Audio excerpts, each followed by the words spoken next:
I think it's important, too, to note for anybody that doesn't know the body of work and why you should be listening to this broadcast. Jim obviously has a tremendous background scouting and also with the Senior Bowl. We're going to take you to the podium for the first pick of the draft, and we are just getting started. Let's see how round 4 starts right now.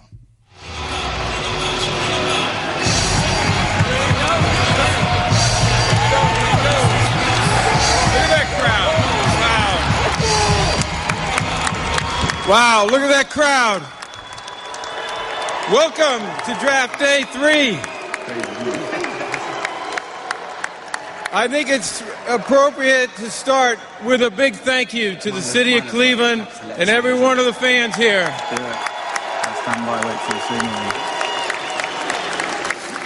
So last night, over the first 2 days, we topped 90,000 people attending this draft. The largest event since the pandemic started. Congratulations and thank you.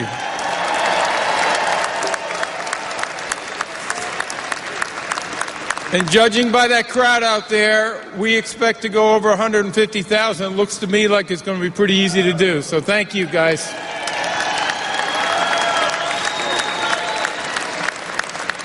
And as you can see on my right and my left, we have the NFL Fan of the Year selected by each club that's with us today. So give them a big round of applause because that's for you guys too.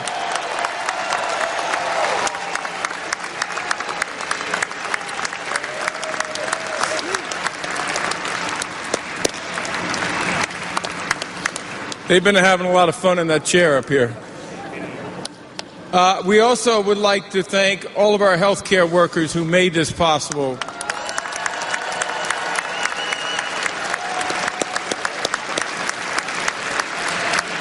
They've been extraordinary over the last year, and they have done so much for all of us, and they helped us make sure that this event was done safely.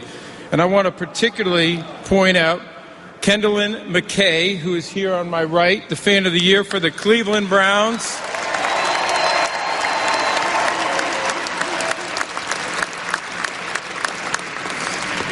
And before we get started, over the last couple of days, I want to thank all of our draft prospects. So proud to be here when they started their careers, and all of our legends who came back and participated. So thanks all of them for being here and being a part of that. But today is a big day for all 32. Are we ready to get going? All right, let's go. So, the third day of the 2021 NFL Draft is now officially open. The Jacksonville Jaguars are now on the clock. All right, so the Jags are on the clock. Again, you're listening to all of the content here on ESPN Radio. I'm Jason Fitz. Mike Tannenbaum sitting to my left, former GM. Jim Nagy, I was saying just a moment ago, former scout, and now runs the Senior Bowl. We're going to get a lot of back and forth here between what we've seen and how they fit in with the picks. And then Ian Fitzsimmons sitting directly next to me, who's just here because we needed two Fitzes. Really, that's what it comes. No, Ian, obviously one of our best in the college football landscape. We're going to bring a lot of combined knowledge here. And I know we got a lot to get to on the third round, but I actually want to start by taking a look back a little bit at some of what we saw yesterday, because there were some big names that went across yesterday. And as you guys were talking today, I was hearing you talk about it, and it's amazing how there's some guys that went that still sort of resonate. And I'll let each of you guys take sort of a moment here and talk about one. Ian, I would say you've got a lot of love for out of Vandy, right? Yeah, and that's their big defensive end, Dayo Odeyingbo. I mean, 10 can play. I mean, you know, when you saw 10 line up at that 5 technique or a Jim Washburn 9, which may be even better for him at the next level, I mean, he was explosive for a big man. I mean, his first step is ridiculous. And my brother coached him at Vanderbilt, who's now with the Arizona Cardinals. And I just asked, Fitz, if I call him Devin on a national platform, he'll want to fight. So we're bringing another Fitz. Too many. He said, when he got to campus, he was kind of he had an attitude about him, but then he kind of just finally clicked and got it and became truly a leader on that team. And he was going to leave last year and opt out, but Mama said, basically grabbed him by the ear going, you're not going anywhere until you get that degree. Came back, had an outstanding senior year. Not a lot of wins, but man, did he make plays. And Jim, I know you got to watch him a ton. and one of those guys that you're going to bring down to the Senior Bowl. The thing that stood out to me is where Chris Ballard and the Colts went and got him. Because, Mike, you and I were talking about yesterday, Odeyingbo could be a guy that goes in the third round, is going to be a steal for somebody. What does Chris Ballard do? I mean, he's a mad scientist right now in Indy. He goes and grabs him in the second round with an Achilles injury. That shows you how good and how highly they think of the big DN from Vandy. Yeah, absolutely. No, I've been mispronouncing his name forever. I'm not even going to try. I've been calling Odeyingbo, so I've been butchering it for months now. But yeah, a really explosive player, unique for a long-bodied defensive lineman.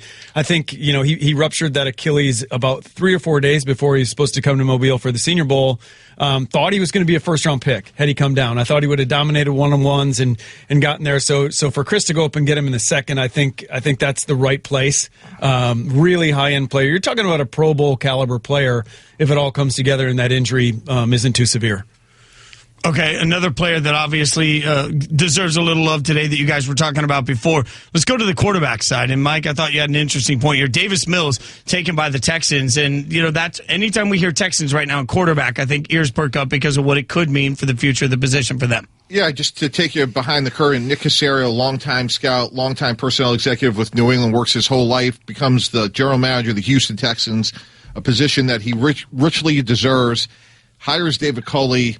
Sean Watson at first doesn't want to be there. Then obviously significant allegations both civilly and criminally, and we have to be respectful of the fact that we're dealing with, there's a number of alleged victims and there's a legal process that needs to play out. His eligibility is certainly up in the air on a number of levels. There could be a criminal situation. There could be a league situation. They signed Tyrod Taylor, which makes a ton of sense. But Davis Mills was a player that a lot of us were talking about. He could go in the top 45 because if you move this story further, guys, a year from now, he could have been a first-round pick if he was healthy. He only played 5 games this year. He was highly recruited coming out of high school. He has really good, in my opinion, movement within the pocket. He's not a great athlete, but has really good accuracy, great anticipation.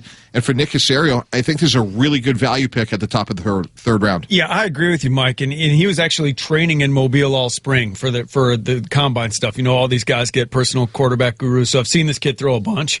And he's got a really live arm. He's a great looking guy. I played golf with him a little bit ago, and he looks like a linebacker. Like I walked out I usually see him in his football stuff. Can he hit it as well as KJ Costello? He can crush it. I don't know what KJ does, but this kid can crush the ball. And I found out he grew up on a golf course, so it makes sense. But the big knock is whatever he left Stanford with, 15 starts, 13 starts, whatever it was, he needs to play football. And now he might be going to a place where he's going to be playing a lot of football pretty quickly here. 11 total starts, actually. I mean, it's even less than that. Even less. When I talked to David Shaw, Stanford's head coach, and their defensive coordinator, Lance Anderson, about him, they both said the best fit for him is West Coast progression offense. And you know David Culley, if that's a fit for Davis Mills, and man, sky is the limit because Shaw told me, Fitz, if he had 17, 18 starts, we're talking about a top 10 pick and not a sleeper type pick in this draft. I mean, can we all acknowledge, too, like he's playing behind Tyrod Taylor, which means he's going to get to start. Like, that's just what happens every time, everywhere Tyrod goes. Bad total shot, whatever. At some point, he'll get to start. Yeah, and last night, Ian did a great job of interviewing Clay Helton, the head coach at USC. We talked about Keaton Slaughter, who certainly will be a number one for unless something happens. Obviously, it's a year from now, but going into the year, should be a first-round pick next year. Davis Mills certainly could have been in that conversation. So, again, Nick Caserio comes in there, no 1, no 2, big question marks at quarterback. This is a guy with a lot of upside. I thought from a strategic standpoint, it made a lot of sense. If you're just tuning in on the digital side, if you're watching us there, this is a megacast. First time we've ever done this. We're on ESPN Radio, and we're hanging out with you on Twitter, YouTube, Facebook, the ESPN app, TikTok, anywhere digitally. So you'll get Mike Golic Jr., Field Yates. They'll be coming at you a bunch throughout the course of the next 7-8 hours. However long this thing takes, we're going to be here for it. Jason, gentlemen. So yes. Can I ask a question? Yes. Does mega imply like your energy level? Is that what that refers to? Oh, no, this is just getting rolling. Like, and you know the sad thing, y'all? Like, let's just have a little confessional moment. I gave up caffeine. Like, I haven't even had caffeine. It's like, very apparent. Like, this is just water. All right, first of all, why would you give up caffeine? Because everybody else in this room, we mainline it like Leroy Jethro Gibbs out of NCIS. Well, I felt like, so there was this period where I realized that I was drinking about 200 ounces of diet soda every Raiders game. That's an actual fact. I had to chart it for a while. And then I realized I was drinking like 4 pots of coffee and a half a dozen energy drinks, all sugar-free though, no calories. And I was like, you know what? This probably isn't the best for my insides. So I gave it all up. The good news is I don't get caffeine headaches and I don't really get amped up from caffeine. So that's what we've learned in this process. Positive and negative. I do Got really it. like the taste of coffee, though. I've missed the taste of coffee. Unfortunately, I just put a lot of cream and like sugar-free anything in it, so I really miss the taste of sweet cream. All right, the 4th round of the draft is underway. I believe we've got the first pick is in at this point, and it's Jay Tufele, defensive tackle out of USC. Any big thoughts on the tackle coming out, defensive tackle coming out here? Yeah, a big talented junior coming out of USC, and they also have Marlon Tuipulotu at USC that's coming out in this year's draft too, who I think will come off here in round 4 as well. Just you brought up Clay Helton. That program's losing a lot of talent. There's a lot of good USC players in this draft, so I think there'll be a number of them coming off the rest of this day. And let me throw myself under the bus. I even had it written down phonetically to make sure I didn't screw this up, because kids have this moment in their life and they shouldn't have their pronunciation screwed up. It's Jay Tufele. So I had it. Look, as Fitz can attest to, it's written down there, and I still screwed it up. All right, go ahead, Mike. No, and I think it's a good fit from a scheme standpoint. He's going to Jacksonville. They have a new defensive coordinator, Joe Cullen, who came from that Raven defense. And you look at the Jaguars' defensive line, they do have Taven Bryan. David Hamilton's been okay. There was a big need for them heading into the draft was interior defensive lineman. So to get somebody of this guy's ability this early, this late in the draft, I think is good value. I would expect for him to come in and play right away. If you look at the Ravens, they would rotate 8 and 9 guys through their front 7. I think Tufele, how would you say it? Tufele, he should contribute right away. Can we also acknowledge, too, guys, that there's a moment here as we look at the draft this year where I think it feels like some teams that historically have not necessarily handled things the best way, some teams have done a really good job. And I want to reset that conversation as the Jets are on the clock, for example. But realistically, the Jags did have a curious pick in the first round. Like, we can still all acknowledge, no matter how this draft goes and no matter how great Trevor Lawrence is going to be, it's almost like they put Trevor Lawrence up over here and said, hey, look at this, it's fun. And we're supposed to forget about the fact that they invested a first-round pick in Travis Etienne, which a dynamic, incredible player, but you have James Robinson, a top 5 running back in the NFL. So everything that the Jags do at this point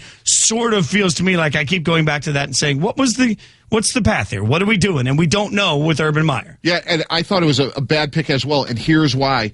We need to learn from the Cincinnati Bengals. They took Joe Burrow. They didn't protect him well. He gets hurt. I still think Cincinnati made a mistake by not taking Penei Sewell. I think Riley Reif is average at best. And Travis Etienne is a great player. He was my number 1 running back because I thought he was a better pass catcher than Najee Harris. Tevin Jenkins was on the board at the time. I would have gone with Jenkins, try to get it back in the second round. Nothing against Etienne. I think he's going to be really good. I was just surprised that Jacksonville franchise Cam Robinson. I don't think he's been a great player, and that would be a concern if I'm Jacksonville. Speaking of running backs, real quick, one just went off the board that I love, and the Jets, who I said, maybe we should be revisiting the way the Jets are doing their draft, because I think they've had a really smart draft so far this year. The Jets have just taken Michael Carter, running back out of North Carolina. Jim, what do you got on this one? Yeah, that's a great pick. Jody's crushing this draft right now for the Jets. Michael Carter's a guy we had in the Senior Bowl. Going back to last summer when I first watched him, we had him around the cut line for our game. That's usually like 5th round, 6th round at running back. And then you put on this year's tape. I'm actually surprised he fell to the 4th round because there was a lot of talk in the league. This guy was going in the 2nd. So this is great value. He just looked so much more explosive this year. I mean, I don't know what he does. The guys that made the big jump, I'll say this kind of as a blanket statement about this year's draft. The guys that made big jumps from 19 to 20 in a year where the COVID offseason, where they didn't have anywhere to train. They had to be creative. They were working out in their garages, out in their high school fields. I've heard a lot of stories, guys getting kicked off their high school fields because they shouldn't have been there. But the guys that made that big jump they proved to these NFL teams that they can figure it out. They can make it work. They know how to work. And how much, to that point, on Michael Carter, because he was splitting time with Javonte Williams. There's not as much wear and tear coming into the league. How much of that factors in from a scouting perspective and a GM's perspective that you got a young man, almost to your point, when I talked to NFL scouts, they had him right there either ahead of or right on par with Javonte Williams, who went the 2nd round. How much of the not as much of a pounding on a body impacts taking a running back? Well, it's huge. You're looking for guys that are going to, still have a lot of that tread on the tire, and bringing Javonte into the conversation. I was talking to a GM yesterday when I was laid over in Charlotte. He said, God, after these North Carolina backs, like there's a shelf on our board, like, and we got those guys close. So the fact that one went at the top of the second, and they're getting Carter here at the top of the fourth, a 2-round difference. It sure didn't sound like around the league there was a 2-round difference on those two players. I think the only concern on Carter was there's a medical out there on him that I think teams are proceeding with caution, and hopefully that's cleaned up and he has a long career. And his hands, to me, were inconsistent compared to Williams, and that's why I would have taken Williams over Carter. But I do agree with Jim. To get him at 107 makes a lot of sense. And running back was a position that I thought the Jets desperately needed to come out of this draft with. I thought they may have gone that way at the top of the second. They didn't. They went with Elijah Moore, who could really press Jamison Crowder early for playtime. But if Carter's hands are good enough and his medical gives there's enough durability there, this is an outstanding pick because there's certainly the ability there. I really genuinely think we're going to look back at last season for North Carolina and say, how the heck did that team not win more? I mean, there were so many dynamic offenses pieces on that game.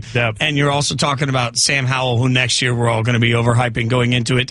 Again, if you're listening to us on ESPN Radio, we're going to be with you all day throughout the course of the day. Also, we'll be live streaming throughout the course of the day on all of the digital platforms. Let's get a little bit of what to watch for as we get into this round. What to watch for brought to you by Sherwin-Williams. From pregame prep to post-game cleanup, Sherwin-Williams has everything you need to tackle your next project. So it's a simple question, Ian. Other Fitz. There's a Fitz and a Fitzsimmons today, so it's going to be drastically confusing for all of us. But what are you really looking for? What team do you think has the most work to do today? There's 4 teams right now that have a ton of equity here on Nagy's favorite day, Scout Day. Build your guts of your team day. The Jets have 6 picks. Green Bay's got 6. Tennessee has 6 as well, including 2 in the 4th. And the Rams have got 3 fourth-round picks today. Those are 4 teams that can really help themselves today, in my opinion. Yeah, you bring up Green Bay, and we're all waiting. We haven't gotten to the Aaron Rodgers conversation. I don't know if we're going to get there today. You probably repeatedly. You guys probably covered it extensively the last couple of days, but they've got a lot of opportunities here to continue to build that offense. Amari Rodgers was a great piece last night. That was a guy that they were trying to trade up for about 20 different spots to get there, and he ended up falling close enough where they could get him. But that's a lot more opportunities to give Aaron Rodgers and maybe appease him, because right now it seems like he's digging in. Mike, when you have 3 fourth-round picks, like, what do you do? Like, what's your mindset going into today? Like, I mean, I would always try to be a little bit more quality over quantity from a standpoint. Like, if you were convicted on a couple guys, and Jim has already talked about some of these guys at the top of the 4th. If you see a path where one of these guys could start, and Jim mentioned it before, I think it bears repeating. This is like also a salary cap relief situation. So, let's say you try and move a veteran player like Odell Beckham, and you see a receiver that you think could start, you should package multiple 4th-round picks to move up. And we touched on that a little bit last night. It was 3 4th-rounders for the Rams today. My fault. Yeah, and the Rams are a team, and I think we got to reprogram ourselves, guys. We have to say, can a team get through the rigors of a 17-game regular season? And I think the Rams are a fascinating study because no one's going to question how good their frontline players are. They're great, but we talked about it last night. Someone like Andrew Whitworth, who's so old, they have some real questions about their depth on their team, and I would want to try to come out of this, Jason, with at least 1 or 2 starters, because at some point over 17 games, that team's depth is going to be challenged. So I think it's interesting because you were just talking about money. Like, walk me through the GM's mindset. And I think fans, fans always think about this a little bit, but I'm not sure, if you're looking at, are contracts in the back of your mind when you're in the 4th round for future guys? Yeah, it's right there in the front of my mind. We're like, when you have the privilege of one of these jobs, I always say, I defined it as simply this. You are the point guard of information. And in our draft room, I stole this from Mark Shapiro, the longtime GM of the Cleveland Indians, now with the Blue Jays. In God we trust, for everybody else we need data. And the more you can stick to the facts, that's a good one, the better you are. And be it medical, cap, look, let's candidly talk about Aaron Rodgers. Feelings, like all those things matter. And you want to get to the best situation and the best result possible. So if you feel like you're going to have somebody, and we talked about the Browns last night. Odell Beckham is a guy maybe at some point they want to move on from. They've done a nice job of, they hit on last year Donovan Peoples-Jones in the 6th round. They hit on Higgins. They took James Palmer last night from Tennessee. So they're putting themselves in a position, and yes, someone's cap number could be the difference in a tiebreaker if both the players on the board have the same grade. Now, I just saw a reaction in studio, so I'm gonna get a little bit here. Darren Hall, by the way, corner has gone to the Falcons, corner out of San Diego State.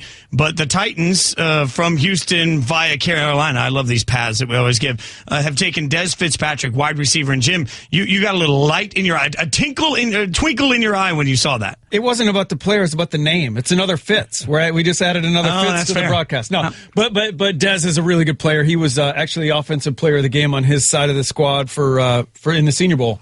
A Louisville wide receiver, big, fast, strong, has all the physical traits. So that makes a lot of sense for Tennessee. They needed help at wide receiver, and this gives them a guy that's right there in their backyard in Louisville. Big, fast guy that can get down the field and catch it. All right, well, we're just getting started on the radio side, obviously, and we're going to have a lot of insight over the course of the next several hours, not just from some great guests, some college football head coaches who, believe me, you know their names right off the top of the head, and an NFL Nation group that will come in and help us decide what teams are doing along the way. So on the radio side, next up, we're going to talk to Texans reporter Sarah Bishop. That's just Barship in just a couple of minutes. But in the meantime, if you're watching digitally, stick with it. Mike Golick Jr., Field Yates are going to take it over. We'll be back in just a moment on the radio side. This is the 2021 NFL Draft on ESPN Radio, presented by Sherwin-Williams.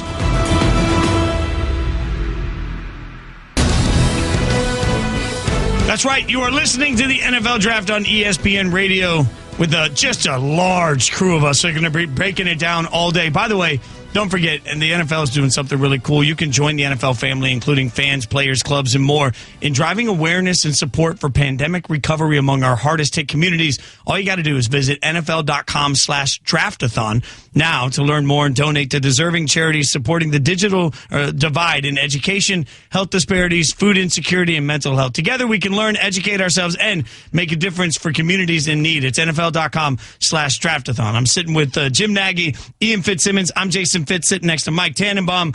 We are getting you all caught up on everything you need to know from the draft. We'll get you caught up on the picks in just a minute. But first, let's get a little expertise on all things Texans.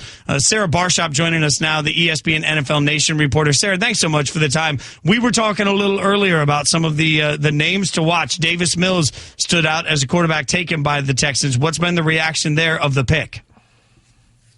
I think it's been just the understanding that this might be it for Deshaun Watson in Houston, and obviously that's been the conversation all offseason. That changed a lot when those lawsuits were filed against him. But I think it's kind of this realization of, okay, well, now there is a contingency plan, right? That was kind of the big thing that Nick Caserio talked about earlier, is that there's no contingency plan because we expect Deshaun Watson to be our quarterback. And I just got this sense that during his press conference yesterday, he did admit it. He said that this move doesn't affect anyone, doesn't impact anyone else on the roster, but when you read between the lines, it's certainly hard to imagine picking your first pick, even if it's in the third round, taking a quarterback and it not affecting Deshaun Watson.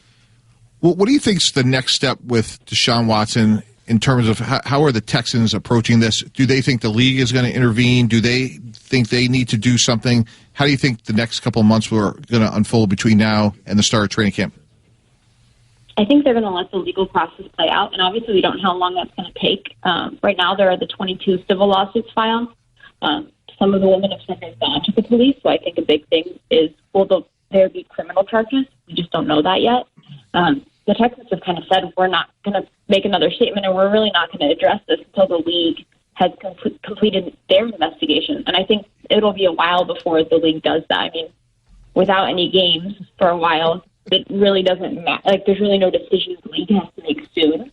And so I think they're kind of going to let these lawsuits play out and see where things stand, and then they'll make a decision, and then I think the Texans will react after that. Yeah, this is Jim Nagy jumping in. If I could shift away from Deshaun a little bit, I feel like we've talked about Deshaun quite a bit. I'm excited about the Nico Collins pick. I was actually talking to a couple of the Texans guys after they made the pick, and they were fired up about it. Did Nick talk about the Nico Collins pick, the receiver from Michigan, in the presser last night? He did. He was also very excited. Where do Which you can tell, because, I mean, for them to trade up, he's talked about creating competition at positions. And then I just thought it was very telling that he did trade up and lose two of those day 3 picks to go get a guy he liked.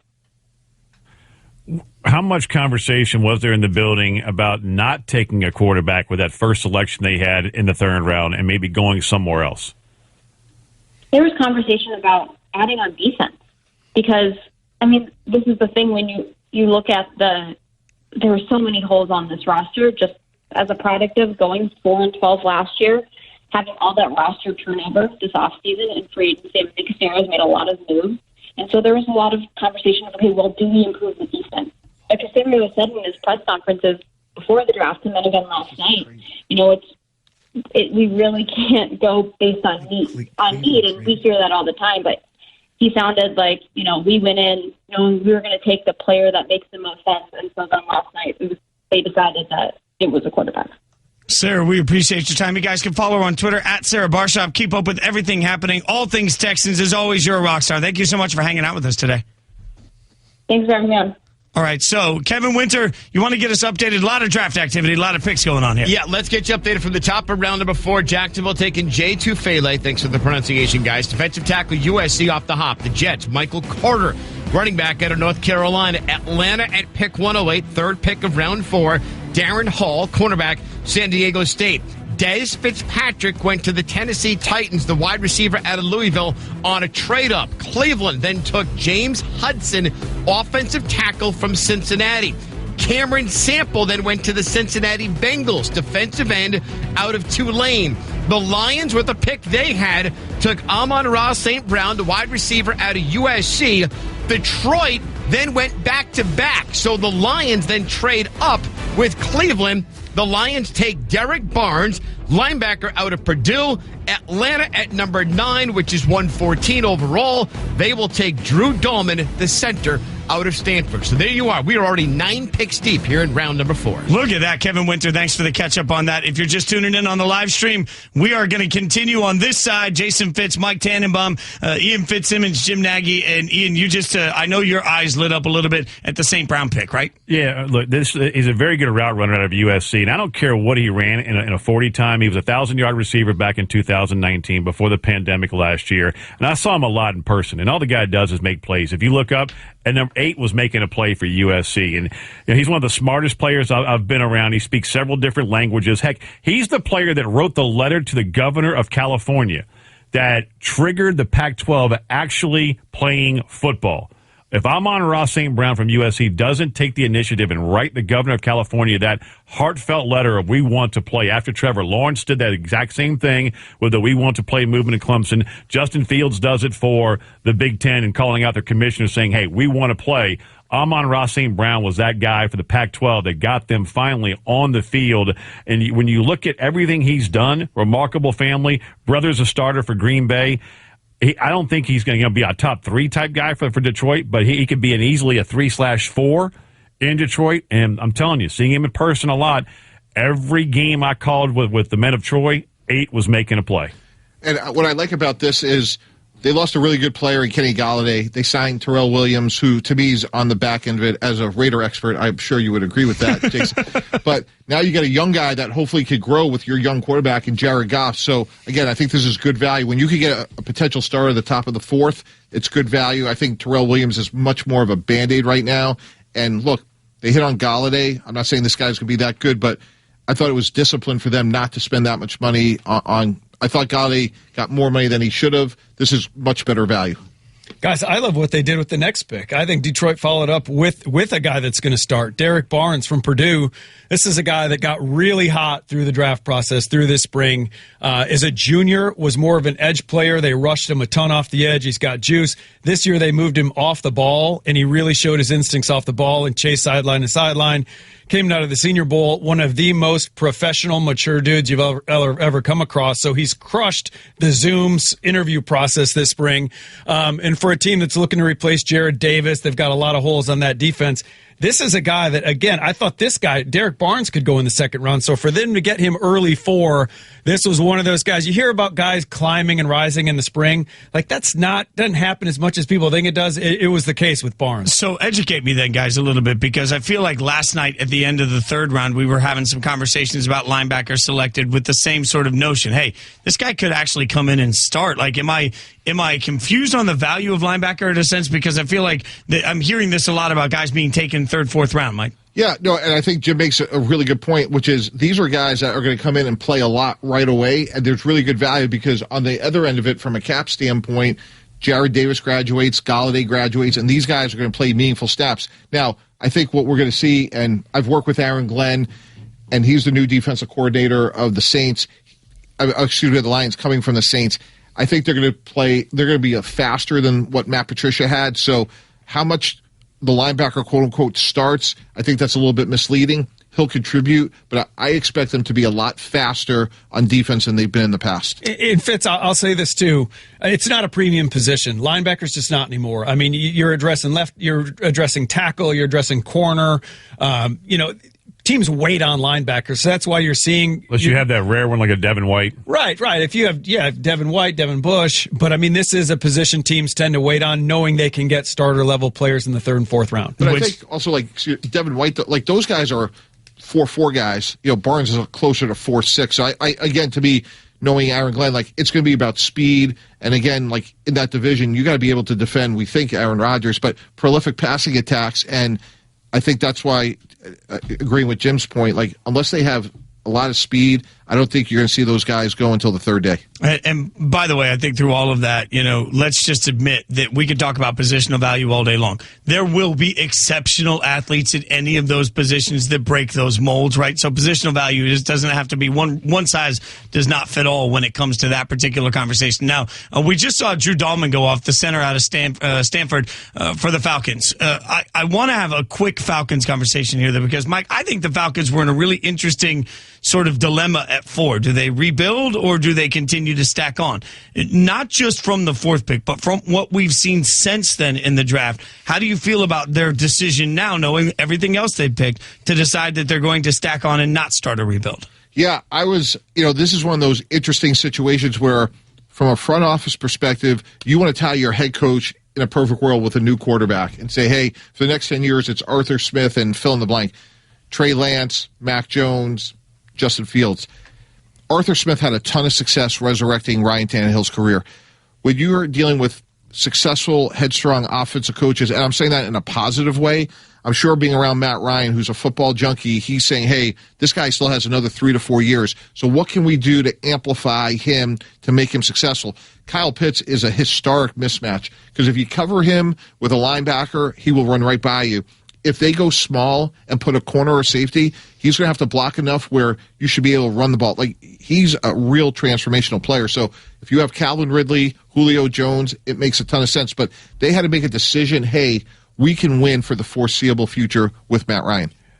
Mike, I really like this Drew Dahlman pick. I mean, this guy's a starter. He's an undersized center.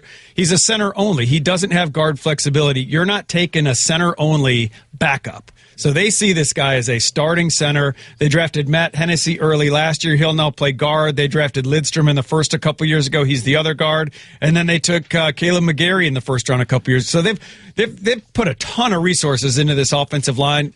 And what a great young offensive line moving forward. Yeah, and they also took Jalen Mayfield in the 3rd round from Michigan. So another athletic tackle. So I agree with Jim. When you just think about, they're saying, hey, even though they let Alex Mack go, now they have a guy that hopefully could come in and start in Dahlman, but they have a lot of resources in the offensive line. They get Pitts. I guess the big question now is, do they keep Julio Jones and try to keep it all together and see what they can do with Matt Ryan? You're listening to the NFL Draft on ESPN Radio. Jason Fitz, Mike Tannenbaum, Ian Fitzsimmons, Jim Nagy. We're here on the digital side for any of you that are watching on the live streams throughout the entire world of any of our social handles. We've also got Mike Golick Jr. and Field Yates over there. We'll be throwing to them throughout the course. However you're watching us, we'll be here for every pick. We've got Todd Archer. We're not going to bring him in quite yet, ESPN Cowboys Nation reporter, because I want the Cowboys to make their pick first, and it hasn't officially happened yet. So let's see. As soon as we get the announce, we'll bring in Todd. But I think we're okay to do it, right, boss man? We're good. Yeah, Cowboys have made their pick. Okay. Yeah, but we know who it is, and it just hasn't been announced yet. But that's why we're not going to the podium all the time. It's Jabril Cox out of LSU, the linebacker. You can't say Jabril Cox, but besides that, the boss man said it's okay to do it, so we're good. Look, I'm a big fan of this young man. He came in. One LSU coach told me, quote, this dude was dropped in here in the middle of COVID, and it felt like he was caught up with what we do in a matter of minutes. Came in and treated like he was getting a master's degree in football. He's just getting started. A ton of room to grow even more as a player. I wish we could have had him one more year just to admire what he will become, quote, end quote. I think this is a steal and a heck of a selection by the Dallas Cowboys, Jim. Yeah, you talk about him being dropped in. He was dropped in from Fargo, right? The transfer from North Dakota State. I was at Jabril's Pro Day last week on the 26th. I think that was sometime last week. In Dallas had a scout there. They were one of probably 10 teams that had a scout there. But he was used as a big nickel at North Dakota State. Really just played. It was a space player. Played a little bit more traditional linebacker at LSU this year, but a guy that had a hamstring injury for the first Pro Day, couldn't work out, and didn't time quite as fast last week. He was high 4.5s, low 4.6s. Everyone thought he might be high 4.4s, but this is the next wave of NFL linebacker. This guy fits that. You know what's interesting too, like when you think about what they've done since the end of the offseason, they made a change from Mike Nolan to Dan Quinn, and so far they've gone defense, defense, defense, defense, and defense. And that's we're going to bring in Todd Archer now. Cowboys Nation reporter. And I want to start there because I'm going to give sort of a little bit of a hot take here. It took me, 45 minutes to get my first hot take in. Todd, thanks for joining us, man. At some point every year we talk about how Jerry is this wild card that can't be predicted on draft day and he's going to do something absolutely stupid. And guess what? Yet again, this is not the first time. They've shown some level of patience. They've let the board come to them and they've done a really, really good job. Should we be revisiting how we approach the Cowboys specifically when it comes to the draft? Well, no, because Jerry can always jump in and just do whatever he wants, even though he's not done it in quite some time. And this isn't an overnight thing, though. I mean, you can go back to when they took Zach Martin. Everybody thought it was going to be Johnny Manziel in 2014. The Cowboys took Zach Martin. So Jerry has done since Will McClay has been the guy here running the scouting side of things for the Cowboys, Jerry has listened very well. And look, their third-round picks yesterday, I know there are some people that think they reached for them and they took them all way too early, but they stayed, according to them, they stayed disciplined to what they wanted to do. And discipline and Jerry Jones aren't usually two things that go together when we're thinking about the draft time, because I still think we're remembering Jerry from the drafts of the post-Jimmy era and into Campo. And I guess we can go back even to the Parcells era, where things started to change around here and how Jerry was listening more to people inside the building as opposed to people outside the building. But this Jabril Cox pick, this guy was almost their pick last night at 99 when they took Nashawn Wright. So this was a guy that they targeted, and they had a card ready to go last night to take him. So I'm sure they're ecstatic to sit here in the fourth round and get him. Hey, Todd, this is Mike Tannenbaum. I thought I was only contractually obligated to ask you questions about Dak Prescott's contract, so I'm going to try to break new ground here. Any concerns about the offensive line? You know, obviously they've gone all defense so far, but any thoughts about where they are with some of their aging players and the depth they have there? Yeah, Stephen Jones mentioned to us last night that one of the picks was in consideration yesterday was an offensive lineman. So they're looking, and Mike McCarthy has said that you want to take offensive linemen every year to turn some guys around. But they've said that Tyron Smith and Lael Collins, two guys that barely played at all last year, and in LC's case didn't play a snap because of hip surgery, that they're doing well, and they'll be fully ready to go in whatever this offseason program that's upcoming looks like. So, but with Tyron Smith specifically, he's a guy that's not played a full season since 2015. So last year he missed 14 games. They do believe the surgery that he had will fix the problem that has bugged him for really a number of years. He was reluctant to get surgery, finally relented last year and got it done. If he plays 13 games a year, which is what he did from 2016 to 2019, the Cowboys will live with that. If he's playing 2 or 3 games, then they're hurting. But they feel good about where Collins, Tyron Smith, and even Zach Martin, who missed a number of games last year with injury, where they are, and believe they'll be back to a big form. But that depth is a question. And you know, they have Tyler Biadasz at center. They have Connor Williams. They have Connor McGovern. They have some guys that they put premium picks on. But that, as they found out last year, that depth can go quick, and then you're left with undrafted free agent tackles like they did. That's not a good place to be, but they still feel confident about their line. Hey, Todd, it's Jim Nagy. I might be the dissenting vote here on their day yesterday. I think the Cowboys did a nice job. I think that Chauncey Golston big, long, versatile defensive lineman, and then Osa Odighizuwa, really stout guy that can also get upfield. I thought those were two really good picks. I think this Jabril Cox pick is a great pick. I mean, this is a guy that most teams had in the second round. I mean, there was some talk coming out of the Senior Bowl he might go late first, so that's tremendous value. But what does it say about Dan Quinn's influence? You've got Mike McCarthy, who's an offensive head coach, and he's bringing in a new D coordinator. And really, he's kind of, Mike being an offensive guy, he's kind of conceded the draft so far to the defensive side of the ball. How much input is Dan having on this draft?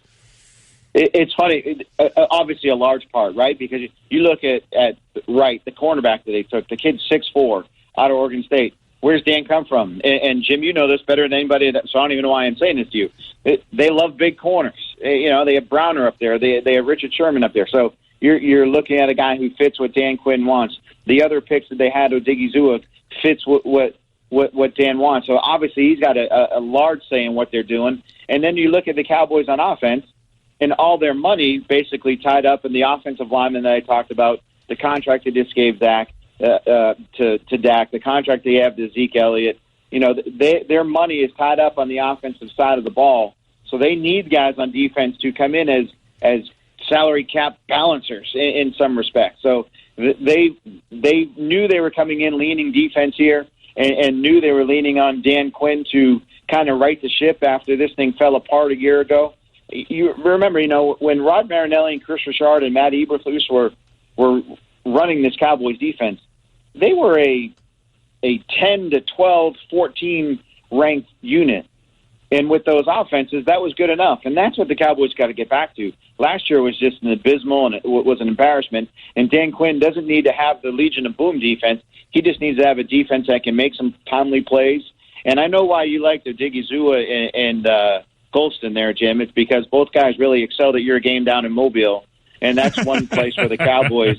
That's one place where the Cowboys really started to like both of those guys. No, and Todd, that's not the only reason. But I will say this: Chauncey Golston is a guy that showed up at the Senior Bowl much better than even I anticipated. He was a late ad for us, and showed up and played great. He way surpassed where we had him graded. Hey, Todd. Well, he talked about playing defensive tackle down there. He thought that really helped him, because he saw that there weren't, correct me if I'm wrong, there weren't a lot of DTs in there. So he's like, hey, I'll move inside, I'll play there. And they felt that was another part of the flexibility that he brought. Absolutely. Hey, Todd, I have a question that everybody in America wants to know, which is no Zeke holdout, no Dak contract issue. Like, what are you going to do with all your free time? Let's see here. Well, I owe you lunch. It's been raining lately, so the golf, yeah, you owe me lunch. I would say wait for Leighton Vander Esch's future and Jalen Smith's future now that they drafted Micah Parsons. That's going to be the thing that we are all going to be watching here going forward. If you're not going to pick up Vander Esch's fifth-year option. You have Jalen Smith guaranteed $9-point-something million next year for injury. One of those guys won't be a Cowboy in 2022 based on how they play in 2021. Because they drafted Micah Parsons at number 12. All right, you guys can follow him on Twitter at Todd Archer. Keep up with all things Cowboys. Todd, we appreciate your time. Thank you so much for joining us, my friend. You got it, guys. Thank you. Don't forget Ryan Day. You might know him, head coach of a small school in college. I think Ohio State. Is that? Yeah. Ryan Day going to join us in 10 minutes, so you don't want to miss that. That's coming up. But we'll get you caught up on all things draft in just a few minutes here, as we'll get you through every single pick on the radio side. If you're watching on the live stream side, Mike Golick Jr., Field Yates are going to take over for a few minutes, and we'll get you caught up on the draft when we get back here on radio. You're listening to the 2021 NFL Draft on ESPN Radio, presented by Sherwin-Williams.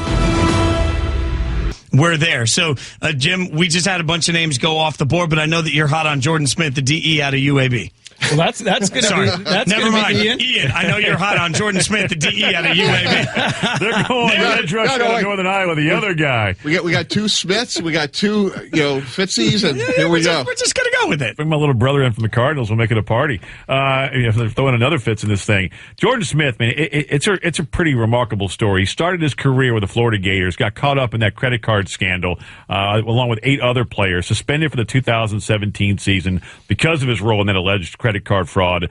He goes to JUCO before landing at UAB, where he emerged as one of the top defenders in the AAC for back-to-back years in 19 and 20. Across 21 games, 89 tackles, 24 TFLs, 12.5 sacks, 3 forced fumbles, and let's just throw in a pick. I mean, he really off the field changed his life, and you saw it show up, Jim, on the field. Yeah, no doubt. He's a big, long, if you're just trying to picture him, he looks like a small forward. He's really long-bodied guy, 6'6", long arms.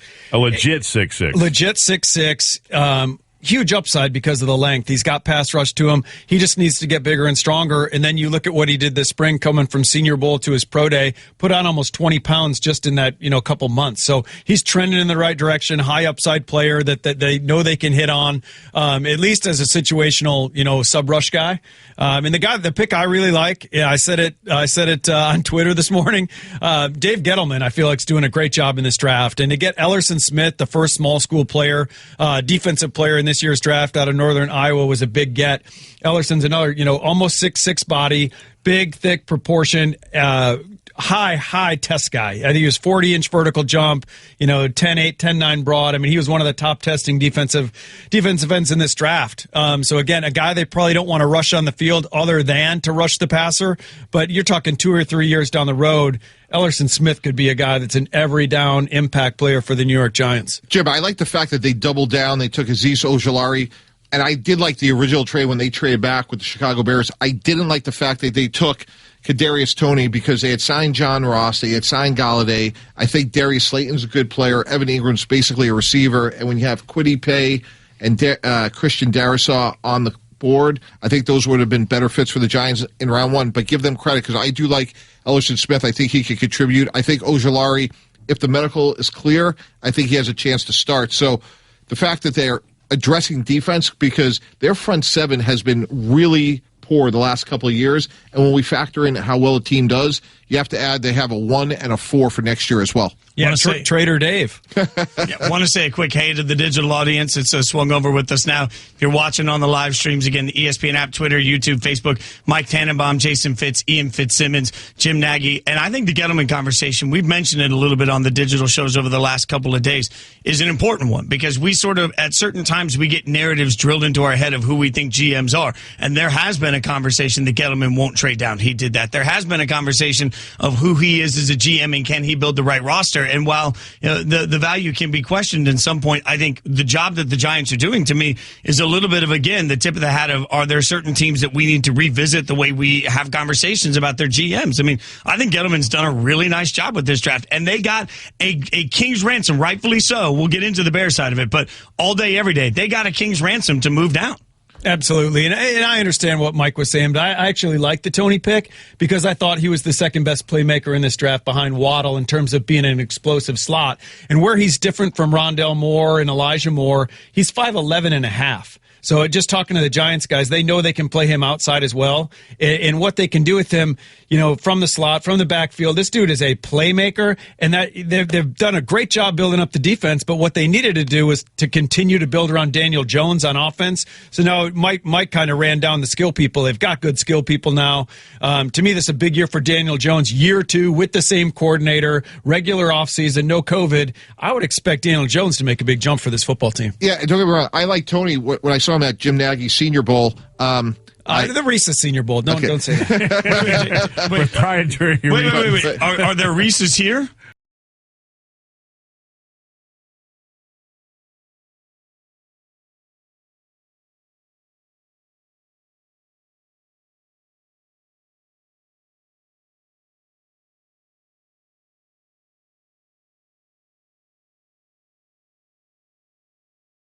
And here's the other thing.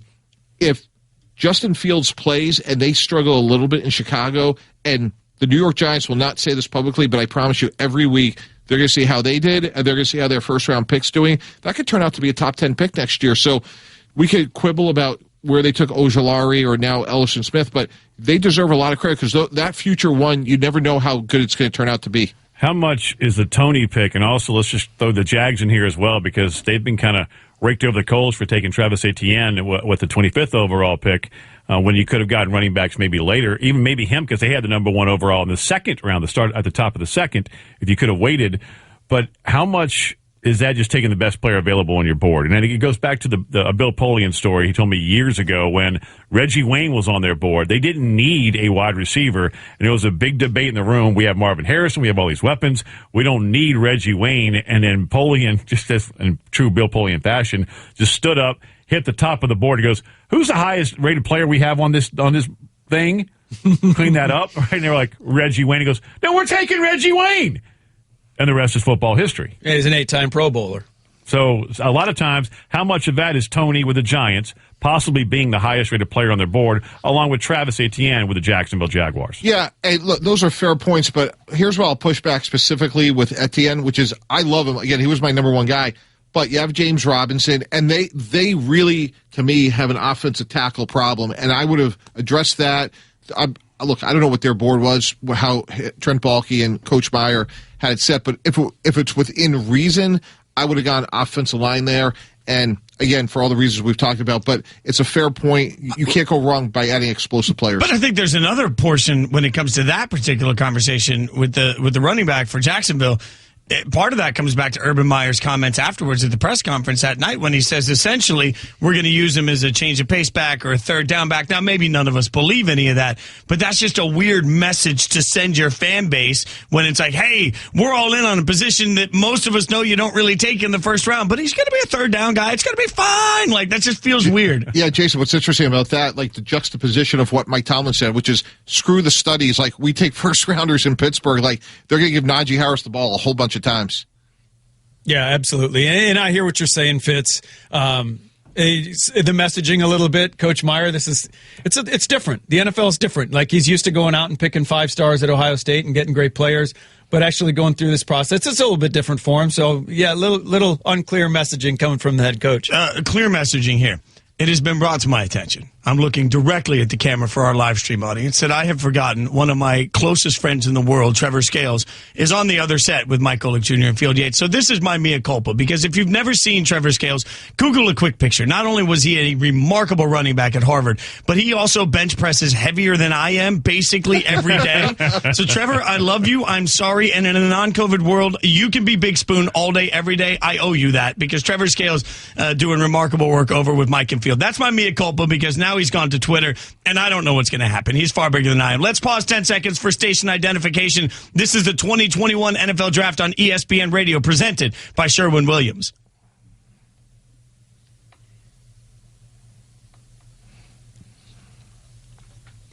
Coming up. All right, we're just getting started here. We're awaiting Ryan Day, so while we wait for Coach to see how that plays out, we're going to throw over to those guys on the digital side. Obviously, Trevor Scales, the man, the myth, the legend, also being assisted by his 2 backup dancers, Field Yates, Mike Golick Jr. They're hanging out on the digital side. In the meantime, we'll get back to it here in radio in just a couple of minutes. This is the 2021 NFL Draft on ESPN Radio, presented by Sherwin-Williams. Well, differing opinions. Kuiper got Jalen Darden as 112, McShay 314. Aerial coverage for the 2021 NFL Draft provided by Goodyear. A new road begins on draft day. Goodyear, more driven. This is the NFL Draft. I'm Jason Fitz, sitting with Mike Tannenbaum, Ian Fitzsimmons, Jim Nagy. Mike Tannenbaum, of course, former NFL GM. Jim Nagy runs the Senior Bowl, former scout, and Ian Fitzsimmons, one of our most plugged in and best college football guys. Ian, with that in mind, I know you saw Kylan Granson go off the tight end out of SMU to Indianapolis, and I saw a little smile on your face. Yeah, I had SMU a couple times this year with Anish Shroff and Tom Luganville. And as a matter of fact, the first time I had the Ponies was against Navy, and I called Jim. I said, give me a couple guys that you're keeping your eye on. One was a corner out of the UCLA transfer, Brandon Stevens, who went to the Ravens in the 3rd round. And then you said, keep an eye on 83. I'm like, okay, who the heck's 83? And I started going to do some research, and Granson really popped a bit. I mean, he's not really a tight end. He's about 6'3", 230, 235. But he's got some hops. He's got good hands. He played at Mighty Westlake in Austin, Texas, won a 6A state title. He's a brilliant human. National Honor Society set the SMU record for receiving touchdowns by a tight end. First team all conference. You're going to stand him up. You're not going to ask him the last thing you're going to do is ask him to wham a nose, right? But he's a guy that can make some plays out of the slot. Yeah, we actually used him at fullback at the Senior Bowl. We brought him as a fullback and obviously played him a bunch at tight end as well, but really athletic move guy. He can leak out of the backfield. He's a really good route runner, really good at the top of a route. As you said, very, very productive. So cool chess piece on offense. offense for them. And he is tough enough. Like, if you play him in the backfield and you got to get him out there, lead him up on a linebacker, he'll do that. But he's going to make his money in the pass game. This is a nice piece for the Colts and Carson Wentz. I have a question for you, Mike. Anytime I get to talk to a former GM, I think it's really interesting. Jalen Darden is somebody, the wide receiver out in North Texas, as Kevin Winter just told us. Tampa Bay went up to get him. When you start talking about equity and you start talking about fourth-round draft picks, it's hard for my mind to put together the process of why you necessarily go up or give up a lot of future equity for something that's as hit and miss as a fourth-round draft pick. So walk me through that process. Yeah, so a couple things.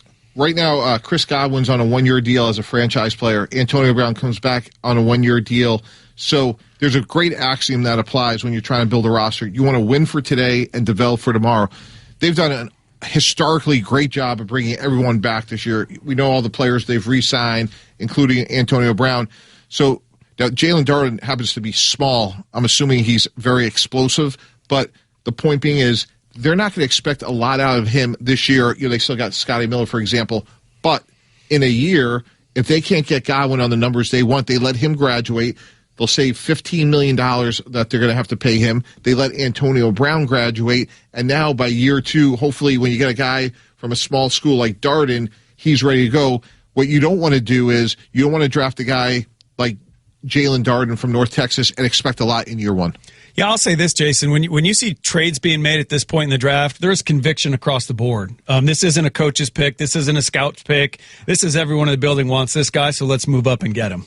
No, all right. By the way, we want to welcome everyone watching on the live stream. Jason Fitz, Mike Tannenbaum, Ian Fitzsimmons, Jim Nagy will be here through every single pick of the draft, whether you're watching us in the ESPN app, Twitter, YouTube, any of the social spots. What do you guys think about Chuba Hubbard falling this far all the way to Carolina in the fourth round? He comes out last year. People are talking high second, late first, Heisman type, dark horse. Does he get an invite to New York?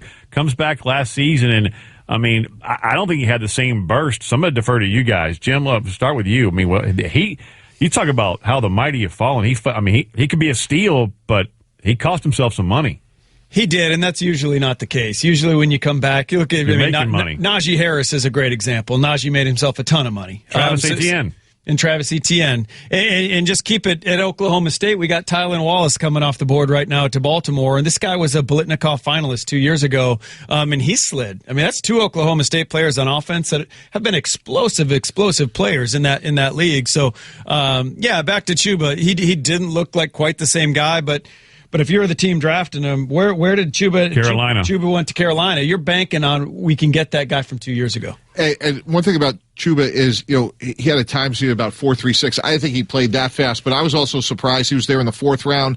Jim also brings up a really interesting point about coming back or not coming back. So there's a committee that players can avail themselves, and they can find out from the league approximately where they're going to go. But one of the things that players get too is feedback. So talking about Najee Harris, Travis Etienne, those players are told, hey, you're going to be whatever they were told a year ago, second, third round. If you work on, in both their cases, pass catching, pass blocking, that's going to enhance your status. So I think it's a really good part of the system when they get feedback of, hey, I'm going to go back to school, and there's certain skill development aspects of their game that can help them make more money. It's just, there's a maddening spot for me in the process. And look, this isn't an exact science. We can all admit that. It doesn't matter how much everybody studies it. We understand that there's some element of we're trying our best to analyze. And I get that. But there's some maddening process to me where we apply benefit of the doubt so randomly. Like, we'll see a player have his production dip without acknowledging, hey, it was a COVID year, and there are a million reasons why that might have happened. And Ian, you and I talked about that with Justin Fields. Like, they're taking Northwestern and Indiana as two games of like, well, he didn't play well in these two games, without any context of what was going on the weeks leading up to those, who they were without, the practices they couldn't have. Chris Olave, missing two offensive linemen. But hold on a second. So what? Like, if you're going to be great, play great without Chris Olave. I'm not disputing that at all. Although I shouldn't say that until Ryan Day's off the phone. Yeah, but then the other side of it is we're still waiting on Coach. He won't text me back. When people have limited bodies of work, we excuse that. Like, when we haven't seen, and Sarah Spain said smartly, it's a little like dating. In the beginning, when you don't know everything, you give benefit of the doubt to it all. The more you put on tape, the more sometimes it just feels like we overanalyze guys until they fall down. Like, we want to see Chuba for what he did at his worst, but we'll see other prospects for what he did at his best. Yeah, and we talked about this for months, and it's one of these things, like, I've done it for over 20 years, and it's still wrong, but here's what happens is I knocked Justin Fields for how he played against Northwestern, Alabama, the picks against Indiana, and then Trey Lance plays one game against the FCS, and he gets the benefit of the doubt. But that brings me to this remarkable statistic, guys. From 2009 to 2016, there were 94 quarterbacks drafted in the NFL. 3 of those 94 are still with the same team. Derek Carr, Russell Wilson, Dak Prescott. 3 out of 94. And the alarming part about that is if you asked, and I know these are fans, you don't always take the mindset of the fans, but if you asked fans, there have been plenty of times the Cowboys fans were willing to get rid of Dak, and as a Raiders fan, it's a weekly conversation about Derek Carr. So it's funny, you've got 2 of the 3 examples of the quarterbacks that have actually stuck, and there's been times that the fan bases are out of those. The inexact portion of this is just maddening for me. Well, the inexact part goes to the human being, right? We talked about that a little bit off the air. I wanted to circle back to a point Mike made about the GM advisory committee and where these guys can, submit paperwork to get evaluated. What's missing out of that is the human element. So the guys are grading the tape and telling these kids what they are off tape. But at that point, they know nothing about the medical. They know nothing about the player's character because they're a junior. They haven't probably been asking about him too much at the schools. And that's why that's the tough part. I mean, you tell a kid he's going to be a third-round pick, so he comes out. It happened to JOK yesterday, Jeremiah Owusu-Koramoah. I mean, he probably got a first-round grade, coming out, and that's probably why he made the jump. And then you start to learn some other stuff, maybe. I don't know, but that's tough. I mean, these kids are trying to make that decision, and all the information's not out there for these teams to really give them legit feedback. And in a perfect world, I like a little bit of the NBA model, like where you could still hire an agent if your eligibility. Because let's face it, it's absolutely. It's a very subjective process. And Jim makes a great point, which is it's almost like, and I've heard Bill Polian talk about this a lot. It is the process of elimination where guys get knocked for various things, and like if they don't meet the standard on something, and it could be a coach has a really bad visit, or there's a concern about a second diagnostic test, whatever it may be. And to me, like if you're sitting there in March and you have an agent, why would you not allow the player then go back and either clean up whatever that is so he could come back and hopefully enhance his draft status? Yeah, that's it, which is a really interesting point. And I will say, in defense of the inexactness of it, I use this analogy all the time as a former musician. If you put 20 musicians in a mosh pit together watching a concert and asked all 20 of them, hey, who's the best guitarist of all time? You're going to get 20 different answers. If you watch a band and say, is this guy good? You're going to get a bunch of different answers. If you ask an actor to analyze what directors are the best, you're going to get a million different answers. So much of this in life is subjective. It's just when it comes to the passions of football, we all look at it and say, hey, this should be easy. I watch a lot of tape. This should be easy, and none of it's easy. That's all I disagree with that. That was a great rant. I thought you were going to break on that one. No, I'm not going to break. That'd have been a great dismount right there.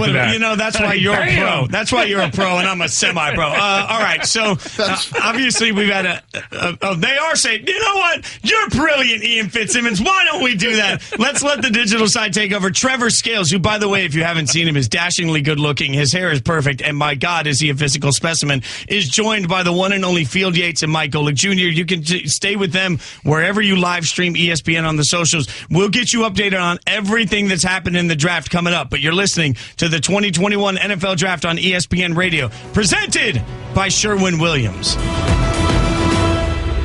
Ian Book just went off the board to the Saints, and I know what you're thinking. The Saints came into the draft wanting to find their quarterback of the future. Yeah, I can't even try and sell it. But Ian Book, obviously, a name a lot of people know from his career at Notre Dame, and somebody that, in fairness, many times at Notre Dame was underestimated and found a way to win some miraculous games. We all remember this season particularly. But, Mike, who is he in your mind as an NFL quarterback? Yeah, I think he's just a little bit undersized, so I think he's a guy that's been effective. His arm strength, to me, is average, so I think for him to be successful, he's going to have to make plays with his feet, a little bit of a journeyman. So that, to me, is in the 4th round when he's behind Jameis Winston, Taysom Hill. I think this is good value, but I'm concerned about his long-term future, and for a comp, I see somebody a little bit like A.J. McCarron, somebody that was a really good college player. I think the one limiting factor in McCarron's career has been arm strength. Now, he's played a long time because he's smart and he knows what to do. But when I saw Book in person, I was a little surprised on how small he was. Yeah, you're right. He's not the tallest guy, but he's put together. He's really thick in his lower half. He's not a small guy, I should say. He's durably built guy. I saw him a couple years ago for the first time at the Manning camp down in Louisiana in Thibodaux. And, he's a really good athlete. He's really bouncy athlete is the best way I can describe him. Really good feet. Quarterbacks, you evaluate those guys. You start from the ground up. You start with the feet. And where I like Ian is you love the leadership. You really like the athlete. He gives you something, an ad-lib quality. And I thought he made a nice jump in his senior year. You don't see that a lot from guys that play that much college football. They kind of level off at some point. But I thought Ian took a nice jump this year, knowing when to take off and use those legs and when to kind of stick with the design. And so I think at minimum as a floor, you're talking about a really nice career backup, whether it's a Case Keenum, a Chase Daniel type player. And just being around Ian at the Senior Bowl, he's a guy that's he's gonna stick around, like what Mike said, because he's really smart and guys are going to want him in the room. Jason, there's a local haunt that all the guys go to at the Manning Passing Academy. I can't remember the name of the bar, but I tell you what, the stories that happened in that joint with you guys is absolutely. Look at the smile that came across Nagy's face. I mean, the stories in that place. I wish I could remember the name of it. Oh my gosh, those walls could talk. Wow. Oh, yeah, baby. You don't want to tell us any stories? It's a little dive bar in Thibodaux, and the Mannings get back there and sling drinks. It's a fun night. It's one for the books. So now I'm invited? Did that just happen? I just got myself. Talking to the man to my right. He didn't even bring me peanut butter cups. God, we're still enemies. You called him out on a national ESPN broadcast for not bringing candy, and now you think 5 minutes later he's going to invite you someplace? We do want to welcome in the digital audience. I mean, Jim was just mentioning, thick and bouncy. That makes me think of Mike Golick Jr. So, Mike Golick Jr., Field Yates, Trevor Scales, thank you so much for hanging out with us. We appreciate you. Well done. The trash I can talk when I'm half a campus away, and I know Mike can't get to me. Mike Tannenbaum, Ian Fitzsimmons, Jim Nagy, I'm Jason Fitz, and we're having a blast getting you caught up on everything that's happening over the course of the draft. Obviously, a bunch of picks have gone off, and there's some real conversations to be had. But Ian, I know in the spirit of Michael, go ahead. Well, one quick thought to follow up on Ian Book. Is he like a new version of Taysom Hill? Could he be that guy? I don't think so. Not athletic enough, not fast enough? No, he's just a smaller guy. I don't see him running down on kick and punt. I mean, Taysom Hill, for as much as people knock him as a pure quarterback and don't think he can get it done there, he's a really unique player. I mean, you can't take college quarterbacks and run him down as a gunner on punt team. Taysom Hill, to me, the comp is Tim Tebow. And we had Tim, and we made the tight end or Tim Tebow? Go ahead. Sorry. No, that's a very good question. Or you got to shorten his neck and put him at fullback or punt protect, right? Punt protect. At the Jets, we lost Brad Smith, who was this sort of like former college quarterback that did a lot of different jobs for us. Rex was really convicted in wanting to have a quarterback that can make plays with his feet. We got Tim to really replace Brad Smith, not to compete with Mark Sanchez. And Tim is strong and he's fast. He doesn't really make people miss. And when you watch Taysom Hill play, Taysom is really strong. He's really fast. I don't see him making a lot of people miss. He's a real contact player. And I think like Ian Book has a little bit more wiggle. Taysom Hill's a really big man. If I was the Saints, I'd be concerned with Hill's durability because I just think like the way he plays, he's going to be in a lot of high contact plays. But doesn't this also beg the point at some point that, like I was saying earlier, there are certain teams that we need to revisit how we think of them in the draft. They're doing a really good job. There are certain franchises coming into this year that we need to just admit we have no idea what to expect. I think the Saints, it's just sort of flying under the radar. Like the retirement of Drew Brees is not a small deal. Like as much as, and I think as much as Jameis Winston gets the blame for the 30 interceptions without the credit that comes with passing for 30 touchdowns and 5,000 yards, you still have to admit that this is a team that at some point, much like the Patriots for a long time, had a certain answer that could bail them out of any situation. Ian, we can't say that anymore. So suddenly the Saints going to be put to a much different test than we've seen. I think it's going to be Jameis Winston as a starting quarterback. And Taysom Hill will still be Taysom Hill. And you study under Drew Brees with Sean Payton for a year. That's just you're getting a doctorate in quarterback 101 right there. So, yeah. I mean, he's gone from 101 to a graduate degree when it comes to being in that room. The other one that's really fascinating to me, guys, is the AFC North. And here's why. Pittsburgh has the worst quarterback situation today, and they're going to have it next year as well. And I never thought we'd be saying that. And Ben Roethlisberger, we got to celebrate an all-time great Hall of Fame career. It's over. And they have big question marks at center and the left tackle. That's the worst thing you could do with an aging quarterback. Lamar Jackson is ascending. Baker Mayfield is ascending. Joe Burrow is ascending. So we talk about a question mark of the New Orleans Saints. I would put Pittsburgh right next to them in that conversation. I fear for your Menchies because last night, that's what the kids like to say about Twitter. Last night I made the comment that they have the worst quarterback situation in the division and that the team is not in a good situation. I got blasted, all right? Twitter was not happy with my takes on the Pittsburgh Dwayne Steelers. Haskins and Josh Dobbs. I mean, what was the defense? And I know the Steelers liked Haskins coming out of Ohio State, but a lot of teams liked Haskins coming out of Ohio State.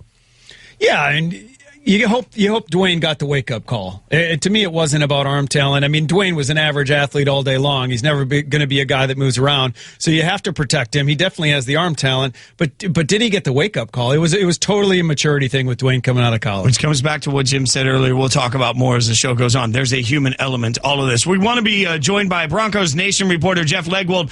Jeff, always appreciate it when you hang out with us. I'm just going to start real direct here as a Raiders fan. How much alcohol should I buy for this fall? Like, is Aaron Rodgers really going to be facing my favorite beloved Raiders as the Broncos quarterback this fall? I guess it depends on the standoff ends. I mean, the Broncos did make one inquiry, short and sweet as it was, and were promptly told that Aaron Rodgers was not on the market. So, if he doesn't really show up and they really have a standoff, and the fact they did not take a quarterback in the first round of this draft, I think they are positioned to participate if it has any semblance of reality down the road here. So doesn't it then make sense to actually look at what the Broncos have done and continue to do and simply say, hey, they're building the best possible situation they can for their existing quarterback room?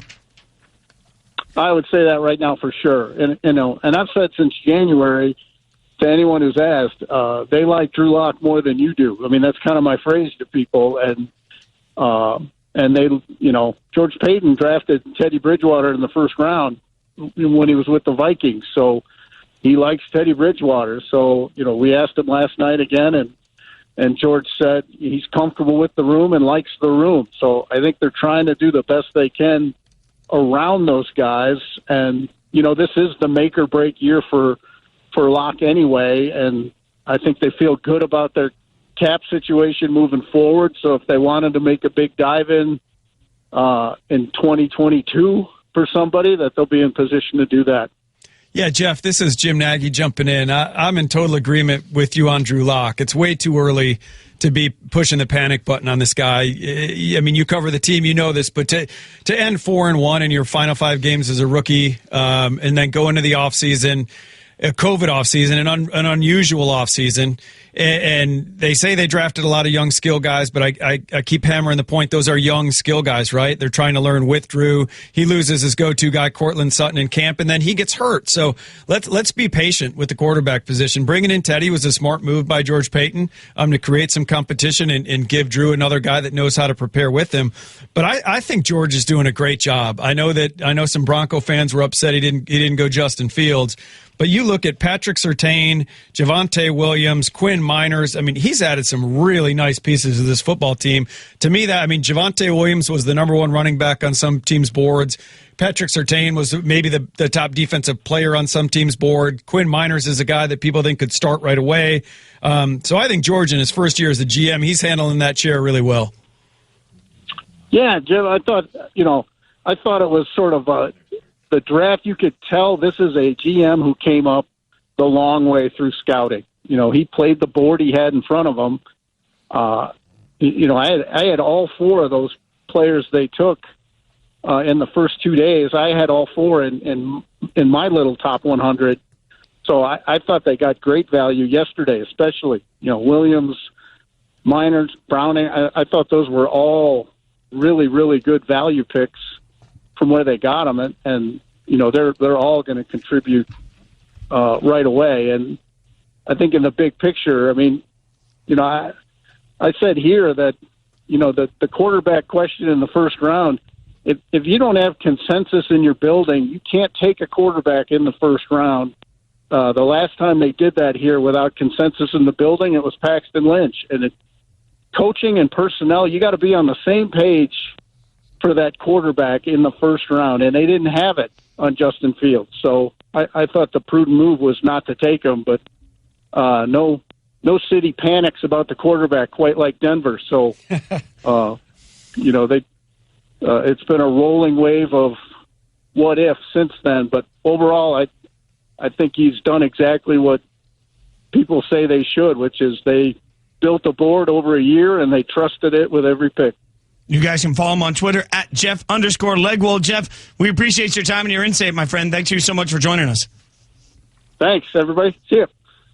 When it comes to need and best player available, because he just mentioned right there, they built their board and they've stuck to it, starting with Pat Surtain, the second out of Alabama. Oh, I think is an outstanding corner. He's not a big trash talker. He's more of an introvert off the field, but on the field, I mean, he is put him on an island and you're good to go. That half of the field, in my opinion, at least at Alabama, was shut down since the moment he got there as a true freshman and starting as a true freshman. At what point do you stray from best player available, stick to your board no matter what it is, or do you shift to, we have best player available here, but we need to go. We have to fill this need. Yeah, it's always, those are great discussions, and I give Denver so much credit. Patrick Surtain was the number one defensive player for me. He reminded me of Darrelle Revis. I didn't think there was really any holes in his game. I don't know if he's there's maybe a slight difference in his athleticism and his twitchiness, but I loved him. And you bring up a great point, Ian, because they had signed Ronald Darby and Kyle Fuller. So if you're looking at their needs, you would say, boy, in the top 10, we already have we acquired two guys there.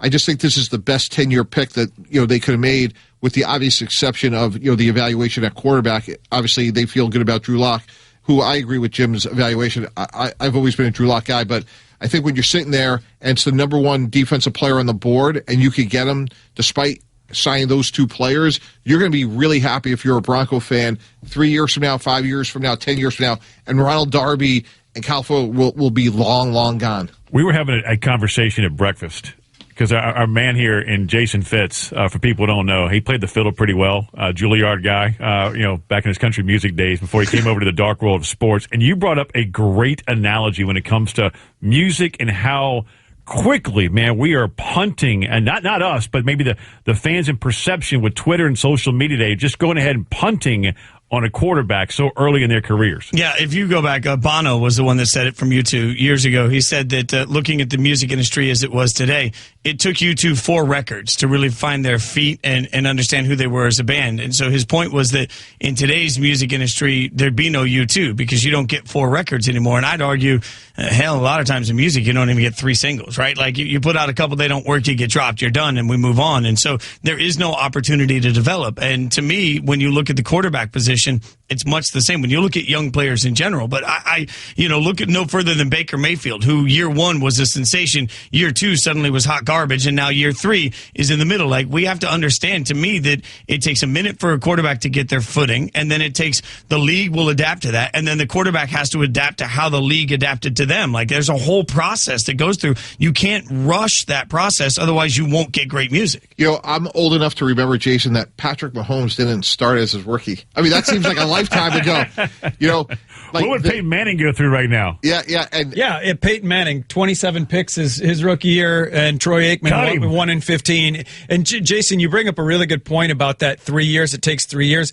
And Mike knows this. When you're writing a scouting report for an NFL team, that's the bottom line statement. What is he going to be by his 3rd year? You need that 3-year projection window to really know what a player is. Well, and Drew Bledsoe was on ESPN Radio talking about specifically this, impatience with quarterbacks. This is what he said.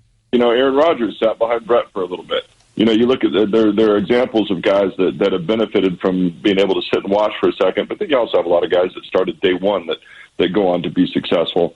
And I do think that there is a huge amount of impatience in a lot of situations. But when you look at the organizations that are run well from the top down, that's not as much the case. That's where you have some organizational patience.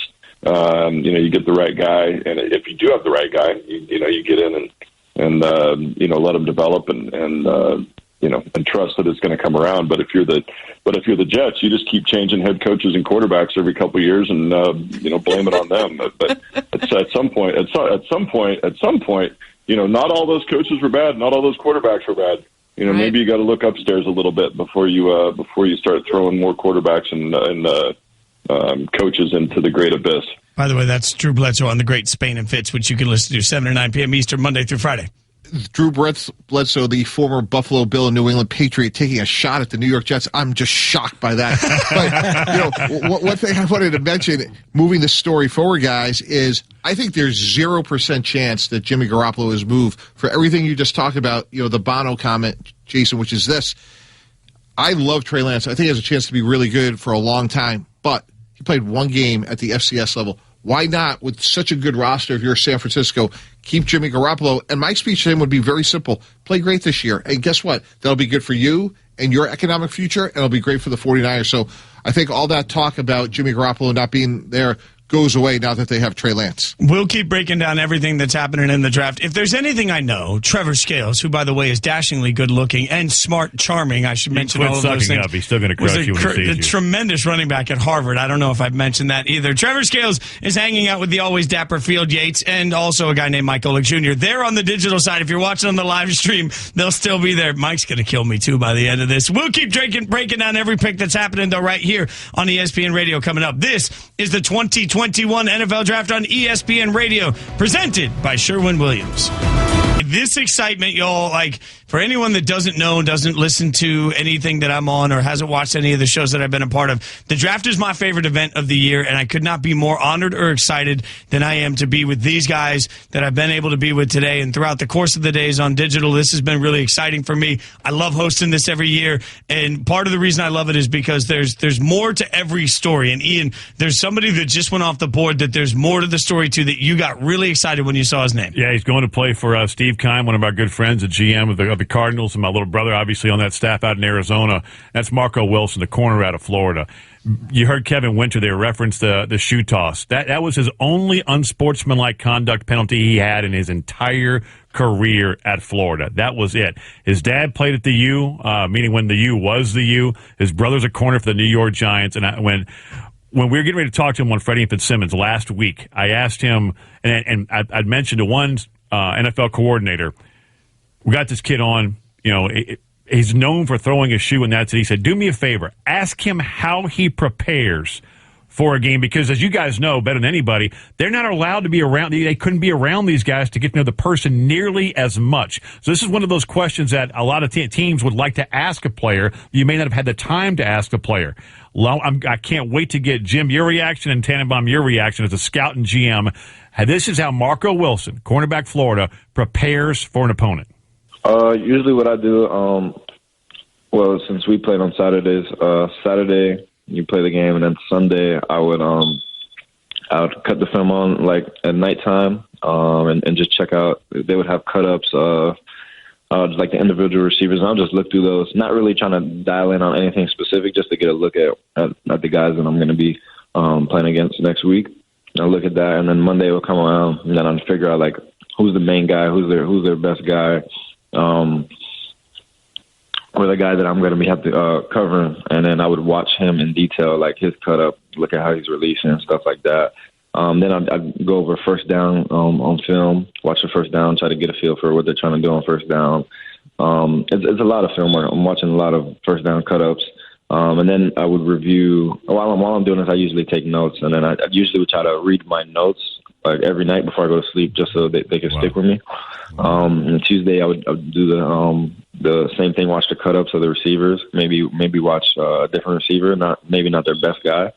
And then I would go over the third down, look at their third down schemes, try to pick up any little subtleties I can get on the game plan. And then Wednesday I'll go watch the red zone, watch the third down, watch the first down again. And then I would study like the slot receivers, because I may have to go inside, play slot, try to figure out the slot scheme. Thursdays I would like to start watching. I'd watch full games, like any full game cut-ups. And I usually like to pick teams that they played against that play similar defenses like us. Watch that. And then Friday comes around, I'd watch a full review, first, second down, third down, red zone, 2 minute, and go over all that. And then I would watch the full game cut-up, at least two full game cut-ups, without pausing it or running it back or anything, just so I can get like in a game speed. Trying to read what I need to read, like any formations, try to pick up on anything that I might see coming, just to get like in a in a game type situation where I can't rewind or pause in the game. So I just let the tape run and just go through any checks I need to in my head. Mike T. You just listen to an NFL player. That is an NFL work life right there. That is what a week looks like. The only thing he didn't talk about was things like hydration and how he eats and all the other things you do about your body. But, wow, that is an unbelievably impressive answer. And what's very clear about that, guys, how authentic that was. Like, he didn't prep for that question. Like, that is something that you could tell he just lived. Yeah, that was a long response. No BS. You know, like guys know how to BS around questions when they have to. The detail in that answer and how he kept stopping himself. And like it was in his head, like, oh, I forgot to say this. This is on Tuesday. This is what I do. So yeah, very, very authentic, very genuine. You can tell he grew up in a football family, right? I mean, this guy's grown up around football. He knows how to prepare. To me, that was a very genuine answer. So that's good. That's going to win a lot of people over. I'll tell you this: the team that drafted him is one of the teams that I sent that answer to, and now he's an Arizona Cardinal. I mean, awesome. I keep thinking about what certain guys get known for, right? And there's a moment where the college football landscape will never forget the throwing of the shoe, right? Yep. And the significance of the game. I don't want to take anything away from that. Like, I understand the memory and why it matters to the fan base, but the human being also shouldn't be defined by that one moment. I'll stand by that a million times out of a million, that these are still college kids, and in that moment, he made a play that was regrettable, which happens during the course of football. So it's really cool to hear that side and see that side. Also, a nice reminder to people that sit there and say, "Oh, you're just playing college football." Like, there's a lot that goes into this that I think a lot of people have no idea. That's someday I hope that we can do some sort of a details that actually follows the work that goes in to being a top level college football player, because I think most people have no damn idea. It's just no clue. Yeah, one of the best answers was Josh Allen a couple years ago. Like, he basically moved into the Wyoming football facility. Like these guys put in so much time and effort that you just don't realize it until you just delve down. And one of the questions we used to ask is, take us through your week. And as Jim mentioned, like, you're either giving an answer that's BS and manufactured, or like when you sat down with Josh Allen was living like an NFL quarterback's life as a senior at Wyoming. Yeah, I'll just go back to scouting the Griffin brothers coming out of Shaquille and Shaquem. And we had Shaquille in Seattle already. And I remember Shaquem, it was they were going through the turnover, and it was Coach O'Leary and then going into Coach Frost, and they had, almost immediate success. So Shaquille goes on. Shaquem's by himself. He really wants to assert himself as a leader in the program.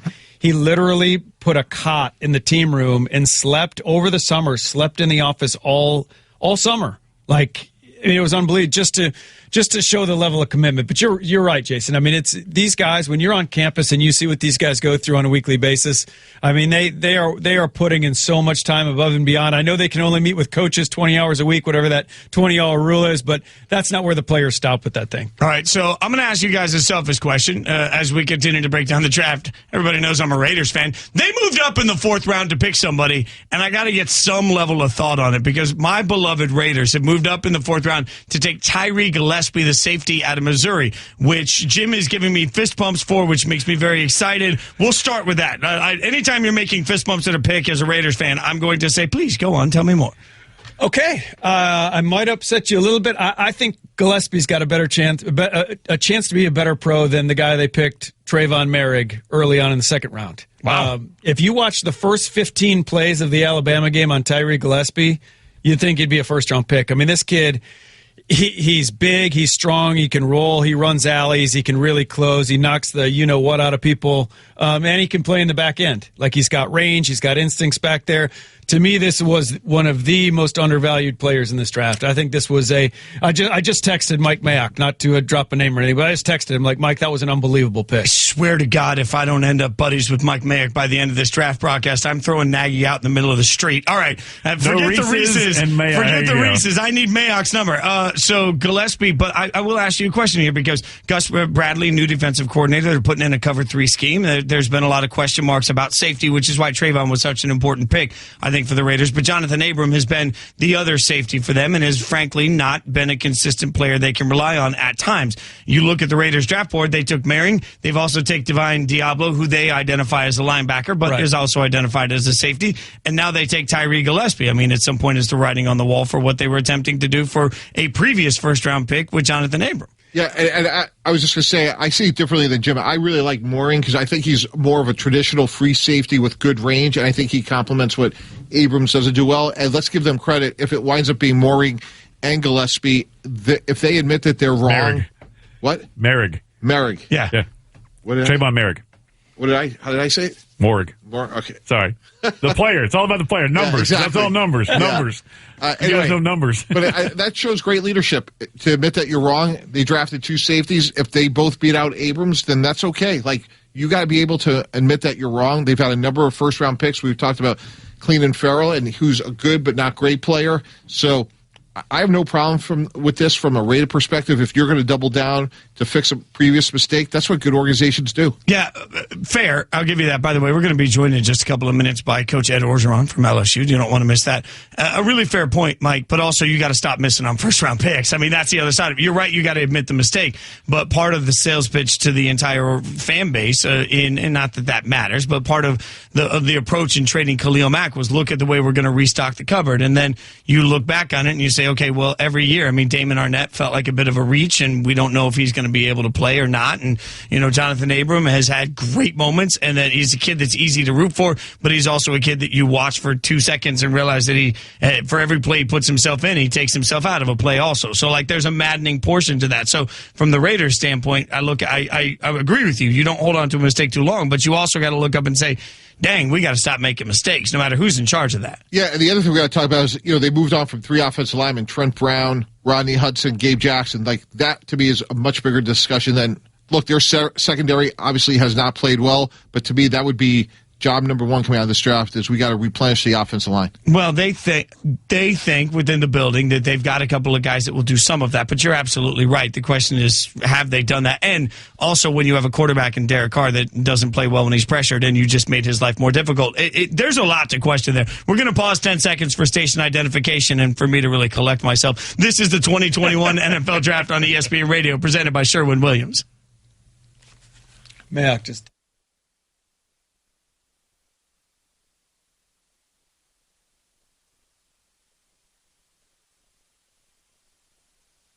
All right, you are listening to we're talking during a station identification does not stop us from breaking down draft content. Mike Tannenbaum, Jason Fitz, Ian Fitzsimmons, Jim Nagy, we're all hanging out, and we are joined now by the one, the only coach of LSU, Ed Orgeron. Coach, thank you so much for the time. We appreciate it. Really appreciate you giving us a little of your time. Obviously, it's a big deal when you see some of these kids drafted that you've had so much impact in their life. One today that everybody seemed to be in love with was Jabril Cox. What are teams getting? What are the Cowboys getting in Cox? Well, first of all, an outstanding young man, great family, great character. North Dakota State have done a tremendous job with finding diamonds in the rough and developing those guys. He came here ready to go. Jabril is very fast for his size. He can play nickel. He's covered some of the best slots in the SEC West, which is pretty good. Just a notch below the NFL. Great young man is going to work hard. You know what you're getting every day with Jabril Cox. What was it like, Coach, being there in Cleveland and watching Jamar Chase be reunited, as you laugh right there, with your former quarterback and Joe Burrow? Phenomenal. Just so happy for Jamar, so happy for Jimmy and Talia, so happy for Joe and the Cincinnati Bengals, and happy for Jamar. I mean, that's something that's a great connection. Those two were practically unstoppable when they were together. Just so happy for everybody involved. Happy for the Bengals. They got 3 Bayou Bengals now. The Bayou Bengals are now moved to Cincinnati. Coach O, it's Jim Nagy. Appreciate you having me on campus last week for Jabril's workout. Love getting over to Baton Rouge whenever we can. Love having your guys in the Senior Bowl. But can you talk a little bit about one guy we did have who hasn't been picked yet? And I think his name's probably going to be getting called here pretty soon. There's been a run on some safeties. Just Jacoby Stevens and what he's going to be at the next level. Kind of a hybrid, strong safety linebacker. Tested off the charts at your first pro day, 11-foot broad jump and 40-inch vertical and all that. But whatever NFL team picks him, what are they getting? Well, they're getting a great young man that's going to work hard every day. Pound for pound, he's probably the strongest guy that we've had here in a long time. Very explosive, as you saw in all his numbers. Strong, very strong at the point of attack. I thought Jacoby's best year was 2 years ago when we had him blitzing. When we was in a 3-4 defense, he was playing like a maybe what you call a hybrid outside linebacker in a nickel package. And one of the best pass rushers we've had here. So I think the closer he gets to the ball, the better off he's going to be. Physicality will not be a problem with him, I promise you. Hey, Coach, can you tell us a little bit more about Terrence Marshall? Because it feels like he's been sandwiched a little bit between Justin Jefferson and Jamar Chase. I know he was highly recruited out, and Carolina took him in the second round. Great. He got a great get. You know, Terrence was a force for us, a great young man. Know his family well, great character young man. You know, related to Joe Delaney, has tremendous genes. A tall guy that can play inside, can play outside. He obviously can beat man-to-man coverage. Is very smart. They got him a good player. Coach, obviously every year we talk about schools and the kids that they get drafted. Talk about what it means just within your program and for the future of the program when you got guys coming off the board high that came out of LSU. LSU sells itself over the course of time. LSU has developed some great players. Long before I've gotten here, we've continued that tradition. And, most of our players have come from the state of Louisiana. That's why the state of Louisiana is so important in recruiting for us to get our best players to come here. And then the word development, I think that's key. Once you get here, 5-star, 4-star, 3-star, 2-star, like Jefferson. I don't know if Jefferson was a 0-star. I mean, he was so low down the totem pole, like he was ranked 2,500 in the country. But if you come here, you're going to get developed. And if you're able to, if you have the talent to go to the NFL, that talent is going to be reached here at LSU. And you're going to take care of them also. And another aspect is you're a great defensive mind. And so if we can go and get your thoughts on, like, what did New England get in Alabama's quarterback, Mac Jones? You faced him. You saw him. What did they get in Mac Jones as a quarterback? I was a perfect fit.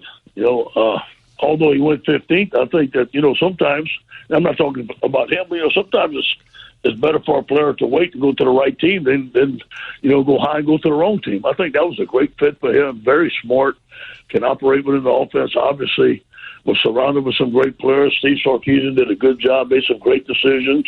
Is mobile, can avoid the rush. He's a lot like Joe. I mean, he's very similar to Joe Burrow. And the most important question is a fellow boot boy from Folsom, Louisiana. How the Bugs running right now? What size we got? They're big, we had a couple of big-time guests on campus the other day, and Peyton and Eli come visit us, and me and Eli sat out there and ate some crawfish together. And I tell you what, he didn't forget how to eat crawfish. I promise you that. I need to get in the middle of that, Coach. I miss it, baby. I miss it. How many pounds? How many pounds we talking? We had 40 pounds up there cooked with some potatoes and some corn. Had a little left over. I love it. I love it. Coach, we appreciate you coming on with us. Thank you so much for hanging out with us. Congrats on all the success today for kids that you were such a part of their life with. We appreciate your time, my friend. Thanks for the great job you'll do for the Tigers. Go Tigers. See you, Coach. I'll add one more thing about the LSU program. One of the best pro days in America because the way they feed you. You brought up the crawfish, the mud bugs. I mean, you show up at LSU Pro Day, they are going to feed you very well. As a city boy, though, the first time I was down there playing one of those big festivals in Baton Rouge and Country Music World, and you come out and you're like, wait, you're just throwing that all on the table? Like, is there like silverware, or is there like plates, or like what are we doing? Are we eating with our hands? Like, I was out of my element. Don't wear white and get after it. I grew up in the Northeast, went to Tulane, and when I drove down there, I had no idea what I was getting myself into. But boy, what a great part of the country! And I'll tell you what, Coach O is a national treasure. Oh, he's the best. By the way, it sounded like there's about 5 guys there around that table. 45 pounds for 5 guys. That's varsity.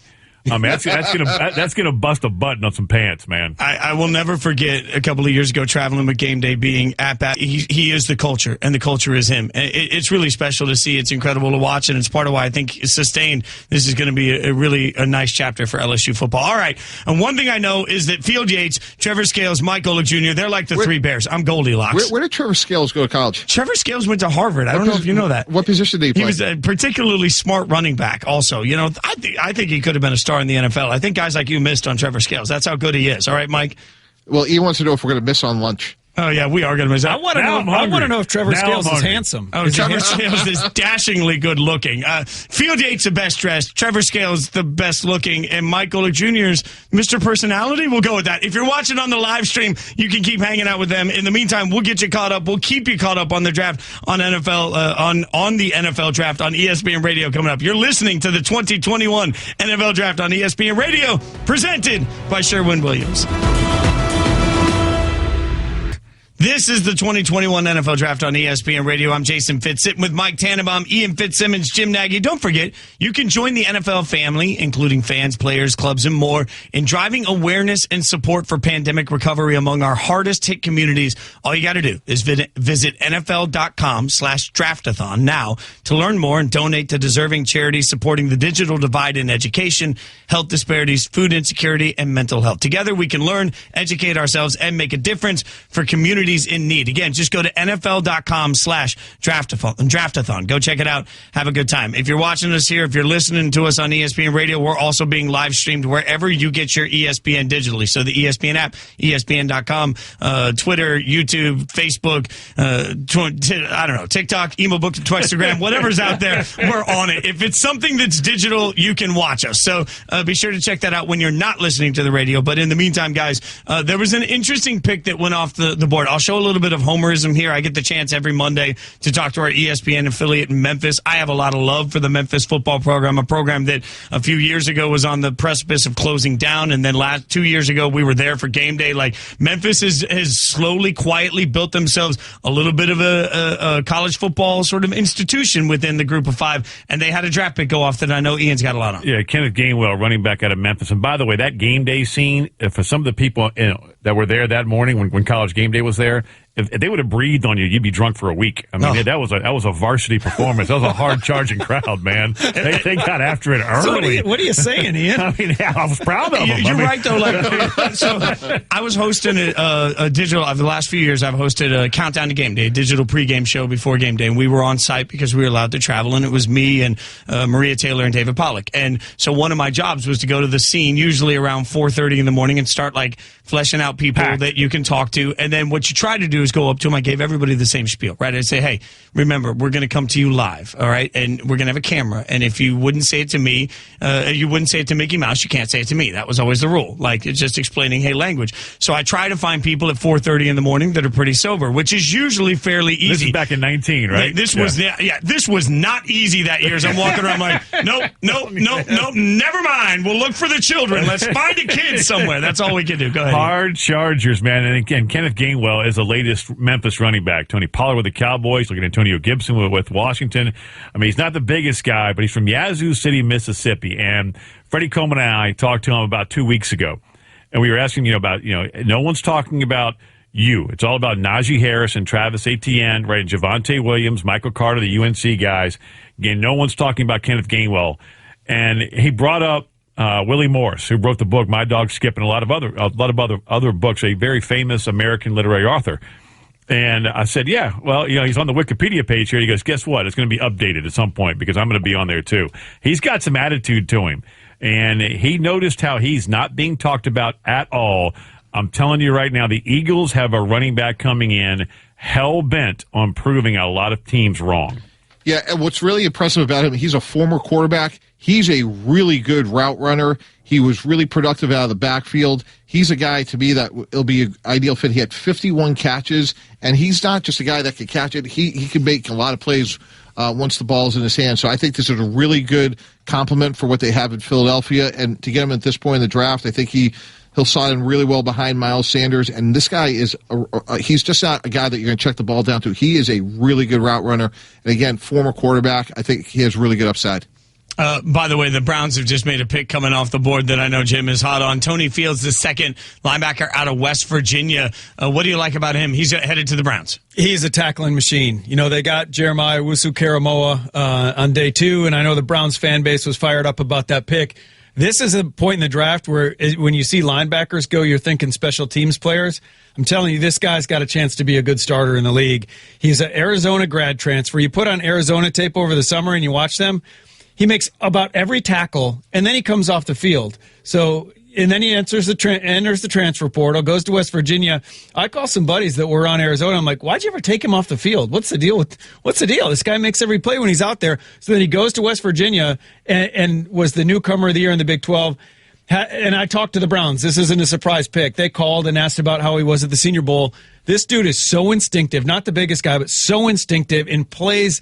He's one of those guys that's got so much juice that like everyone around him on that defense feeds off him, and that's what they want. That's what the Browns were really interested in. This guy is a tone setter. So if you're a Browns fan listening, Tony Fields at minimum is going to be a really good core special teams player for you, but don't be surprised here in short order if this guy's on the field playing significant snaps. You know, Jim, you brought this guy up. I know, talking about him several months ago. He led the Big 12 in tackles per game, 9.8. And when you look at him with Owusu-Koramoah, you got two really high-tempo guys. Both guys should play right away. And like you said, maybe he can wind up starting. But you think about what the Browns did. And Ian, you made this point last night about, hey, this is all about Lamar Jackson. But you go back to, they're going to get Grant Delpit back, who didn't play last year. It's like a bonus first-rounder this year. Yep. They signed Troy Hill and Josh Johnson.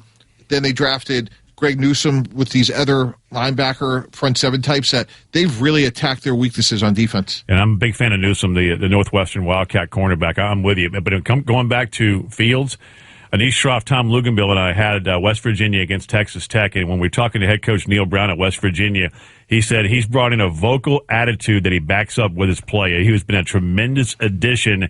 But the best thing is, he does it and says it, but he also backs it up. Now, having said that, this man is so intense in that game, and he does talk a lot of noise. I mean, you take the earphones out, man, and it's nonstop. Number one for West Virginia was chirping. It also got him in trouble in that game. He got a bad unsportsmanlike conduct penalty after being ejected for spearing. Comes in, and you don't have to leave the bench area. He was still talking noise to the Texas Tech players. Gets ejected from the game, cost him a 15-yard penalty, which led to a touchdown. They end up losing that game. If he stays in the game, they probably beat Texas Tech. But he's so intense at times, I don't know how you get a guy, Mike Jim, to dial it back a bit because, I mean, he gets so jacked up. That's something you just can't do and cost your team a play like that, especially when it ends up costing you the game. Right. And another point I'd like to bring up, just talking to one of his coaches, you can't reveal your sources, right, Mike? But talking to one of the coaches that's been around Tony for a long time is that he's different. He's wired different. A lot of kids these days, a lot of young men, young college players, they want everyone to like them. They'll lead by example, but they're not afraid to call anyone to the carpet. They're not afraid to get in anyone. They're afraid to get in anyone's face because they want everyone to like. This kid does not care. Yeah. He came into West Virginia, and if you didn't want to be great, if you couldn't get up to his level, he was leaving you behind. And they credit that West Virginia staff credits him. They went from 80th in the country in total defense to 4th this year in 1 year, and they credit Tony Fields because he wasn't having it. He wasn't having it with his teammates, so it didn't want to be great. So let me ask you a question, Mike. By the way, for you guys that have tuned in now on the live stream, Mike Tannenbaum, Ian Fitzsimmons, I'm Jason Fitz, Jim Nagy. Mike, former GM. Jim Nagy runs the Senior Bowl, former scout, and Ian Fitzsimmons, one of our best college football guys. So I'm interested because something Ian just said is that, maybe he walks a little bit too far on the line of aggressiveness. What's easier if you're at a GM standpoint, you want a guy that goes a little too far that you think you can dial back, or do you want a guy that maybe hasn't found that next year? 1,000%. It's so much easier to dial it back a little bit. And I love what Jim just talked about. You want guys that are force multipliers, guys that bring energy, and that's what Tony Fields has done. Like, that's how he plays. And again, when you watch Owusu-Koramoah, very similar. He had a great motor. His production, I was really surprised he didn't go in the bottom of the first round, even though he's undersized. He had great production for a guy that was small. So I think those two players play very similar. We go back a year ago, Jason, Grant Delpit, very similar. Isn't there some element to, like, this becomes one of the more difficult things, and we haven't talked a ton about this over the course of today, but opt-outs obviously were a factor, but also the strange recruiting has been a factor. Like, there are certain kids that just have it factor when you talk to them, and you can feel their energy and their passion. And as much as we'd all love to think that comes across in Zoom, let's be real. Like, again, I'll say take a real-life application for any of you. I don't care if you work in sales or you build widgets or you work at a spreadsheet company. Like, when you're looking face-to-face on a Zoom, there's just a moment where it doesn't connect the same way. I've got to think that makes it tougher this year than ever to get that feel from the kids that have that it factor. Until a couple hours ago, I described you as boring, unenergetic, flatliner. Yeah. But in person, we're getting the real Jason Fitz here. So, no. The number of people that have told me you transfer better in person, I'm like, that means I stink. No, Jason, in all seriousness, you hear that quite a bit. Like, we missed the combine. Like, there's a reason the combine's been around for 100 years. Like, we missed the interact. Like, this is the ultimate people business. It goes back to one of the things that Coach Belichick always said: the two things you're going to have in pro football that you don't have in college football is more time and more money. And how are you going to handle that? And what kind of character do you have? What kind of football character do you have? And the Zooms, you're putting a Band-Aid on a tough situation. Obviously, it's a insidious virus, but make no mistake about it, when you talk to teams, this process has been very difficult. Yeah, that was a huge selling point for us at the Senior Bowl this year, was the face-to-face interviews. You know, we could promise that to the agents and the players and the teams on the other side. You will get across from each other. Now, we spent $12,000 on plexiglass, and everyone had masks on. So that was the one complaint that teams were like, well, we tried to record it, and it was a little muffled. But no, I mean, it matters. It definitely matters. And guys like Tony Fields and guys that really have juice about them, like Fitz does, you don't get it. You don't get it over the Zoom. It's hard to get up for those. And some of these guys had those things back to back to back to back. Like, their mornings were literally 4 straight hours of Zoom. And by the fourth one, you're kind of zapped. So this was a particularly different cycle and just a unique year. Fitz, 12 dimes on plexiglass. You could have built a bubble around the boy. I mean, that's some serious plexiglass. That's why those peanut butter cups in Mobile are so expensive. I'm telling you, I wouldn't know because he didn't bring any with him. Come on, we're back to the peanut butter cups. That's okay. Just give me Mayar's number and all's forgiven. All right. We're going to be talking in just a minute to one of the stars of the draft, one of the picks that made everybody say, oh, that's a good one. We're going to be joined by Christian Darrisaw of the Vikings tackle coming up in just a couple of minutes. On the live stream side, Trevor Scales, Mike Golick Jr., Field Yates doing a great job. They're going to keep it with you right now. In the meantime, when we come back on radio, Christian Darrisaw will be with us. This is the 2021 NFL Draft on ESPN Radio, presented by Sherwin-Williams. This is the 2021 NFL Draft on ESPN Radio. Mike Tannenbaum, Ian Fitzsimmons, Jim Nagy. I'm Jason Fitz. By the way, should be noted, as Kevin alluded to, Michael Carter II selected, which is only convenient for the Jets because now that they've taken Michael Carter and Michael Carter II, they at least have a differentiator on the back of their jerseys. Although I don't know if I'm Michael Carter II, how I feel about it. Christian Darrisaw, obviously one of the picks yesterday that a lot of us looked at and said, holy cow, that's a good one for the Vikings. He joins us now on the Goodyear Hotline 2021 NFL Draft aerial coverage of Cleveland, provided by Goodyear, the start of a new drive. Goodyear, more driven. Christian, thank you so much for the time, man. Congratulations. Let's start with the obvious here. Where were you? What was the moment like when you actually hear that you are picked and you are going to be in the NFL? Man, so I was in Ocean City, Maryland, back at home, my family and friends, and like just seeing that phone ring, and you see Minnesota on top, and just know, like, man, it's like really happened, like a dream come true. Like, all the emotions just started to come out at one time and everything like that. And it was really like just an emotional feeling. And just talking to the GM and being wanted by the Vikings, it definitely was crazy. By the way, I have some nights I don't remember in Ocean City, Maryland. Go ahead, Mike. Yeah, actually, let me just say, Beach Week in Ocean City is a thing. It, yes. Oh, I'm telling you. Christian, this is Mike Tannenbaum. That was Jason Fitz. Yeah, that's on me. Big fan of your game. Little surprised that you were still there at 23. What are the one or two things you think you have to work on to get better at the next level? Just being consistent. Like, just every play, just going out there and just dominating every play. Like I know I can. And I'm a student of the game, so once I get in that room, in the facilities and everything, just taking everything and learning everything, and I feel like I'll be just fine. Yeah, Christian, this is Jim Nagy at the Reese's Senior Bowl. I was kind of bummed you came out early. I was planning on you in our game next year, man.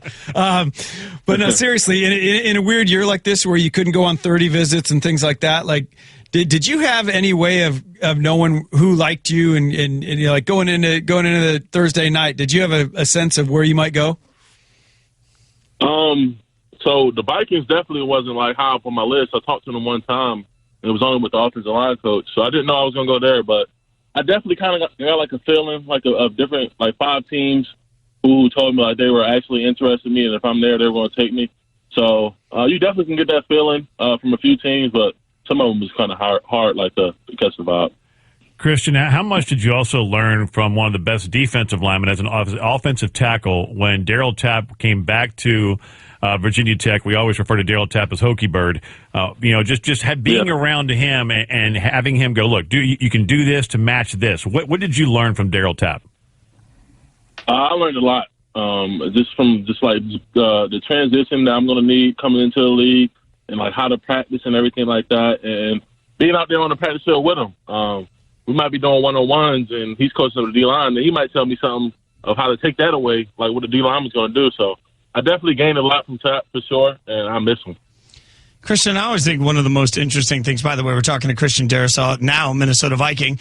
So cool to say for you, man. And I think one of the most interesting things about this for guys that get drafted is the life adjustment. I mean, you just mentioned Ocean City. You went to Virginia Tech. Now all of a sudden you're going to be living in Minnesota. Like, I know it's early to be wrapping your head around it, but sort of what's your plan? Like, how do you plan to attack that life adjustment?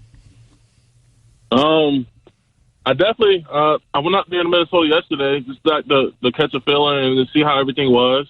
But I feel like I'll adapt very quickly. It's just like how I went to my prep school and then going to Virginia Tech. I feel like the transition won't be hard at all. Just living there and it's like being on my own and everything. I feel like the transition will be easy. Well, you mentioned prep school. For people who don't know, you went to Fork Union Military Academy. Guys like Eddie George went to Fork Union Military Academy. Going there, how much did that change your life? I know you and I talked about this last week. For people who missed that conversation, how much did going to Fork Union change not just the player but the person?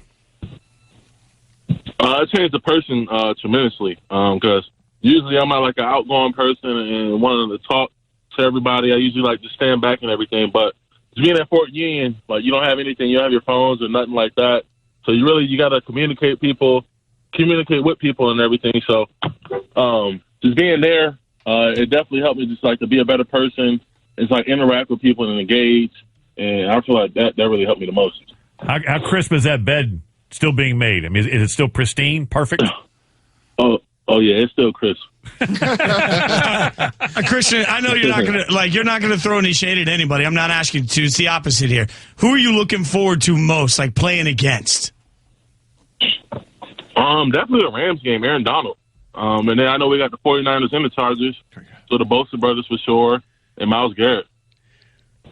We all looked at each other like he's looking forward to playing Aaron Donald. You are a sick human being, Christian Darrisaw. I love that. I absolutely love that. You want the best. Christian, I got one last question for you. One of your teammates, Khalil Herbert, still on the board.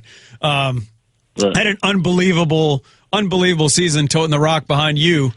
Just what are these NFL teams missing on Khalil? Because he's an outstanding running back. Oh, they're missing a lot. Just like a great guy. Like he's a better person and like a better player, I say. But like I was just texting him a while ago. Like these teams sleeping. He told me like whatever team takes the opportunity on him, he's gonna make the most out of it and just show everyone they're passing up on a great player. I hope he does end up going somewhere with a great situation so he can have the opportunity to do that. But these teams are definitely sleeping on him. Well, that phone number that called you from Minnesota the other night, call that right back and start lobbying for your guy. I might have to. Christian, we appreciate your time, man. Congratulations. I'll tell you this, man. You worked your whole life to get here through all of the change and all of the madness that's about to happen. At least give yourself a second to look at it and appreciate the fact that you made it. Dreams came true. Dude, this is a cool moment for everybody that watches it for you. We're really happy for you, dude. Thanks for coming on. Sure, I appreciate that.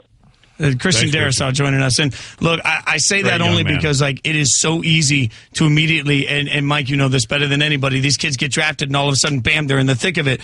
Man, what's the point of all the years of sacrifice that you make and all the years that you put in to get into the NFL if you don't take a second and say, okay, I got to at least breathe this in and say, man, the work was worth it. You know, Jason, I'm so glad that you brought that up because by far the worst part about the job is the final cuts when you have to let so many players go. There's nothing worse than that. Really one of the best things, obviously, being in the winning locker room after a game. Beyond that is making those phone calls when you're changing people's lives. And the best ones are when either they're breaking down or there's been so many times over the years where you can't hear a word because it's celebrating like it's New Year's. And it's the coolest thing. I'm glad you bring it up because, you know, and I'm as guilty as the next person. Like, sometimes we get desensitized and look at it as transactions, but these are human beings that their lives are now changed forever. They're going to be a professional football player. Yeah, I just think, again, there's so much sacrifice. You brought it up earlier, Jason, about what these guys' daily life is like as a college football player and the time spent. Yeah, this is a perfect opportunity to sit back, enjoy the weekend with your family. these draft parties are great. And sometimes guys get caught in a situation where they don't go quite as high as they want to. So it's a little bit of a, it's not a great thing, but they do. They really need to enjoy this weekend because pretty soon they're going to be gone again. Enjoy this time with your family. Well, you just mentioned draft parties, and that triggered a thought. Did you guys see where Najee Harris had his post-draft party? No. Yes, this is incredible. At a homeless shelter that he lived in with his family for 4 years out in California. Not at some great swank bar or at his house. No. He went back to the homeless shelter that they lived in for 4 years, on and off, and had it catered, everything. And when I was talking to Alabama coaches at the Alabama spring game about Najee Harris, they said, you know what? He's kind of an enigma. I mean, you just every now and then he's just going to do something that you don't expect. But this was something that is expected from him because he always worked with kids around the Tuscaloosa and Birmingham area because, in his words, I don't want any child to have to grow up the way that I did because my parents did everything they could. But sometimes you just got to catch a good break. And Najee Harris finally caught his break. His out was football, and he's giving back again. I mean, that was one of the best stories that has not been told enough, in my opinion, when it comes to the NFL draft. One of the easiest kids to root for in the process of this draft. And also, just a reminder to your point, whenever something negative happens, we blow it up into such a massive story, and we forget sometimes to tell the stories like that. Like there's such an element here that is just it's a reminder of everything that can be good about these kids. Yeah, Nick Saban has done such a remarkable job, and there's so much as all the Alabama players that have been drafted early. And to me, the cool things are the stories you just told, or Jalen Hurts was at the national championship game this year, which is really remarkable. Here's a guy that transferred out of the program. I think that just says so much about the special culture they've built there. Josh Jacobs, another one that really came from really tough backgrounds and obviously turned into a first-round pick. And I think those are the things that maybe Alabama doesn't get the credit for. So a couple of picks have come off the board I want to get thoughts on. One, not really a thought, just an observation. Tommy Doyle drafted the tackle, offensive tackle out of Miami of Ohio, which only makes me laugh as a fanatic of the Halloween movie series. I always think of little Tommy Doyle and that. But more importantly, Shaun Wade, corner out of Ohio State. We were talking about him earlier. He goes to the Ravens. And, I know this is somebody we've talked a lot about. It felt like a year ago everybody was convinced Shaun Wade was going to be a top of the first round, like epic pick, and here he goes, fifth round, 160th overall to Baltimore. Yeah, and again, some of the summer work that comes out, and again, not throwing stones at anyone, but it's a tough job when you're trying to project out of a guy's junior year. But this guy was being mocked in like the way too early mock drafts in the first round, and here he is sitting at pick 160 for Baltimore. So it could be tremendous value for him. He's been a really good nickel player, and I think he saw this year as an opportunity to bump outside and prove his value and prove more position versatility. Well, it just didn't work out great. We saw what Cornell Powell from Clemson did to him in the semifinal game, kind of physically abused him. I think he's going to have a good career in the nickel. And they might have just stolen Shaun Wade in the fifth round. Yeah, I saw him a couple of years at practice, and I know he was really looking forward to going back outside, following in the footsteps of Arnett and Lattimore. He's not that, but the good news is it's not where you start, it's where you finish. He's going to the Baltimore Ravens guys. They play a lot of nickel, and I think he's really in a good position. If Tavon Young and Marcus Peters are their outside corners, Jimmy Smith is obviously very close to the end. This could be a really good opportunity going to a team that's historically played a lot of nickel on defense. He's also a tremendous person, not just a player. He wore number 24 at Ohio State in honor of his best friend that was killed in high school. And he came back. He told me when he joined Freddie Coleman and I about, 3-4 months ago, that his whole purpose of coming back, one was to support the Buckeyes, support his team, and be that team guy, but also to prove that he is more than just an inside corner and a slot corner. I don't know if he did that, but I'm with you guys, man. Going to the right situation is a big part of the draft. Mike, I think that's an outstanding observation there. He's going to the perfect observation. And you talk to coaches. I was on the call of Ohio State Clemson on the field when he got ejected early in that game for targeting, and a lot of which was a 50-50 call that went against Ohio State. Every single coach, player you talk to, alum, doesn't matter, and Scarlet and Gray will tell you that game changed when Shaun Wade got ejected for targeting in that college football semifinal. Yeah, again, like when you look at them, they're really set on the outside. Peters, Marlon Humphrey, this is a guy that could go inside and really thrive. And, like Jim talked about, like you could see why he slipped because corner to me is the one position, even more than receiver, that if you don't have speed, that's going to show up as quick as possible, more quickly there than any other position on the field. That's why he fell. But again, if I was talking to Shaun Wade right now, my message is it's not where you start. You're in a great environment. A lot of defensive players have thrived under Coach Martindale there, and hopefully this is a good spot for him. Speaking of great team environments, they've got that on the digital side with Field Yates, Trevor Scales, Mike Golick Jr. They're going to take over if you're watching on any of the live streams, and we'll keep you updated on everything that's happening on the draft coming up. You're listening to the 2021 NFL Draft on ESPN Radio, presented by Sherwin-Williams. We're getting you caught up on every single pick of the 2021 NFL Draft. And, guys, we're already in round 5, by the way, which is a little surprising when you think about how it feels like. It just feels like we're flying through picks at this point. And still a lot of guys, I know we were just talking about Shaun Wade, but still a lot of guys that have a ton of name recognition. And one of the guys that we had a lot of eyes on leading into the draft that was selected by the Panthers, by way of the Patriots, by way of the Houston Texans, only because it's fun for me to give you that whole path, Davian Nixon, defensive tackle out of Iowa. Now, this is somebody, Jim, that we heard a lot about coming into the draft. And these are the moments, if you believe all the hype monsters, like there were just moments over the last month where I felt all of a sudden like Nixon was going to find himself as a day 2 pick, and now he finds himself in the 5th round. But still, somebody that comes in that had a lot of hype. Yeah, just talking to guys around the league, they felt like in the media he was being a little overhyped, but they still liked the player. So I kind of felt like it would be somewhere in between. I thought maybe late 3rd, early 4th. But Carolina to come in now, like you just went through all the different trades. These picks trade hands quite a bit. But for Carolina to get them where they did, that's a nice pick. Big Ten Player of the Year. Well, and that reminds me, Ian, of something you said when we were talking the other day about one prospect slipping down the board, and you said, like, on what board? And there's a difference. We're talking about Justin Fields. Yeah. And I made a call on Monday to one NFL GM that I really trust. And I said, why is Justin Fields falling? He goes, well, where is he falling?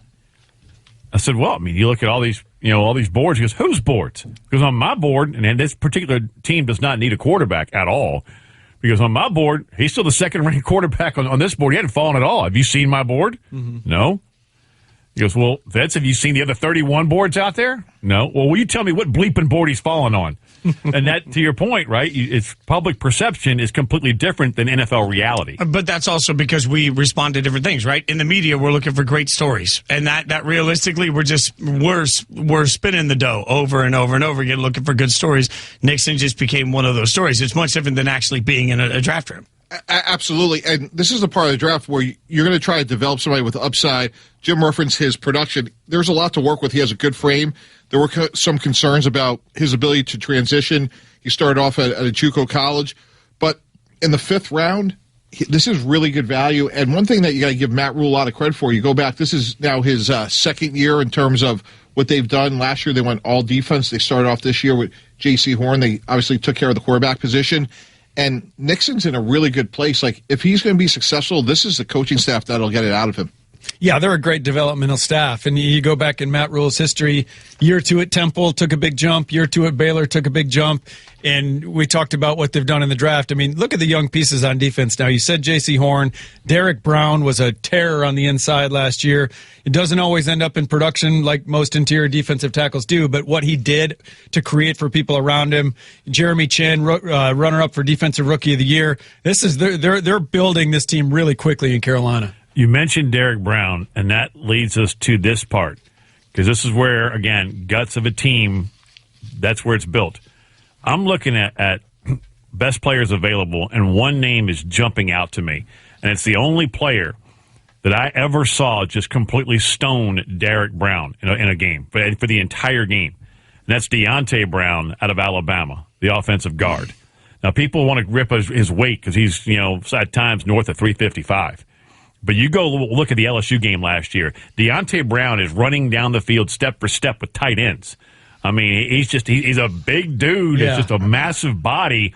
But, man, he's a mauler, and he can move for 355. So when does a guy like that, and where some of these interior linemen, like also Trey Smith, I know he has that odd medical condition, But, man, he's another mauler from Tennessee. When did dudes like Brown and Smith start to come off the board? Yeah, I love Deonte Brown. And one of the reasons Drew Brees has had so much success in his career is they built a really firm pocket for him. Me and the two guards and center were usually in New Orleans over the last 10, 15 years, really strong and can anchor and short set. That's what Deonte Brown can do. So when we're talking about some of these more athletic quarterbacks, sometimes when they're undersized, like Baker Mayfield isn't very tall. Like that's going to be a team that's going to have to put a lot of resources into their offensive line. So I think he's maybe not the athlete that some of these other guards are, but boy, he is strong. He could short set and he could keep a pocket firm. Yeah.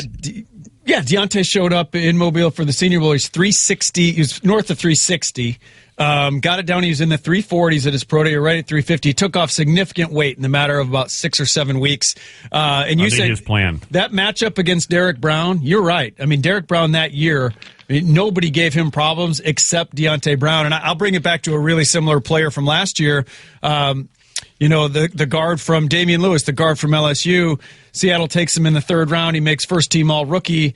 And, I mean, I think Deonte Brown was just a slightly better player than Damian. Here he is 2 rounds later, still around. I think this is also the time to get great value, right? Like when you start talking about the interior portion of the offensive line, we all know that guard is something that you can hopefully address later. If I'm Carolina, they just traded up. I would not be surprised if one of the names we just mentioned goes here to Carolina to protect Sam Darnold. I mean, am I nuts here, Mike? Because they just moved up right there. And again, I don't know. Deonte Brown is just an absolute steal right now to me in the 5th round. Yeah, and again, they also just took Davion Nixon, again, another big body guy with some athletic upside. So it would make a lot of sense. Doesn't look it's going to go that way, even though it's still a great idea, Ian. I guess Keith Taylor, the corner from Washington. Yeah. I guess let's go skinny outside instead of big inside. But again, when we're in this part of the draft, what can you develop on? What's the attribute? And this guy has massive size. Again, I look at a team like the Raiders, who lost a whole bunch of offensive linemen. He would be a good fit there, and we'll see here. But I would think his name will get called very soon. Yeah, you'd be replacing Gabe Jackson with a young Gabe Jackson. I mean, it's a good strategy, right? And I think that this part of the draft, though, and we'll say this, I think, probably 500 times. By the way, for anyone watching on digital, we just inhaled an uncomfortable amount of chicken wings, like J-Tim's, in a very small amount of time. So we're all, like, looking at our fingers, trying to figure out, like, is it still on our hands? Like, I'm trying to figure out if I've actually still got a wing in my teeth. I don't know. Clean, right? I mean, it's at this point, it is just, and it's going to hit us in about 45 minutes when everybody's just hanging from my chin. People always say, like, what is it like to be in the draft room? I'm like, well, with Rex, it's a 5,000 or 6,000 calorie experience, and we've done a lot here to try to, replicate that. That's so perfect. Next year we need like a whole bevy of snacks on the table, but it doesn't make for great radio if we're all chewing, I guess, while we're talking into a microphone. But one thing that you've said a few times, Mike, that I think really comes into play when we talk about this stage in the draft is fit, right? Like scheme fit, but also coaching fit. One thing that I think Mike Golick Jr. on the digital side has sort of drilled into my head is that line coach matters more than anybody wants to give it credit for. Who your offensive line coach is matters a lot to the development of certain offensive lines, which is why, Mike will find himself always believing in a Mike Munchak line, for example. So is a guy picked at this stage going to a coach that has the right skills to develop the player in a way that gives them the opportunity to be a success? Yeah, and in a typical year, your offensive line coach is going to go out as much as any other coach to work out players, get them on the board. I was really fortunate to be around great ones. Bill Callahan was one of the all-time best. Had a chance to work with him for a number of years, and it's really such an important position. If you don't have a good O-line coach, you have no chance. And we talked earlier about a guy like Tom Cable. Those guys are going to usually have a big influence in the draft room. Yeah, I'm with you. I was with Dante Scarnecchia in New England for a long time, and to see what he made some of those guys, to me it's the most important coaching position in the NFL on your staff. And in college, I think that's the strength coach. You're getting all these 17 and 18-year-old kids. You got to develop those bodies. But in the NFL offensive line, I mean, you got to have that guy. So how do you guys approach it? Like, for anyone that's never been to or watched the Senior Bowl, well, the way the Senior Bowl works, they're invited, and then coaching staff is determined for each side, and then that coaching staff works with them, which means the rest of the coaches and scouts and everybody else that's covering it are sitting in the stands watching practice go. But when you start talking about offensive line, there's so many different systems and ways they could run it. I mean, when you're a coach coming in, how do you coach properly for the Senior Bowl in a way that will show every other coach in the building what they actually are getting out of a prospect? Yeah, so the league office assigns the 2 coaching staffs, and it's determined by draft order. And the really only caveat is you need to bring your full staff to Mobile to coach the team. So if there's a coaching turnover, they usually can't come. They're installing their playbook, but let it be known it's a very pared down playbook. I mean, these kids get in on a Sunday and need to be on a practice field on Tuesday. So they're just really, it's a lot of one-on-one periods. It's a lot of individual periods. So you're running a really basic playbook. Like we have certain parameters, certain defenses you can run, no blitzing. I mean, there's things of that nature. But when they're getting the coaching, it's really in like the one-on-one periods where they can pull a guy aside after a rep and really fine-tune the technique part of the game.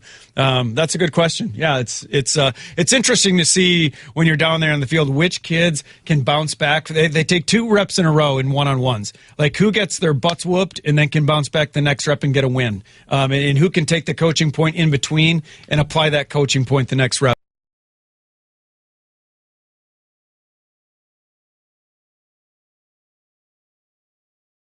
So just some great takeaways, and that's what the other 30 teams pay attention to when they are in the stands watching those reps.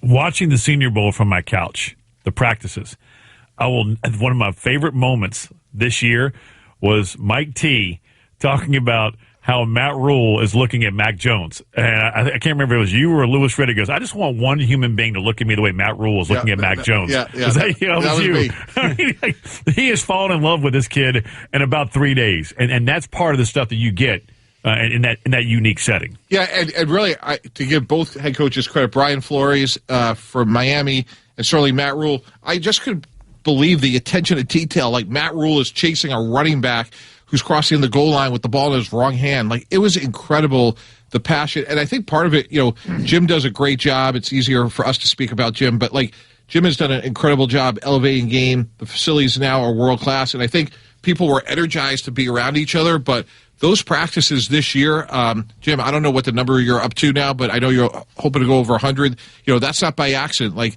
having all those teams there to watch practices was meaningful.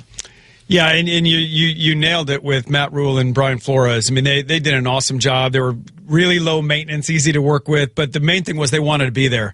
Matt Rule called me in October and said, how do we get to coach the game? I said, well, you got to keep losing. And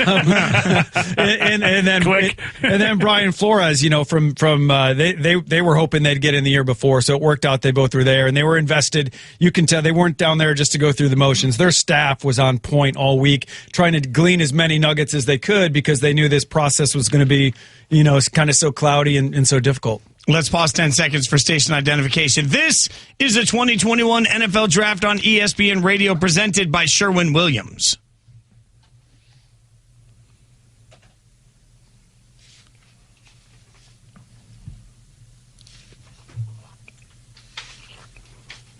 Mike Tannenbaum, Ian Fitzsimmons, Jim Nagy. I'm Jason Fitz on the radio side. On the digital side also, because we are live streaming on all of the social platforms for ESPN. You'll also see Field Yates, Trevor Scales, Mike Golick Jr. holding down the fort over there. We'll be throwing back to them in just a little bit. But in the meantime, let's get some expertise on one team's draft. Josh Weinfuss, the Cardinals Nation reporter, joins us. Josh, I love this draft. I'm just going to say it. I think the Cardinals have done a great job, and it starts because Collins, their first-round pick, is an absolute mammoth beast of an athlete that you watch the highlights from and you laugh like a giddy child. So what's your reaction being around the team so far for what they've done in the draft?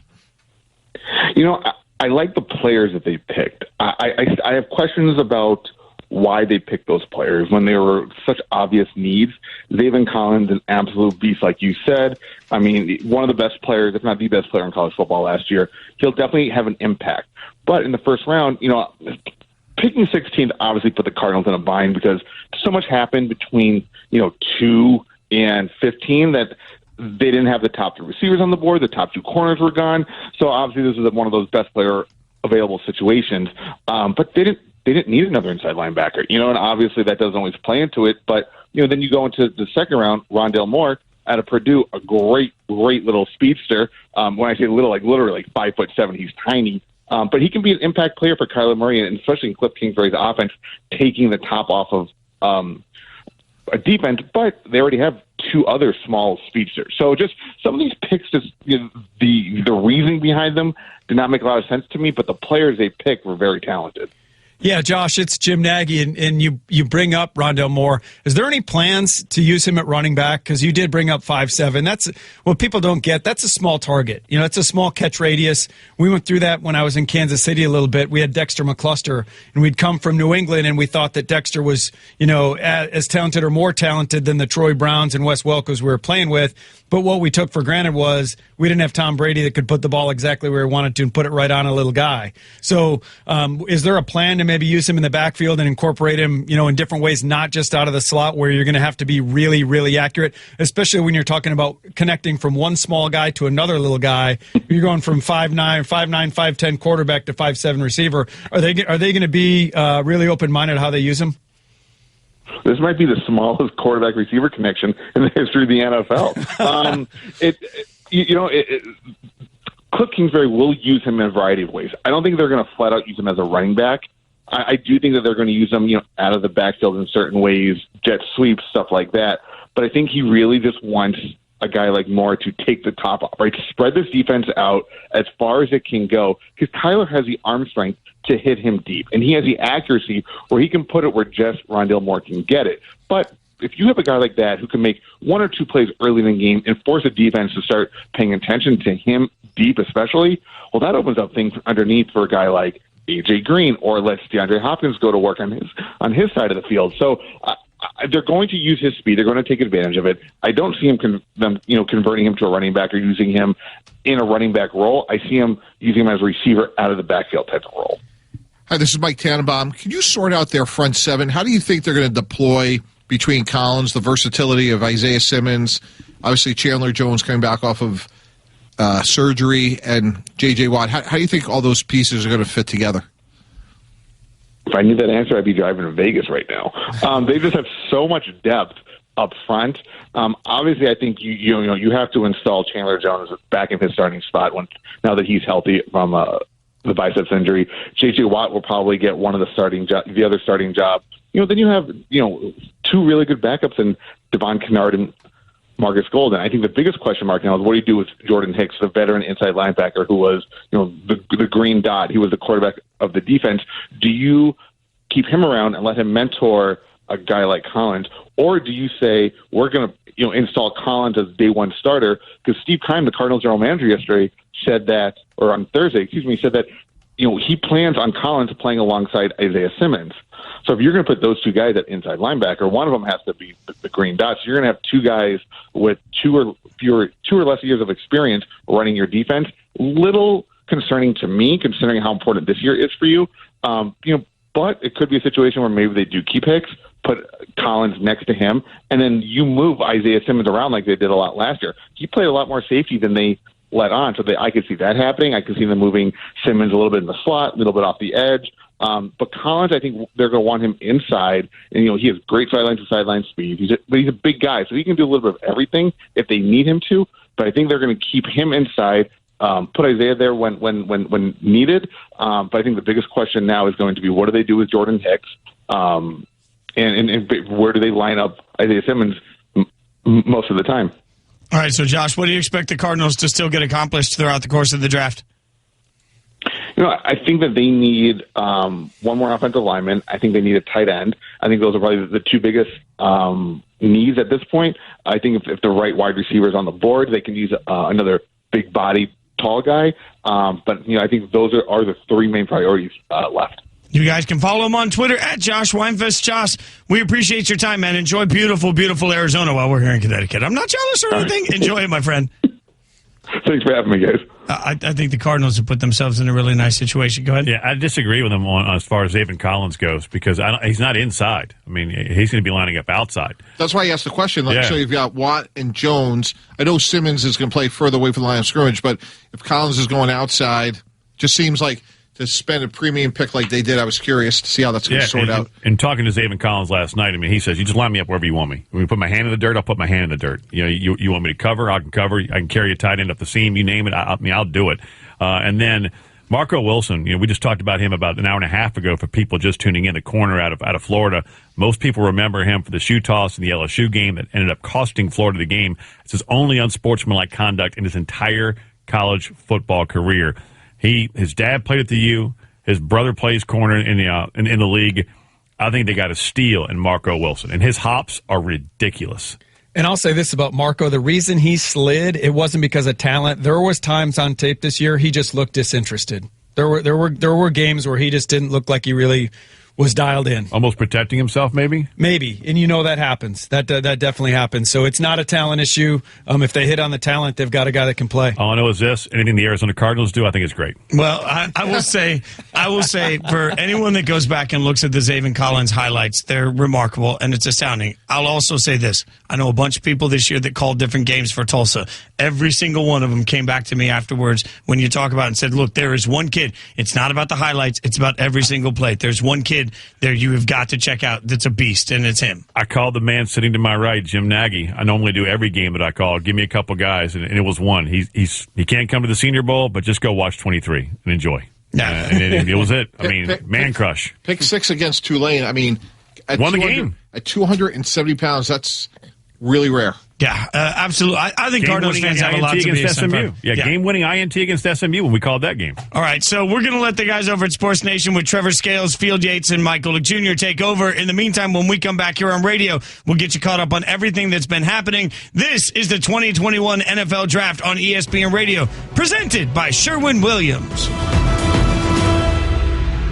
And hang out with us. So we're all over the place for the course of it. And guys, I'm going to stay on brand because my beloved Raiders picked in the 5th round Nate Hobbs, corner out of Illinois. Somebody want to give me some? Jim, you got something on Nate Hobbs? Yeah, absolutely. Big, long corner, tested off the charts, 40-inch vertical jump. Really liked his junior tape.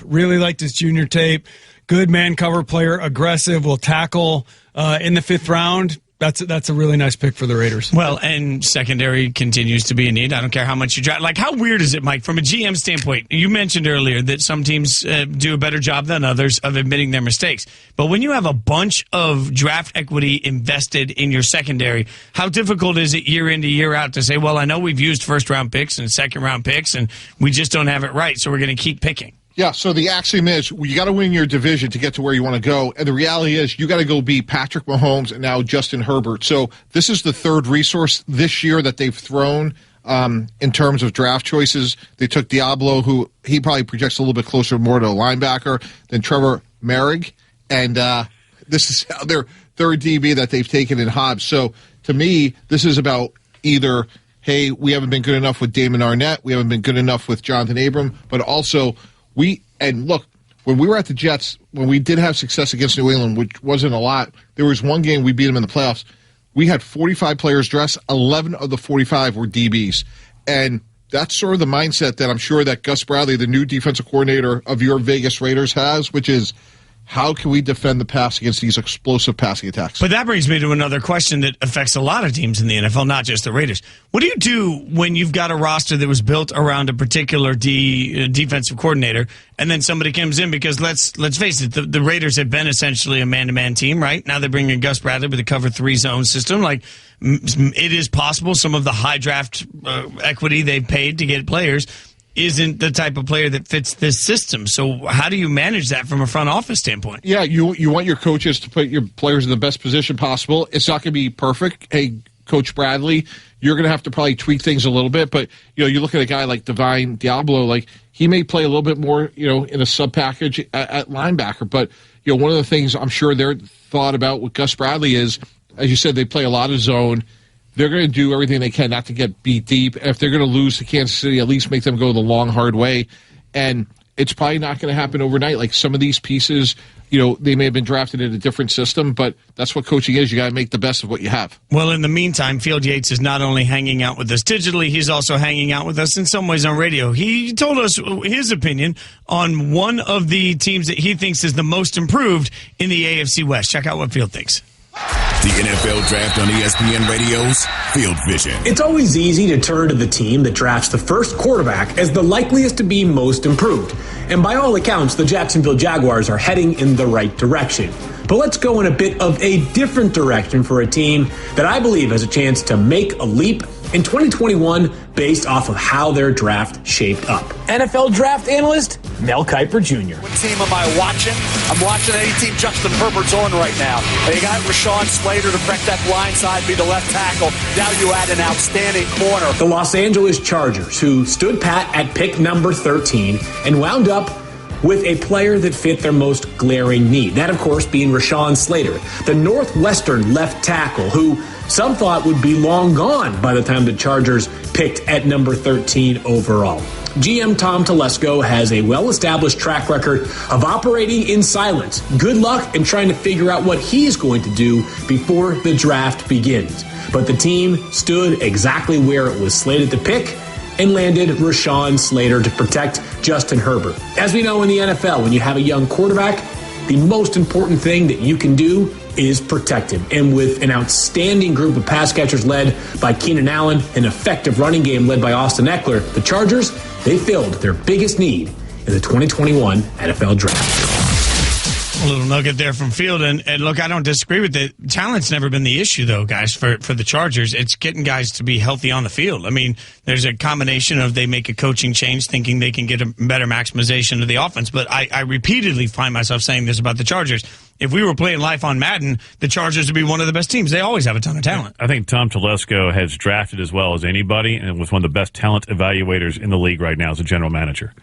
To your point, and Mike, you're shaking your head. Jim, you're shaking your head. I mean, Derwin James, perfect selection. I mean, when he's healthy, he's a Pro Bowler. Problem is, he's got to stay healthy. I mean, so that's not on the GM. That's not on the scouts, right? That's just bad football luck. And at some point, karma's got to change for that organization because the talent is there, especially now they have their quarterback. Yeah, absolutely. This has just been a team that's been riddled by injuries, and I love how they attack their offensive line. Field mentioned Slater, but you just go back to the offseason, they signed Filer from Pittsburgh, signed Corey Linsley from Green Bay. So to me, this is about what gives us the best chance to make Justin Herbert successful. And they added two really nice weapons. Josh Palmer from Tennessee is one of the most underrated receivers in this class. You just look at what he did against good people. The J.C. Horns, the Pat Surtains. He made plays against good people. He was just kind of hamstrung by the quarterback play there. And then Trey McKitty. They follow up in the late third and take the tight end out of Georgia, who's a really good player. So they're building up front, and they're also building around and giving Justin some more playmakers. So I totally agree with Tom Telesco being one of the best drafters. He is the last 2 or 3 years have been really, really strong. And now to the Houston Texans quickly. They took just a few minutes ago Garrett Wallow, the linebacker/safety out of TCU. This is a tackling machine. I mean, being from the Dallas-Fort Worth area, Garrett Wallow, anytime you turn on TCU, he was always around the ball. He's a converted safety coming out of high school. He's a Louisiana kick-your-butt type attitude kid. And he's a special teamer. I mean, I think at the 5th round, Jim, you and I were talking about this during the break. I think he's a core special teams guy that if you get something more out of him, then God bless him. And I know you guys invited him down to the Senior Bowl. When you watched him on tape, what'd you see? Because I saw a dude, every time you watch TCU play, that boot boy was always around the football. He can run. So he's going to be a good core teams player. And when he's free, he's not great at taking on blocks, but when he's free and he can navigate around stuff, he can close. He can go sideline to sideline. And on third down, better as a blitzer than a cover player. He's really got short burst. So he's a really cool guy, getting him in the B gap and A gap and letting him go. So, yeah, like you said, core special teams player. And anytime you get instinctive, hard-playing guys that can also run, he's not a try-hard guy. Sometimes you say special teams guys are just try-hard guys, overachievers. Wallow's white guy effort. Is that what you're talking about? Yeah, white guy effort. Yep. Wallow's a little more than that. He's got some juice to him. That's kind of like when they say surprisingly athletic for a quarterback. That's just That's it. That we all know where we are. You know what's interesting about what you guys just talked about with Wallow is this: Nick Caserio spent over 2 decades with Bill Belichick. One of the things about Coach Belichick that he puts a tremendous emphasis on special teams. Like when you think about the backbone of those teams, guys like Matthew Slater have been there for so long as a gunner. usually has a left-footed punter. Coach Belichick himself has a special teams background. So the fact that Nick Caserio would start emphasizing that in the 5th round is not a surprise. Can we all acknowledge, too, the AFC South is in a really weird spot right now? Because, look, there are issues, and I will say this loudly for everybody. There are issues larger than football that need to be figured out in Deshaun Watson's life before we can talk about anything revolving around actual Deshaun Watson. That being said, with that acknowledgement that this is far more important than football, the Texans have no idea what their quarterback situation looks like it's going to be, and they're a team that is in turmoil. The Jags, I think, have done a nice job in some ways in this draft. I believe really heavily in Trevor Lawrence, but that isn't going to be an overnight fix. The Jags are a couple of years away. So suddenly, this AFC South is really a 2-horse race, right? Like the Titans and the Colts, Chris Ballard, we've given a lot of love to over the last few days too, rightfully so. I mean, the Titans and the Colts got to be looking at it saying, our window is right now, because whatever Jacksonville is going to do, their window's 2 years away, and whatever the Texans might be, God only knows. So it feels like there are two teams in the South right now that are desperately trying to find a way to edge each other out, and the Colts have done a very nice job. So it puts a lot of pressure also on the Titans. The South, interesting to me. Yeah, it is. And, the Colts, I love Kwity Paye, especially where they got him. I thought that was one of their holes they had. There's still a question about left tackle and who's going to play there. And then for Tennessee, their big sign was Bud Dupree, and pass rusher for them. And then again, right tackle. They whiffed last year on Isaiah Wilson. So they whiffed big. I mean, they didn't just, and this is on the human being, again, as we've talked about a lot more than the pick. Isaiah Wilson gone. Like, you didn't even make it into season 1 with your first round pick. He didn't make it 2 days in Miami when they traded him to Miami. Which was a surprise because Isaiah Wilson and Brian Flores went to the same high school. So you would think that it was his second team. If anybody's going to get it out of him, it would be somebody that has a pretty compelling relationship with him. That didn't work out. So what do? They come back in the second round. They take Dylan Radunz, who could possibly start at right tackle. They lost a couple of corners. They lost 3 corners, actually, in free agency. They start with Caleb Farley. Obviously, a big question on him is medical. I'll say this to Titans fans. Dylan Radunz is a completely different guy than Isaiah Wilson. After spending a week around him, you're getting a totally different dude. He is a buttoned up, squared away, tough, mean, kind of not as wild as Taylor Lewan, but he plays like Taylor Lewan in terms of how he gets after people. The big question mark in the division is Carson Wentz. What's he going to be in Indianapolis? I think Chris Ballard, we all know what a great job he's done. They've built a tremendous roster, but what's Carson going to be? Hopefully getting him out of Philly, change of scenery, a little more laid back in terms of the media pressure in that market. If Carson can get back to being close to what he was, that MVP-ish season he had in whatever that was, 17 or 18 or 19, whatever year that was, it's going to be a 2-team race. But right now, you got to say Tennessee's the favorite because at least we know what they got under center. With Dylan, talked to him on Monday. What a fascinating human being. He grew up in a small town, Barrack or something like that, Minnesota. His pops passed away early on in his life. So when you grew up in a small town like I did, Folsom, Louisiana, one traffic light, really didn't need it. Two restaurants, Ray's and Gus's. Ray and Gus didn't like each other. I mean that small town living, and true story, by the way. But when after his dad died, he said, I was raised by about 500 dads. And if I screwed up, I was going to hear it 500 different ways. And he really took to that, and that kind of built his core. And he told us the other night he has not lost a football game in 6 years. Now, when you win 8 of 9 titles at the FCS level like North Dakota State does, I mean, you're not going to lose many football games, but he is undefeated for 6 seasons. And we asked him, when was the last loss? He damn near went play-by-play in the fourth quarter. I mean, it was hilarious. This man, he doesn't want to beat you. He wants to hurt you. Well, and he is going into somebody, Taylor Lewan is somebody that's really become sort of a stable mentor for a lot of the guys on that line on a certain way to approach football. So it'll be interesting to see how that plays out for the Titans. A lot of risk. Caleb Farley is a prospect that I think if he's healthy is spectacular. But if not, they could risk 2 years in a row getting nothing out of the first-round pick. All right, we're going to swing back over to the Sports Nation guys with Trevor Scales, Field Yates, and Mike Golick Jr. over on the digital side if you're watching on the live stream. And up next here, we're going to go to Mike Rothstein, Falcons Nation reporter. We'll do that next. You're listening to the 2021 NFL Draft on ESPN Radio, presented by Sherwin-Williams. Where we will be through every single stinking pick of this draft. We aren't going anywhere. We're bringing the funk. All right, we got funk, just to be clear. Like, I got a lot of chicken wings still left in my mouth. So it was fun before the chicken wings, and now it's funk? Well, as long as we heard it as fun, it's perfect. I'll keep my job. Okay. In the meantime, we've got some stories on guys that were just picked. We'll get back to it in a second, though, because we want to talk now to ESPN Falcons Nation reporter Michael Rothstein. Rothstein, obviously, congratulations first and foremost, my friend, because you've been covering the Lions for a long time now. You are covering the Falcons for us down in Atlanta, and you picked a heck of a year to make the switch because you got a lot of drama going on down there. So as you look at the Falcons draft, how close was the decision from anything you can decipher on whether or not to go quarterback at 4 or just to take Kyle Pitts?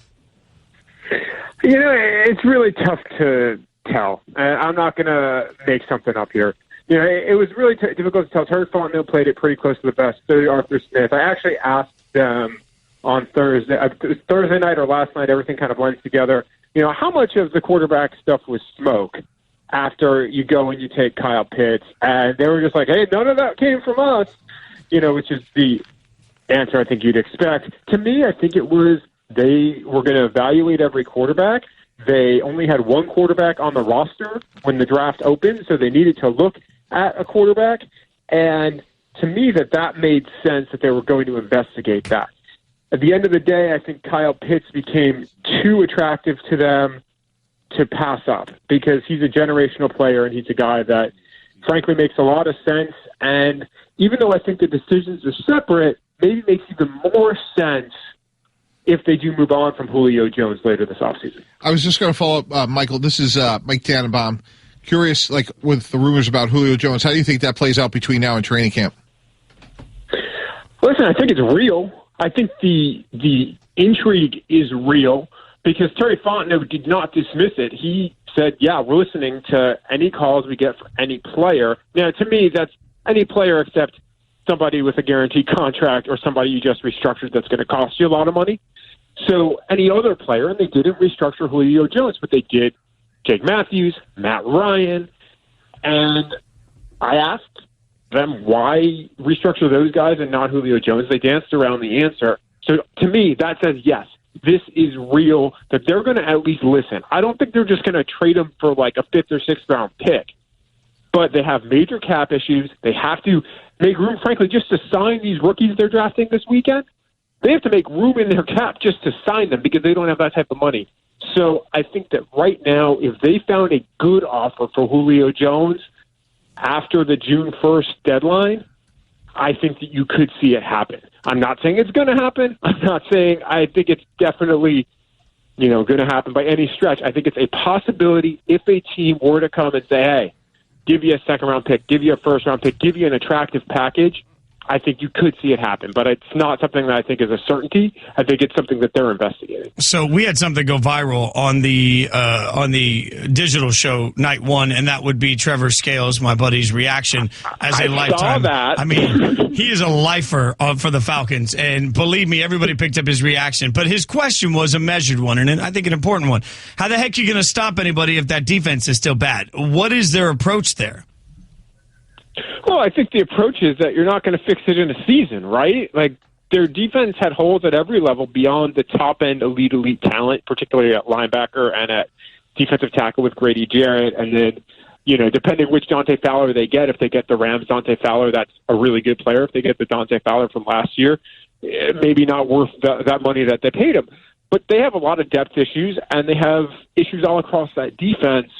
So I think right now it's about acquiring players. Right now, this is as much about the future, the next couple of years, next 3-4 years, as it is anything for 2021. At least that's how I'm viewing it. They're trying to be smart with that, and I think they've done that in the draft.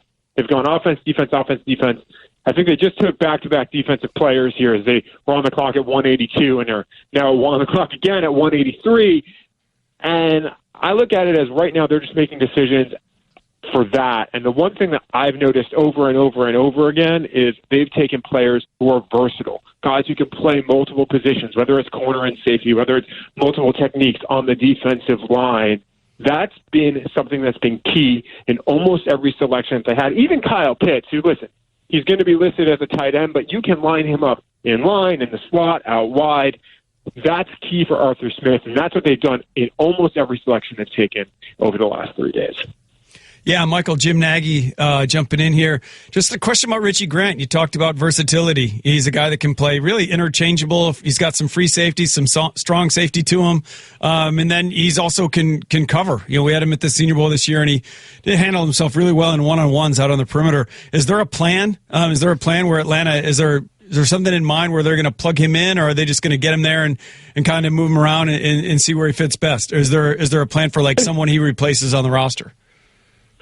Jim, it's funny you ask that because I think it depends on who you ask. If you asked Richie Grant last night, he said, "Yeah, I'm kind of more of a free safety." And then ask Arthur Smith later in the day, he's like, "Well, we're going to get him in and see where he fits the best."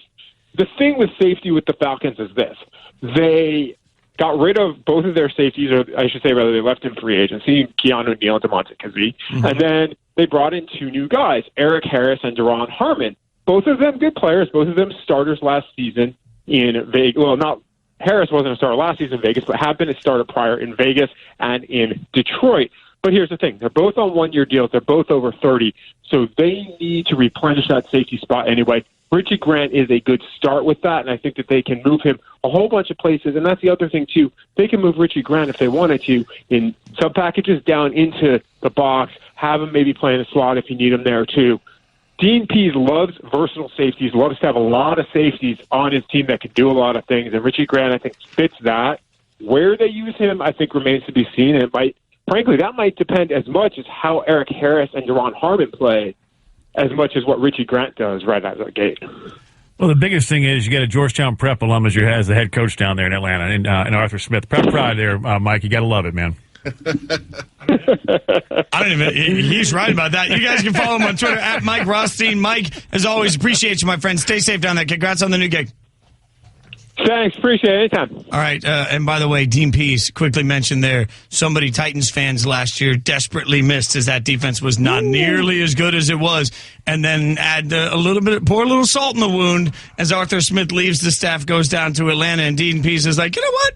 Retirement's not really for me. I'm going to come out. So, interesting note. Now, speaking of interesting notes, we've had a bunch of players go off the board of interest, and I love it when y'all's eyes sort of perk up. One is Talanoa Hufanga, the safety out of USC. And as his highlights were going, Ian Fitzsimmons, the look of childlike joy on your face was one that, I think deserves a moment here. Right around 2017 and 19, I mean, there was a few schools that we might as well have been the flagship for. It was LSU, it was Oklahoma, Ohio State, and USC.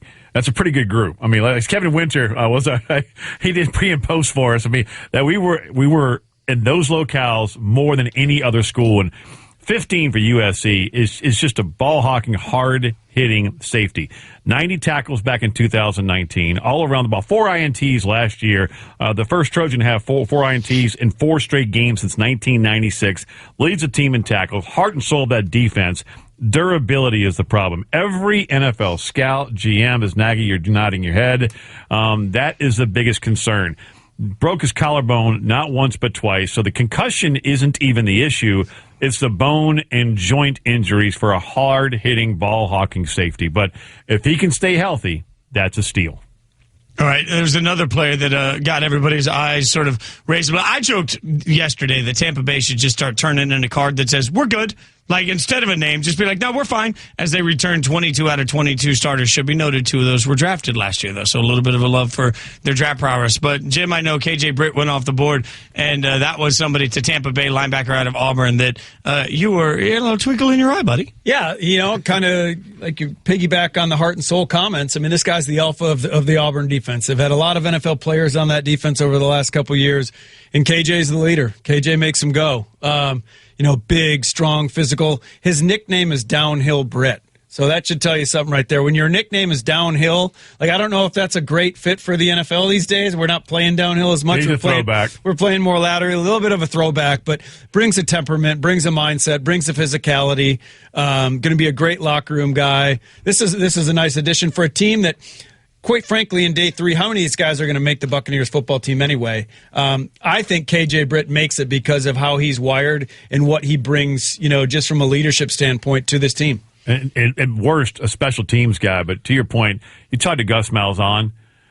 he won't shut up about it. And Gus is very, very, very short. He's not going to get a lot of long answers from Coach Malzahn.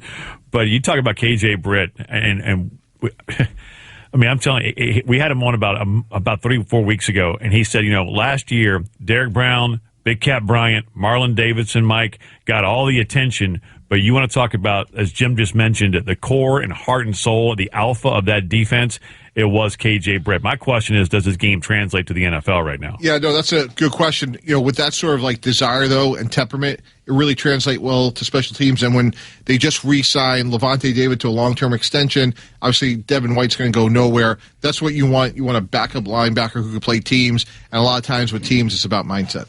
And Mike, somebody had you. Was it Simi Fehoko? Yeah. Fehoko? Yeah. Sorry. Yeah, he's a one-year starter. He's a wide receiver from from Stanford, drafted by Dallas. Limited production this year, 37 catches. They had a really funky season, only playing half a dozen games out in the Pac-12. But in this part of the draft, I really like him. I like his size. I think he has a chance to, again, what can he develop around? Well, he's almost 6'4", 222, very physical. That should translate well initially, special teams, and over time, we'll see how many of these receivers are going to be able to keep. But he's not necessarily a frontline player right now, but boy, in this part of the draft to get him, I love his contested catch ability, and again, he's 6'4". We need to acknowledge one thing right now, fellas. The first fullback just went off the board. Ben Mason from Michigan to the Baltimore Ravens. So we got a fullback drafted. I don't think that happened 2 years ago. I know there wasn't a fullback drafted. Last year, maybe one. So that was we hit a milestone mark in this year's draft. And that makes a lot of sense. A couple of years ago they lost Jerslick, and that's a Harbaugh connection there. Yeah. No, Ben's a stud of a guy, and unlike most fullbacks, most of them weed out of the league really quickly because they can't play on special teams. They're not good enough athletes, and Ben's been a. He has been a great. I'm choosing my words because I'll say butt kicker. I was going to say something else. You got giddy when you saw a fullback get drafted. Yeah, the football's better with a fullback, isn't it? I mean, one person I know believes that, Trevor Scales, and Trevor Scales is hanging out with Field Yates, Mike Golic Jr. on the digital live stream side. If you're watching us on any of the streaming apps, let's throw to them. And in the meantime, the 6th round is about to kick off the NFL draft. We'll get you caught up on it next. This is the 2021 NFL Draft on ESPN Radio, presented by Sherwin-Williams. We're sitting by Mike Tannenbaum, Ian Fitzsimmons, Jim Nagy back on the digital side. We've also got Field Yates, Trevor Scales, Mike Golic Jr. We are having a blast. I will tell you one thing that is very true. We are 4 hours into this, and I'm actually starting to get a little bummed. I'm starting to get a little bummed because I realize the draft is almost to the end, and that in my mind is can we get back to 12, 13 rounds? Let's keep going. I want all these guys to get a shot. Expand the rosters. Let everybody get more shots at being a pro. The NFL teams can afford it. Just keep giving me more draft. Ian, you're looking at me the third pick in the 17th round, the Green Bay Packers select Bart Starr, quarterback, Alabama. You want those days back, right? More opportunities for me to scream about what the Raiders do every time they're on the clock. Come on, man. This is fun. Somewhat inadvertently, you brought up a really interesting point, which is when the draft ends after 7 rounds. This year's undrafted free agent is going to be historically interesting because so many players don't have agents, and I think there's going to be a big premium on a couple guys. And then a lot of people will be scrambling for work. They've also limited the number of undrafted kids that can be brought in, right, this year for the first time. So for tryouts. For tryouts. So it's going to be much more difficult, and that's heartbreaking for a lot of these kids. That's right. That's again, I'll keep going back to the human element of the draft that I think we don't talk about enough. And a lot of these kids work their whole life hoping. And Mike Golic Jr. always talks about he knew his name wasn't likely to be called, but you still watch and you hope, and then you just stare at your phone afterwards, hoping that you're going to get that phone call. And for anyone that's given your life's work into this and you just think, man, I just want a shot. Limited opportunities this year, rightfully so because of the pandemic and COVID and everything else that's going on. But for a lot of kids, there's that sinking reality that, man, I left school and not only am I no longer in school, but I also don't get to do the thing I've been doing for the last 10 years of my life.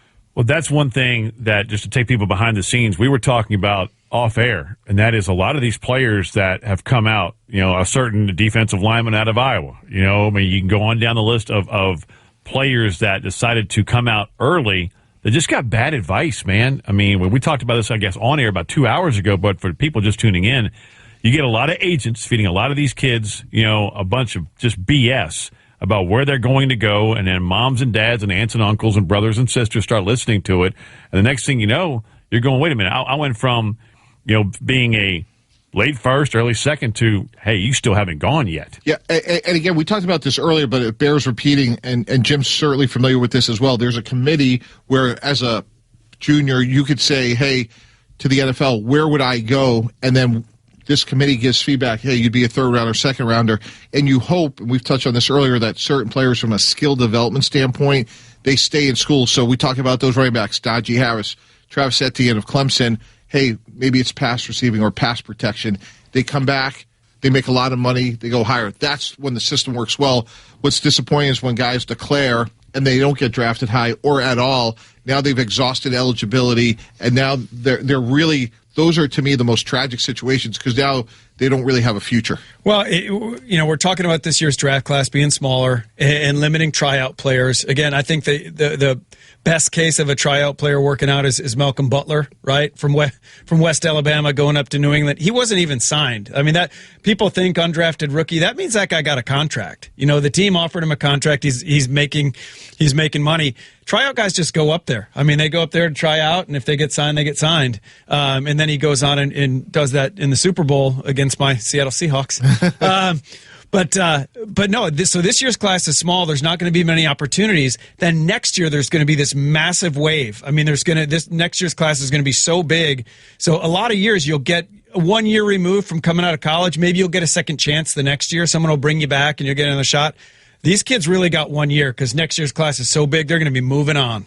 That's just part of the business of it, but it is a heartbreaking part of the joy and heartbreak is part of why the draft is what it is. Don't forget to join the NFL family, including fans, players, clubs, and more, in driving awareness and support for pandemic recovery among our hardest hit communities.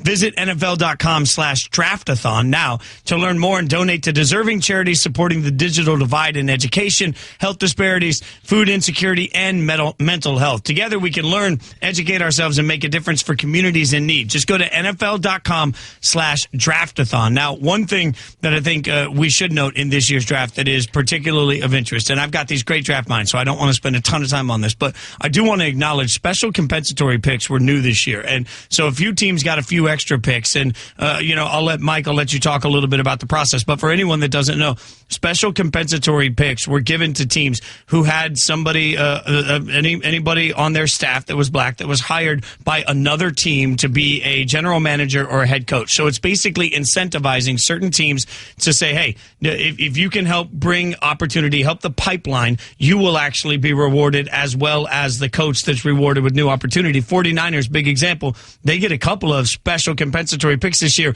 in the third round. That's significant value. Yeah, and that's part of the diversity initiative. And what was really cool about it is that was for Martin Mayhew, who became a general manager, Robert Saleh, that became a head coach. One person that I think deserves a ton of credit, Arthur Blank, owner, Atlanta Falcons, and let me tell you why. He hired Terry Fontenot, who had interviewed at a number of places, became the general manager of the Atlanta Falcons. One of the criticisms of the rule was that why would a division rival want to give a division rival an extra, as you mentioned, Jason, third-round pick? I give Arthur Blank a ton of credit because he could have obviously gone in a different direction. He believed in Terry Fontenot, and hopefully that works out for a long time. But he also handed his division rival an extra third-round pick. So I think it says so much about Arthur Blank. What he did, obviously he hired the person he thought was best for the job. And in addition, it supported a league initiative despite the fact that a rival got an extra third-round pick. And I think just that bears, it says a lot about Arthur Blank. And, again, he's going to always do what's best for his franchise, but it says a lot about his selflessness. As you also know, though, from a front office perspective, how often do you see when you're negotiating different contracts, we hear it all the time where it's like, well, team was really willing to let that free agent go because they know they're going to get a compensatory pick for him next year.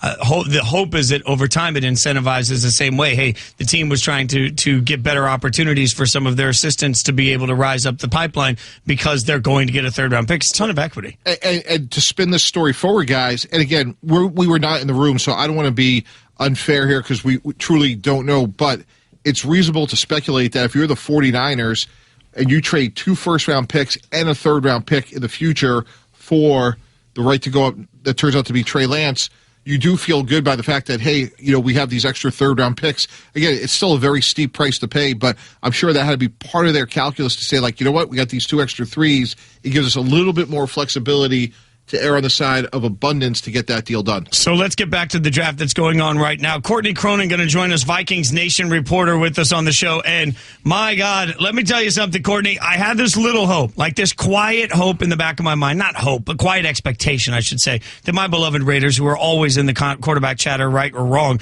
would find their way to Kellen Mond, because I just really like the kid. I really like the player. Well, nope, he goes to Minnesota. So is there some moment for the Vikings where they're looking at Kellen Mond as more than just a long-term project? Is there some expectation that he could be a viable future starter for them?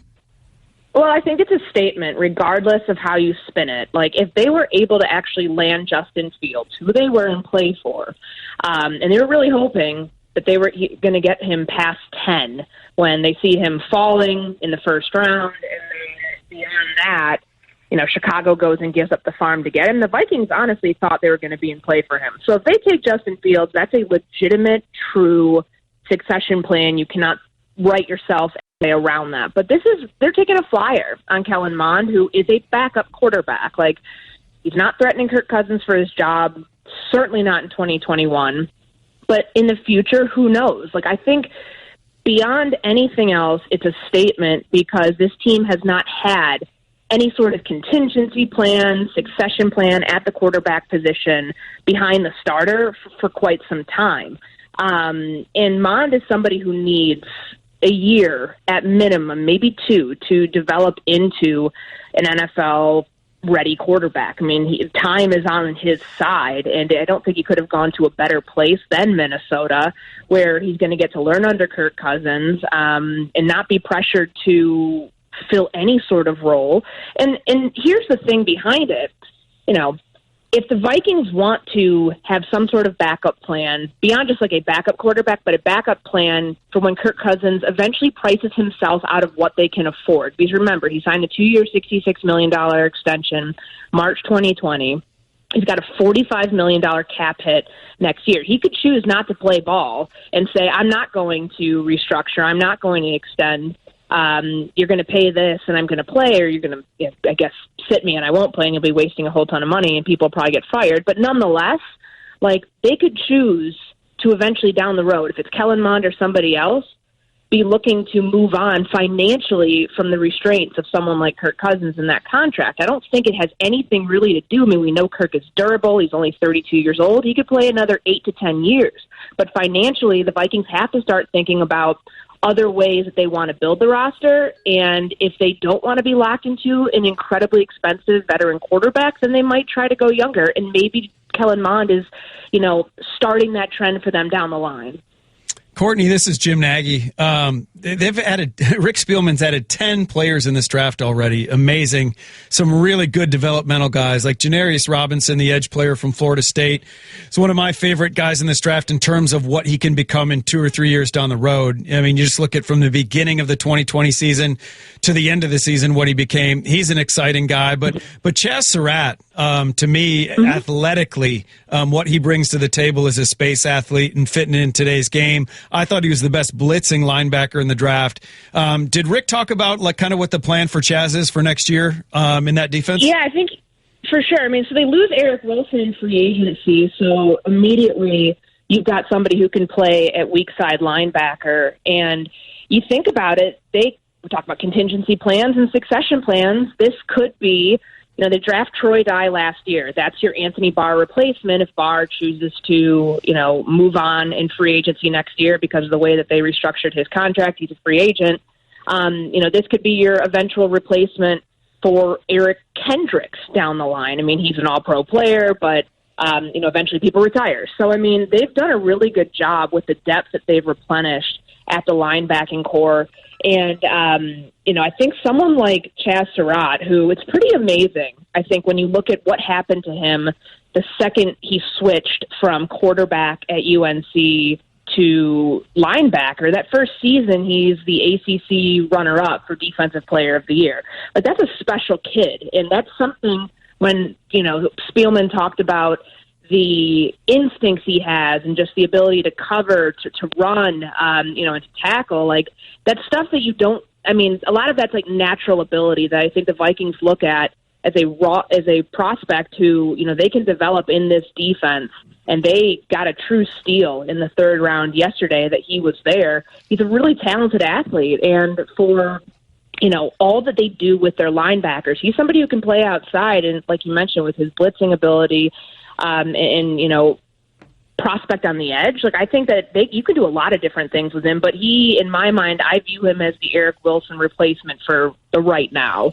Well, I'll tell you this. I was on the call of two of his games when he was playing quarterback at UNC. He needed to switch to linebacker because he looked like a linebacker playing quarterback. So he benefited immensely from Mack Brown coming in and making that move. I also want to ask you about Patrick Jones II. I was talking to his position coach, Courtney, Charlie Partridge at Pittsburgh Friday morning, just asking, hey, just tell me about this guy. He said, this is all you need to know. They switched him from a boundary D-end to field. And these guys will tell you, that is not easy to do. And he did it in seamless fashion. I'm a huge fan of Patrick Jones II. What are they saying in the building about the D-end out of Pittsburgh?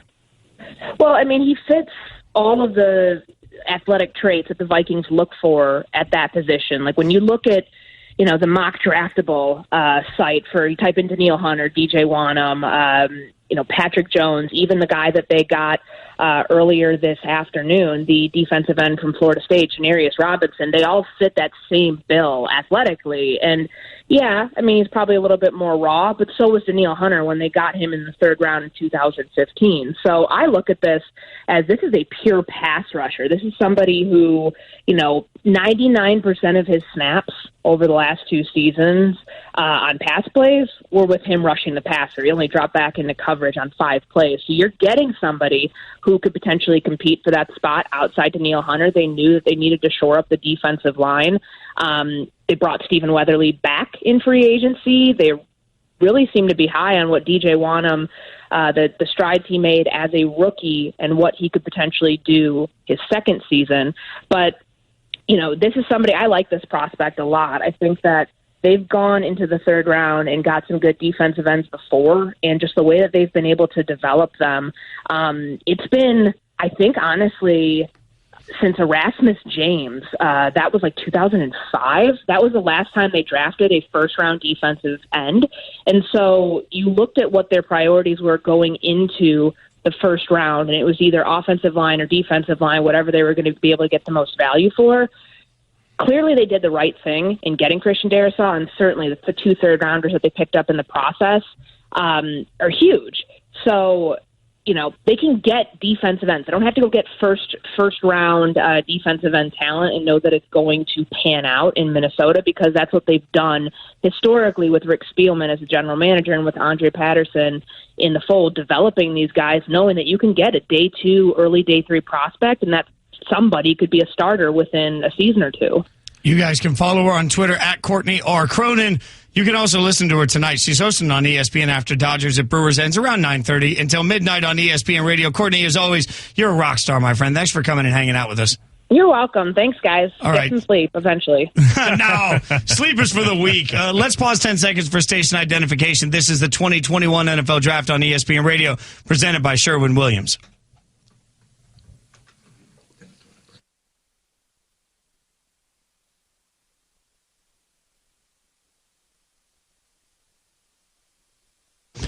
All right, we're going to let the digital guys take over for a few minutes. If you're watching on the live stream, Field Yates, Trevor Scales, Mike Golick Jr. hanging out there. When we come back, here, somebody was taken that absolutely had this entire room take a breath of a collective sigh of relief. A great pick. We'll tell you about it next. You're listening to the 2021 NFL Draft on ESPN Radio, presented by Sherwin-Williams.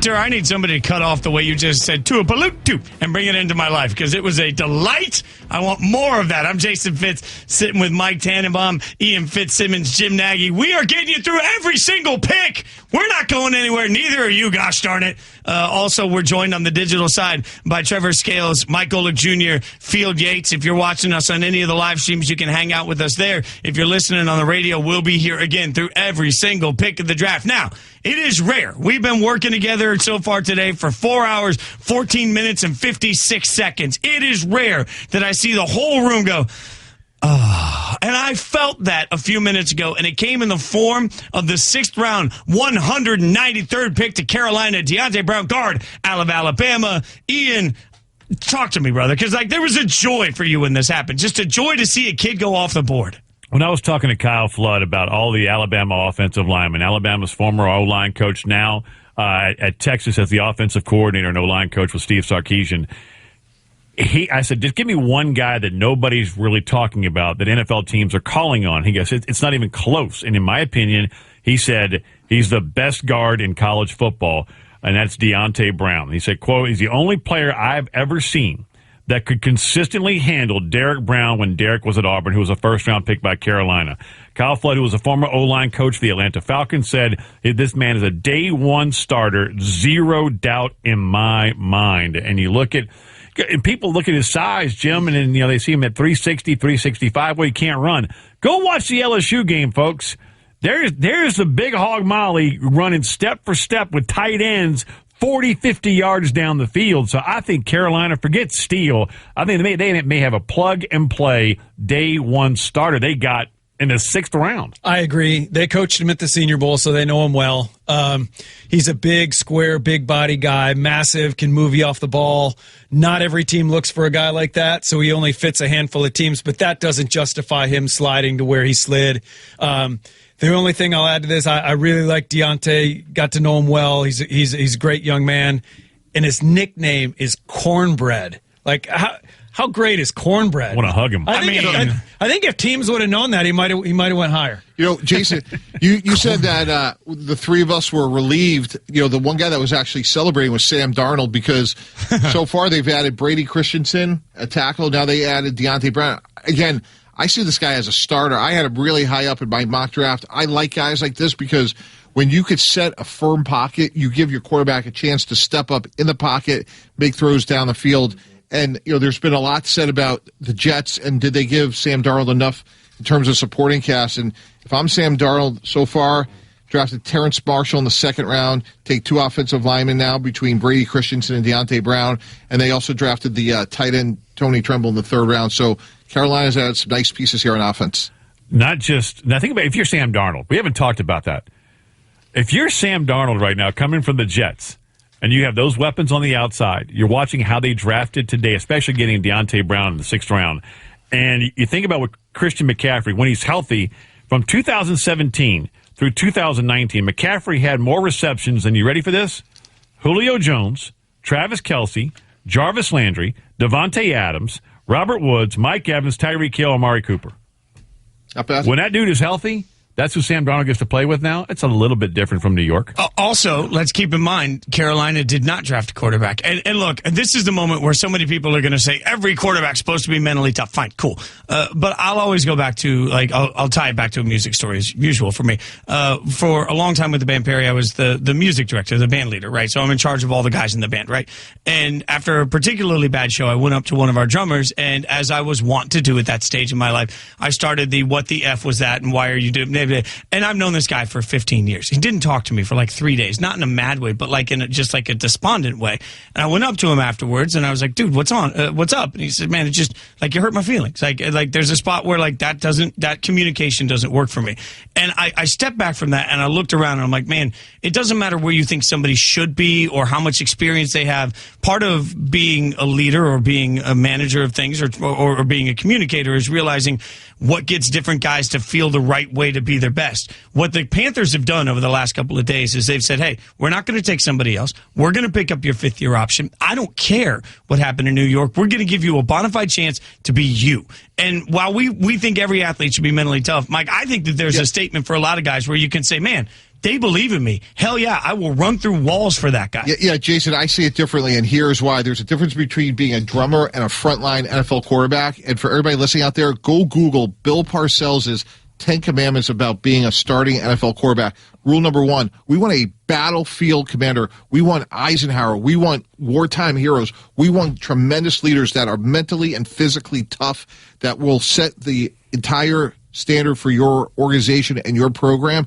And I've been around great ones. I mean, all-time greats. Brett Favre. You think Brett Favre would care if we brought in 3-4 other quarterbacks? He'd be like, hey, Mike, you're wasting your time. So greatness is about elevating people around you. And if you can't be mentally tough about competition, how are you going to be mentally tough when you throw 3 picks and come in on Monday and everyone's questioning your job? I asked Bill Parcells this. I said, when did you know that Phil Simms was special? He said, Mike, he threw 4 interceptions. We got our butts kicked in the game, and on Wednesday's practice, he got in the huddle, and those other 10 guys believed he could take us to where we wanted to go. That was 1986. He turned into be a 2-time Super Bowl champion. So it's great to be a drummer. I love drummers. But let me push back on that, though, because how often do we talk about great quarterbacks that come into systems where suddenly they're broken by, they're broken by whatever. The offensive line couldn't protect them. They got beat down so much. Eventually, they're just broken. Like, sometimes you have somebody that gets to you, and you got to acknowledge, like, all right, you're in my camp now. I got to rebuild you. Like, is it not fair to say, like, somebody can be mentally tough, but going through the process of the Jets specifically, and the process of New York specifically, and the process of dealing with all of that can break somebody down. So when you get to where you are, maybe you just want to be rebuilt first, and you still have that confidence. Maybe it has to just be reinvented. Yeah, and that's fair, like a fresh start. And look, let's hope Sam Darnold, let's hope Dwayne Haskins thrives in Pittsburgh. We've seen a lot of quarterbacks thrive. Rich Gannon became a league MVP. He was a journeyman. Jim Plunkett, a generation ago was Tannehill. Well, Ryan Tannehill, we went to the playoffs with him in Miami. Yeah, but hold on a minute. Hang on. That silenced the crowd. Hey, wait a second. Okay, they're yelling at me that I got to read this. The NFL Draft on ESPN just Radio. up. I got more to say. It's drummers versus quarterbacks. We have hours left. The NFL Draft on ESPN Radio, brought to you by attorneys Cordell and Cordell. Fair divorce for men. Call 1-866-DADS-LAW. All right. A drummer ain't Mick Jagger. Yeah, well, that is especially that one. Great guy, though. Like, just a really good dude. But can he throw the 9 route? No, but I could, and that's why I throw things at me, and I can handle it. All right, we'll continue arguing about this throughout the entire break. We'll let the digital guys take over and continue to rip me on the live stream section. There, you've got Mike Golick Jr., Trevor Scales, and Field Yates. They'll take over, and then coming up, why Chuba Hubbard was drafted by the Panthers. This is an awkward truth that the world needs to hear. You'll hear it here next. It's coming up, the ESPN Radio. This is the 2021 NFL Draft on ESPN Radio, presented by Sherwin-Williams. With us. So a massive crew getting you all of the draft info that you could possibly want. We said it earlier, and Ian, I will give you credit for finding this. This might be the most interesting reason a pick has ever been taken in history. All right, so background, Chuba Hubbard from Oklahoma State, when Matt Rule was the head coach at Baylor, and Chuba just went to the Carolina Panthers about 15, 20 minutes ago. And Chuba destroyed Baylor, for $171, 2 touchdowns. I mean, it was church, right? I mean, Chuba ran all over Baylor. Well, he's on the board, and I guess Mama Rule, Matt's wife, got involved in an NFL selection. Just give this a listen. What's up, man? I couldn't sit there and watch you run wild on me all those years at Baylor and not take you when I had a chance. Yes, sir. I appreciate it. Thank you for the opportunity. This is true. This is true. I got to tell you this, man. About 10 minutes ago, my wife texted me and said, please take Chuba Hubbard. So she speaks, it happens. We're excited to have you, man. Yes, sir. Excited to be there with you. Hey, here's our owner, Mr. Tepper. Yes, sir. I got to tell you made it easy for the coach right now. Because his wife, that's actually absolutely true story. Show me the text. She said, you better come home and you better have you. I'm telling you the truth. It's the damn truth. Anyways, congratulations. Yes, glad to have you. Thank you. Jim Nagy, when you heard that story, your reaction was?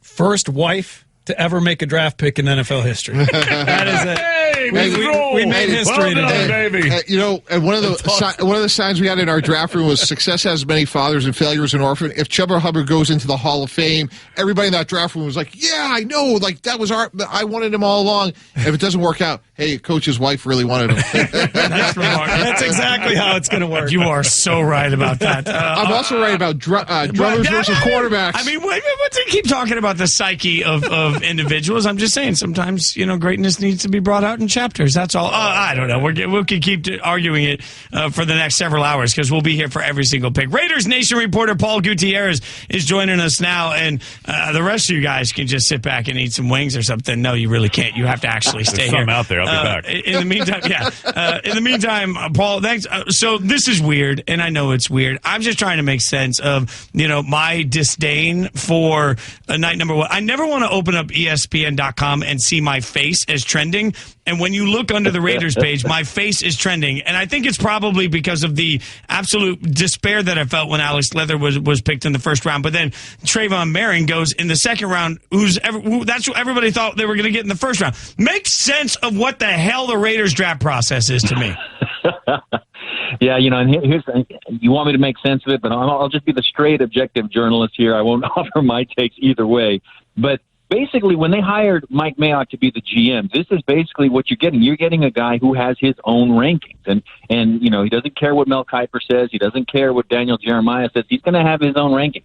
And, of course, he's going to work with his coaching staff. He's going to work with the assistants, the scouts, and they're going to come up with what they will. Now, in talking to Mike Mayock Thursday night, basically, Alex Leatherwood, when their turn came up at number 17, he was not only their top-rated offensive lineman, he was their top-rated player on either side of the ball. So it was this weird coming together of the best of both worlds in their eyes and per their board, where they had not only best player available, but also a position to address with a specific need. So that's what they did. A lot of fans couldn't believe it because of value, and they probably could have traded back and still gotten him. They had him valued so high that they were afraid they were going to lose him. That's why there was a team that did try to come up and trade with him, but according to Mayock, it was another team that wanted an offensive tackle, so they feared they were going to snatch their guy. And then at the end of the day, they did lose a pick because they had to trade up to get Morig later. But if you flip those two picks around, a lot of Raider fans are, okay, I can deal with this now. There's at least a popular perception, then I'll let you guys get involved in this conversation, that it's a little like the old days where the popular perception was that Al Davis would come in and step on whatever was going to happen, and that pick was going to be Al Davis's. So you don't feel like, is there some moment here where John Gruden actually comes in and he's judge, jury, executioner on that first-round draft pick? Well, he does have final say on everything, so if he didn't like it and he really wanted to utilize that power, he would have.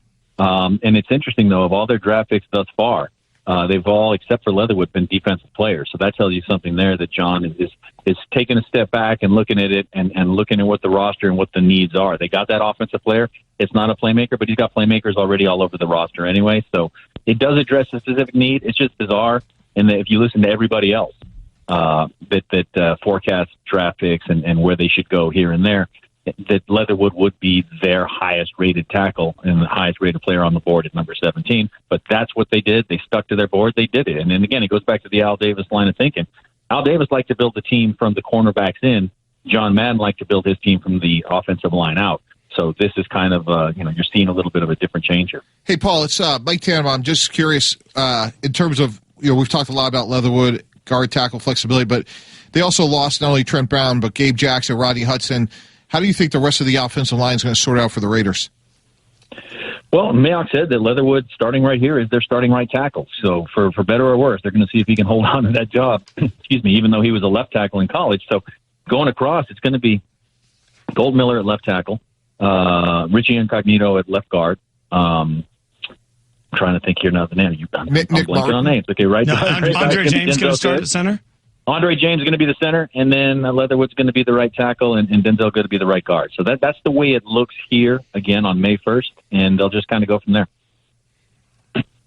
Yeah, Paul, Jim Nagy jumping in here. Question, they're loading up in the secondary. They've taken guys like Nate Hobbs and Merrick we talked about. But where does Tyree Gillespie fit? We're sitting here in the studio and doing our thing the last 4 hours. Have they made any statement? Has Mike been available yet between picks or anything like that? And kind of what the plan is for Tyree Gillespie? Because I see this guy as a guy that could be a starter. Yeah, Mike has not been available yet. Tyree Gillespie, though, we did speak to him, and he said he has not been told either what his position would be or where he would fit on the field. I know he kind of translates more into a strong safety in the NFL, even though he played more free and roamed in college. But he's a physical guy. He likes to get in there and make some things happen. I think it's kind of a warning shot towards Jonathan Abram, although Mike Mayock did give him an endorsement last night that Moehrig would be and Abram would be an interesting pair back there. But Gillespie, I mean, as he just told us on a conference call, he's a playmaker. Just put him on the field and let him do what he does. How about Diablo? How about Devon Diablo? I know they announced coolest the pick. name. Yeah, it's such a great name. Did you know the background of that? No. So the last name's obviously Diablo. They can't change that. The mom, it's for Divine and two sisters that she tried to go the other way and kind of offset it. Oh, so that's nice. why he's Divine Diablo. But anyway, I know they announced him as a linebacker last night. What's the plan for him? Where are they gonna is there a hybrid type role? Are they gonna try to play him as like a true will linebacker? Yeah, remember what they tried to do last year with Tanner Muse? He was going to be the special teams war daddy. Was he a safety? Is he a weak side linebacker? It seems to me this is that same draft pick. Yeah, I think Tanner this Muse one's going to work out. Foot in training camp. Yeah, and in talking with Divine, I mean, this is a guy that went to college, and he was a 4-star recruit wide receiver. So he's been a receiver. He's been a safety. Now he's going to turn into a linebacker. So if nothing else, he's going to have some good hands, and he'll be on special teams flying all over the team, all over the place. And again, this defense needed so many more athletes. They needed speed. He said that he runs a 4.40 and that he weighs between 225 and 230 right now, and those measurables have to jump off the charts for John Gruden. Paul, real quick before we let you go, very simple question. Are the Raiders today better than they were on paper at the end of the regular season last year? Tough question. I don't know. I don't know if you can answer that question because there's just so many questions regarding the offensive line. But then again, that offensive line never really came together like it was supposed to. So I'm going to say no right now just simply because we don't know. Paul, that was the absolute wrong answer because now we've lost Fitz for the rest of the show. What the hell are you doing? Luckily, I ordered a bottle of that fancy Charles Woodson Raiders whiskey that's sitting at home. I'm just going to start pounding it at this point. Paul, we appreciate your time, my friend, as always. Thanks for coming on. Next time, we'll just talk about UNLV and late 80s wrestling the entire time. But we appreciate the Raiders insight today, my friend. Sounds good, guys. Thanks. All right. I got nothing. He's stammering right now. I usually have something snarky to say coming out of it. Usually got something great. No, I got nothing. I need a second to regroup. We'll let Field Yates, Trevor Scales, Mike Golick Jr. take over on the live stream side. And next up, we'll get you caught up on everything you've been missing. Plus, one pick with an incredibly interesting story that Jim Nagy has. We'll tell it to you next. You're listening to the 2021 NFL Draft on ESPN Radio, presented by Sherwin-Williams. We go to break. We don't stop talking. Like, it is amazing how much football is being consumed in here, and I'm here for every second of it. I'm Jason Fitz, sitting with Mike Tannenbaum, Ian Fitzsimmons, Jim Nagy. On the digital side, we've also got Field Yates, Trevor Scales, Mike Golick Jr. And, guys, I want to get some insights on some of these guys that Kevin was just telling us have gone off the board. One, with an interesting story, Jim, Chris Evans, running back out of Michigan. You gave me a stat that sort of blew my mind to the fact that he was drafted. Yeah, 11 carries this year at Michigan. When we invited him to the Senior Bowl, kind of took some heat for that. Like, how could you, a lot of college fans on Twitter and whatnot, how could you invite a guy with 11 carries when our ex-player at our school had 1,000 yards? But again, that goes back to the whole good college player versus good pro prospect, that whole debate.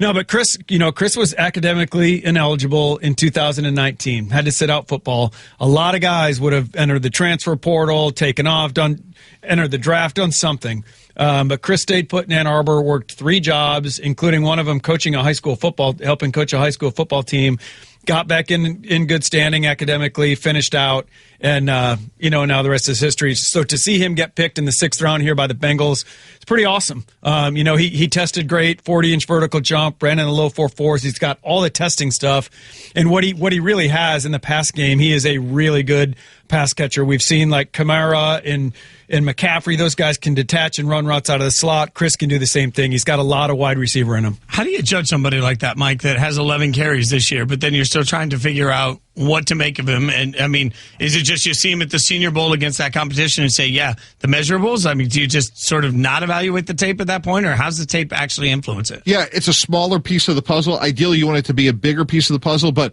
the story that Jim's telling is actually one that would make me want to resonate towards the player. We all have bumps in the road. How do you handle them is so consequential.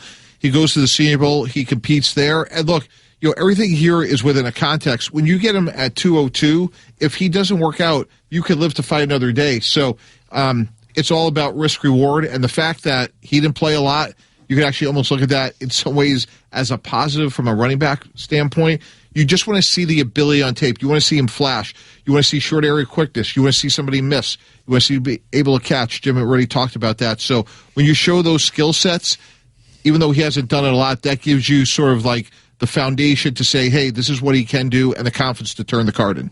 Ian, you were talking about Shi Smith being selected wide receiver out of South Carolina. He goes to Carolina, somebody that you obviously you saw and said, huh. Yeah, talked to him last week. He's a team captain. He's been an underdog his entire life. And when he joined us on Freddie and Fitzsimmons, he said, quote, "I've been told what I can't do since I was 8 years old, and I embrace that now.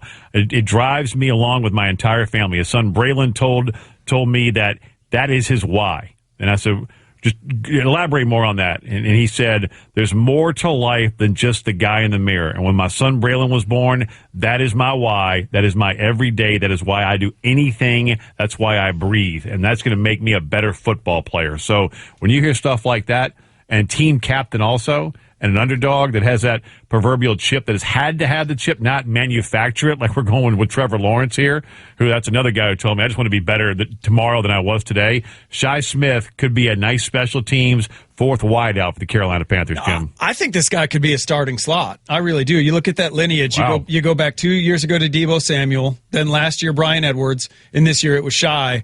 And unlike a lot of slots who are quicker than fast, this guy's got juice off the line of scrimmage. I mean, he's a 4-4 guy, hyper competitive, was in the Senior Bowl and ran his mouth all week in a good way. I loved it. Like hyper competitive. And now he's going, an hour up the road from Columbia to Charlotte, and he's going to be going in practice every day against J.C. Horn. So I know those two guys are tight. So it's a great local pick for them. That's not why anyone drafts a player. But where they are in the draft right now, like you said, at minimum, he's going to get on the field. And I think this guy's got starting slot potential in the 6th round. That could be a home run. Hey, you can see the way Matt Rules wanted to build his team. You talk about him being team captain. Like, go back to last year, Derek Brown, Jeremy Chin, high football character players.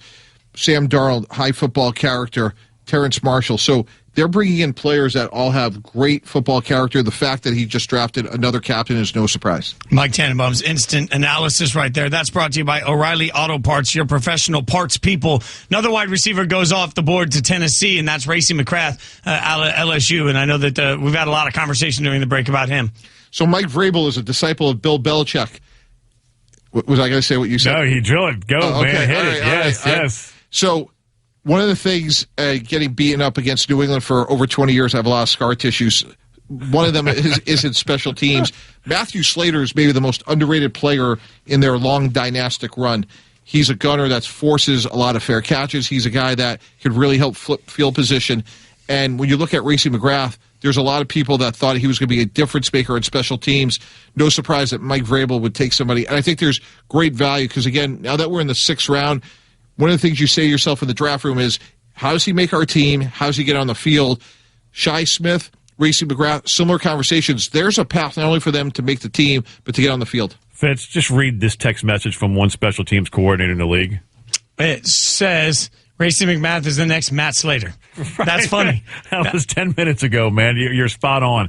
And he's a guy that he can run, and he's not afraid of contact, and you like him a lot too, Jim. Yeah, we had him in Mobile, and that was another guy. I mean, you look at his catches, I think he had like 12 catches this year. But you look at the height, weight, speed, he's just under 6'3", 217 pounds at the pro day. We all talked about Terrace Marshall ran 4.39. Jamar Chase was 4.38. This guy was 4.36. And he's a lot bigger than those guys. So, I think it's safe to say he was the best special teams player in the draft. Well, and we're starting to see a run of wide receivers, too, as, by the way, the Jags have taken Jalen Camp, a wide receiver out of Georgia Tech. And I'm left to wonder, to the point that we were talking about earlier, where tryouts are going to be different this year for undrafted. Like, a lot of times late in the draft, there's this dance of, do we take him or do we wait and see if they're undrafted? Like, I don't know how you do that dance this year if there's limitations. I think it's actually going to change the 6th, 7th round of the draft. Yeah, and usually what happens is, candidly, sometimes that's how you break ties in the 6th and 7th round, like in terms of signability. If you think it's going to be harder to sign a free agent and you try to figure out, do we sign a guy? Do we draft a guy? And you see, like, is it a relationship with an agent? Is he a local guy? You look for a tie-in, and oftentimes those are the discussions that are going on right now in draft rooms. I think we're at the part of the draft right now where you usually see a lot of small school players go.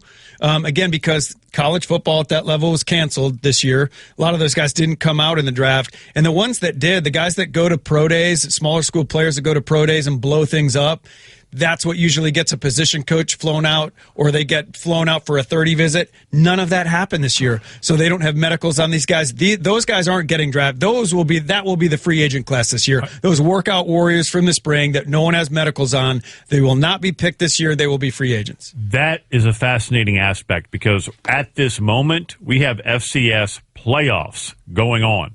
So as a scout, as a GM,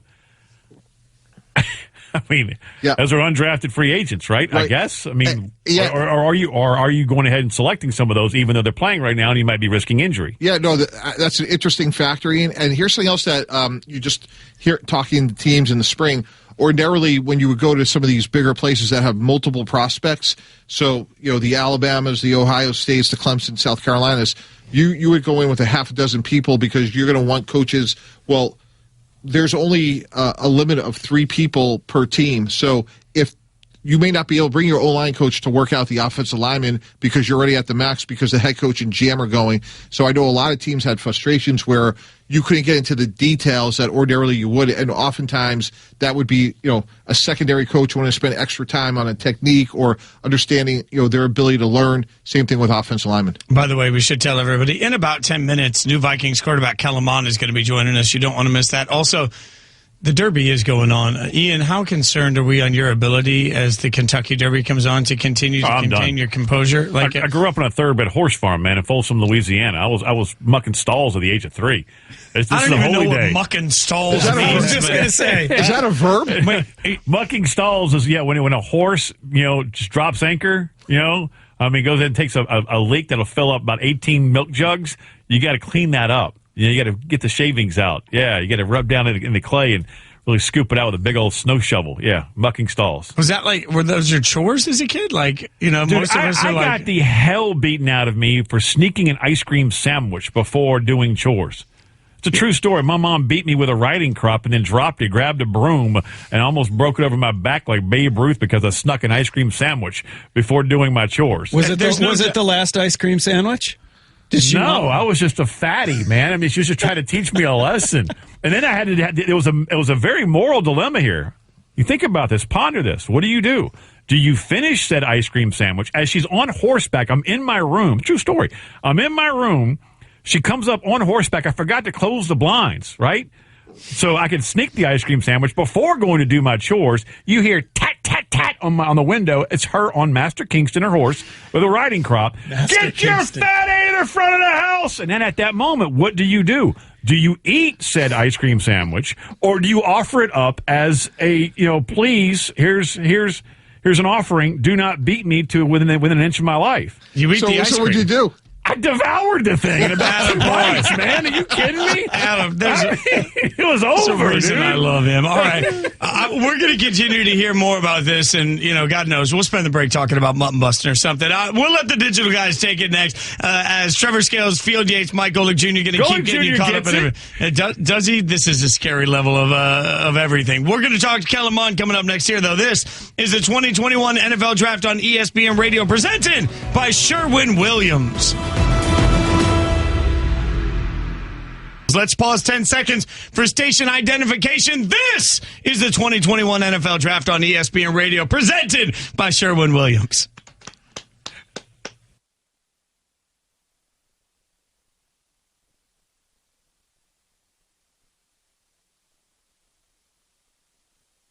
I'm not sure that they're going to want to keep sitting me throughout the course of the day. All right, so I got a couple of hot takes that came out while we were not hot takes, but at least takes that came out as we were going through the draft. We'll get you some of those in just a few minutes, but we are joined now by new Vikings quarterback Kellen Mond joining us on the show. Kellen, first and foremost, congratulations, man. This is awesome. So happy for you to get drafted. What was the moment like? What's the phone call like when you find out that your life has changed? It was probably one of the best feelings I ever had. It was just a surreal feeling. And, their first initial call was, it seemed like it just didn't, I guess, match up with the timing just because, Minnesota was at 66 and it was like at pick 63.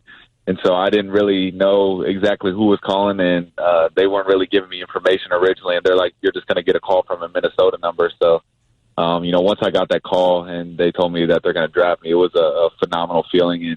And just knowing, what I've been through, everything that I work for, and, pretty much, I don't know if I'm sure you saw the pictures of everything going viral, with all my family and support system in the background. That's kind of who I do it for. Hey, go ahead. Go ahead, please. Mike. Okay, Kellen, it's Jim Nagy. I didn't know we were going to do this on the air today. That's why I texted you this morning to congratulate you. But excited you went to Minnesota. You brought up last night there was a guest in your living room. I've never seen that before. Coach Fisher showed up, huh? Yeah. I mean, it was awesome to get him down there, and I think this kind of goes to the type of respect that he has for me. And we've both been through a lot at Texas A&M, and just understanding where we were both whenever he first got there, and to get the program to where it was whenever I left at the Orange Bowl, get them to number 4 in the country. It's just a true testament to all the work that we put in, all the work that we put in together, and everything that I learned from him. So for him to be there, it was a phenomenal feeling also. Kellen, what part of your game do you think he impacted the most? Like, how do you think he enhanced your development? I think the biggest thing is just the knowledge and just the mind. And, I feel like that was just something that I started to realize, especially over my last season. I feel like whenever you get to the NFL, these quarterbacks and, most players, everybody can do certain things on the similar playing field, physical and, attributes. But I think your mind is able to take you to a whole nother level. And so you look at certain guys like Drew Brees and Tom Brady, and they're not the most athletic guys, but their mind is able to take them to a whole nother level on, the way they're able to handle situational football and just really understand everything, the way they're able to lead. And so that was just one of the biggest things that I was able to learn from Coach Fisher. And then I think just my physical intangibles on just the way I'm able to throw the ball, I think that kind of speaks for itself. So I would definitely say Coach Fisher definitely helped me the most with just the knowledge of the game and just my mental tools. Minnesota Vikings quarterback Kellen Mond here with us on ESPN Radio with Mike Tannenbaum, Jim Nagy, Jason Fitz. I'm Ian Fitzsimmons. How's that sound, by the way? Minnesota Vikings quarterback Kellen Mond. That sounds nice. It was that weird period of time. I graduated from Texas A&M, and I kept hearing former Texas A&M quarterback, and that was just weird hitting my mind. But now hearing, Minnesota Viking quarterback, that's even better. So it's exactly what I work for. I think it's a phenomenal fit, a phenomenal organization, talent, I think, all over the field. And so I'm excited. I can't wait to get up there. What's your favorite thing about playing ball? I think just being able to have the opportunity to compete. I'm just a true competitor, and I think one of the biggest things that I started to learn my last year was how to compete with myself and make myself reach new heights without anybody else pushing me. And sometimes that can be very hard whenever especially in my younger years after I beat out Nick Starkel, and there really wasn't, I guess, somebody pushing me behind. But I was able this past year to find different ways to elevate my game, even though no one behind me was pushing me, and also help other guys around me elevate their game. And so that was just one of the biggest things, and I think just what made me so special. I think a lot of teams started to realize that, made me such a valuable player. Kellen, we've talked a lot on this show over the course of today about how different this year was in the scouting process and getting ready for the draft. What was the most challenging part for you as a player going through the process in such a weird year? For me, it really wasn't challenging. And, going into it, we kind of had an idea, maybe the combine was going to get canceled. But I just said, with every opportunity that was given to me, I was just going to make the most out of it, whether it's, at the Senior Bowl and Pro Day. So I went down to Mobile and won the MVP. I had a tremendous Pro Day. All my meetings, I thought were phenomenal with, different teams, and especially Minnesota. And, that's definitely one that I think definitely stuck out. So I tried to make the most out of every opportunity, and, we're right here and we're ready to go. Kellen, it's Jim again. I think a really unique thing you did, you talked about your Senior Bowl, and man, you played good in the game. You played really good in the game. And I was pulling up to Baton Rouge for the LSU Pro Day the day after your Pro Day in College Station. And man, that day in LSU, everyone was buzzing about what you did the day before. But talk to me about your Pro Day. You're not one of those guys that came in with a quarterback guru and had it all scripted out. You did that yourself. Can you just and guys just aren't doing that anymore. So can you talk about, why you made that decision and kind of what went into that? I think just kind of looking back at it and, now that I can look back at it, I think it was just a great decision on, one, just being able to show, my leadership skills, just my command, and just, my mental approach to the game. And, I think just, holistically, I didn't necessarily need a quarterback guru or somebody to, one, tell me what routes that NFL players run or NFL teams run or, get my receivers in line, because I think that's the quarterback's job to do. I think a lot of times, just from me knowing from experience and, knowing different people, a lot of times quarterback coaches, they kind of script just to get, small completions. So, it looks good at the end. They want to go 54 for 56, but, I was, I hit a couple of quick routes, but I really wanted to just show that I can attack that intermediate game, which I feel like is a huge part of the NFL. And each route always had a different play action off of it, or one was a naked or one was a straight drop back. So, I did 100% of my snaps under center at my Pro Day just to show that I can have quick feet and I can play under center.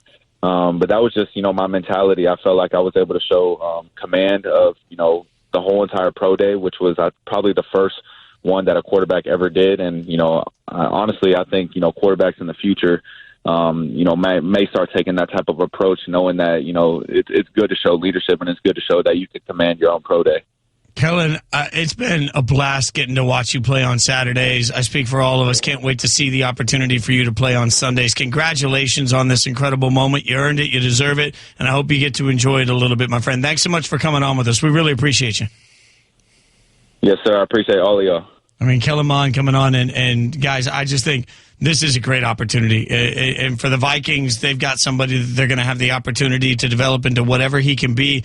And there's no pressure yet, but I think this is a great opportunity for him to go in and really, there's a path that leads him to the starting quarterback position. Not everybody drafted can say that. And this is an ideal system fit when you think about the Kubiak legacy and love to get quarterbacks rolling out outside the pocket, the boots, the waggles. That really plays to Kellen's athleticism and his strength. So I think from a scheme fit, this is ideal. If you watch over on the live stream, all the boots and waggles you need right there. Mike Golick Jr., Trevor Scales, Field Yates, they'll take over there. In the meantime, we'll get you our take. There's one team that Jim Nagy said a minute ago, man, they are having a great draft. We'll tell you who it is next. You're listening to the 2021 NFL Draft on ESPN Radio, presented by Sherwin-Williams. And guys, we just saw Sam Ehlinger come off the board, quarterback out of Texas, goes to Indianapolis. This, to me, makes so much sense. I mean, it makes so much sense when you think about what it means. They get somebody in that they don't need a lot from, and realistically, if it turns out to be great, awesome. It's a good kid that goes into an opportunity to win a job. And hear me out, I think that at some point there's some sense to drafting for specifically backup quarterback. Like, I have no problem with an organization saying, hey, I'm going to spend a late pick on somebody that his ceiling might be the clipboard carrier that can save our franchise one or two games here or there. That's still important to me. I think there's a lot of sense to it. No, absolutely. I kind of feel like he's a little bit lesser version. He's kind of like a poor man's Dak. He's kind of like a poor man's Jalen Hurts. Like, they all came in the pre-draft process with people questioning their passing skill set, right? They were big, strong, athletic. They could pull it down. They could run it. I think Sam's a little bit behind where those guys were, but look where those guys are now. I mean, those guys are starters. So I think this is a great shot in the 6th round. Sam's a special kid. I think that's pretty well documented. Anyone that's ever spent time around Sam, you want to be around him. Like, this guy's going to figure out a way to stay in the league for a long time. I truly believe that. And when you look at their salary cap situation, they have a high-class problem. They're going to have to sign guys like Quentin Nelson, Darius Leonard. Right now, their backup is Jacob Eason. Georgia transfer goes to Washington. If Sam Ehlinger could beat him out and eventually become their long-term backup, which I believe, I agree with Jim, I really like him. I've seen him practice, and he has some real, I don't know, I feel like he has the it factor in terms of natural leadership. If he could be the long-term backup to Carson Wentz, that is a huge, huge savings in terms of being able to keep more of your nucleus. Yeah, his story is also remarkable. I mean, he grew up a diehard Texas Longhorn fan. His dad passes away when he's young, and all he wanted to do was play quarterback for Texas. That's it. That was his lifelong dream, end all, be all. He did it. He won a Sugar Bowl with them. Did he win? Did he accomplish everything he wanted to do? No, not even. I wouldn't say not even close, but it was. He wanted to deliver a Big 12 title to Texas and a college football playoff berth, but it wasn't on him. He played his tail off, man. I mean, I had him against Baylor one year, and he willed that team to a W. I mean, nearly single-handedly.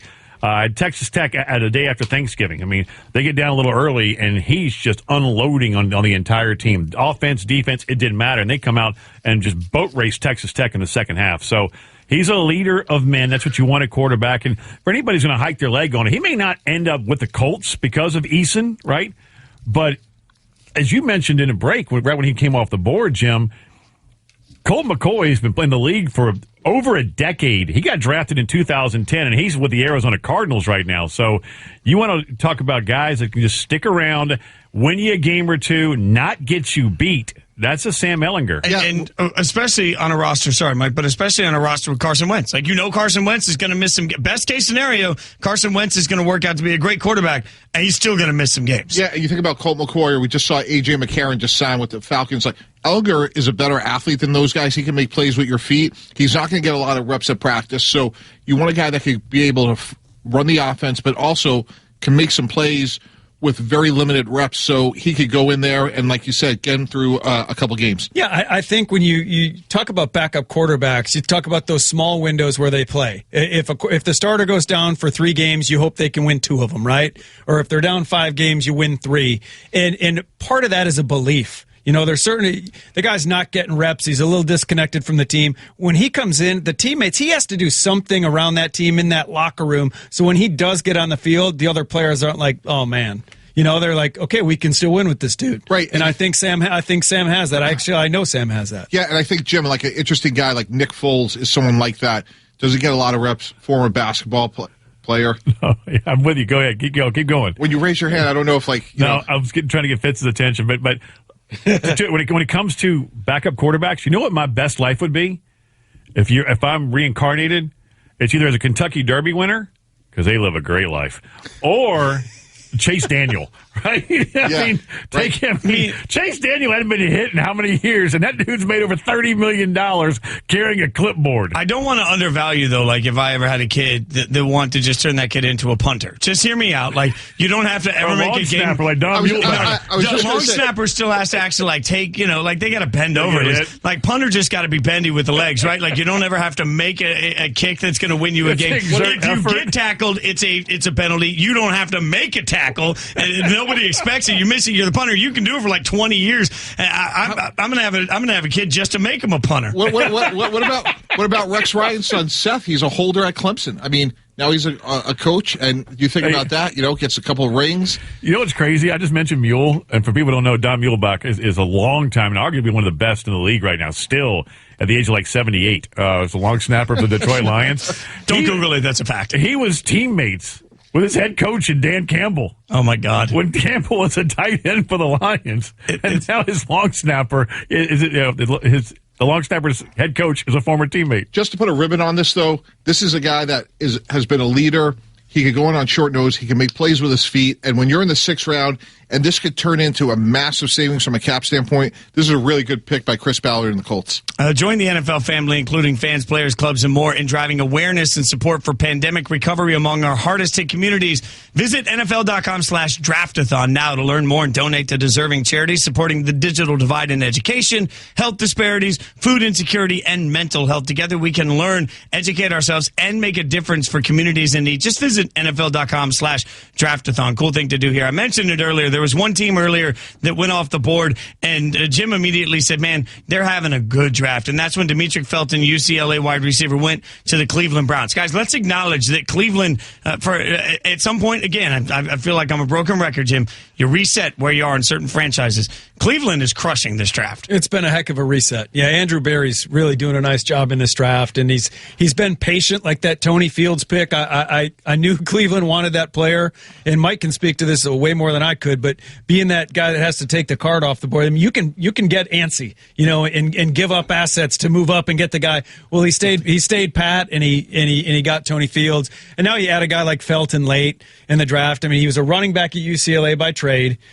We brought him down to the Senior Bowl, and he played slot receiver and was voted Player of the Week at wideout by the other DBs. So, I mean, they acknowledge him as the best wide out there. So you've got running back, wide receiver versatility, high character guy from a military family. One of the favorite guys we had in Mobile this year from like a human standpoint.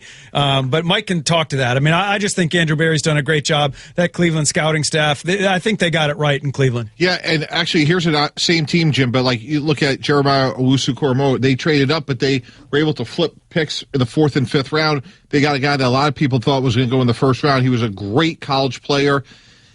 Doesn't really translate from a height, weight, speed standpoint, but very productive. I'm sure they're going to move him. He's not a pass rusher. He's going to have to play maybe in that Jeremy Chin role that last year Carolina drafted also in the 2nd round. But I totally agree with Jim. I think Cleveland's done an outstanding job. And to me, it actually started before the draft. Not only did they add Newsome and the other defensive players we talked about, but they added guys like Troy Hill, Josh Johnson.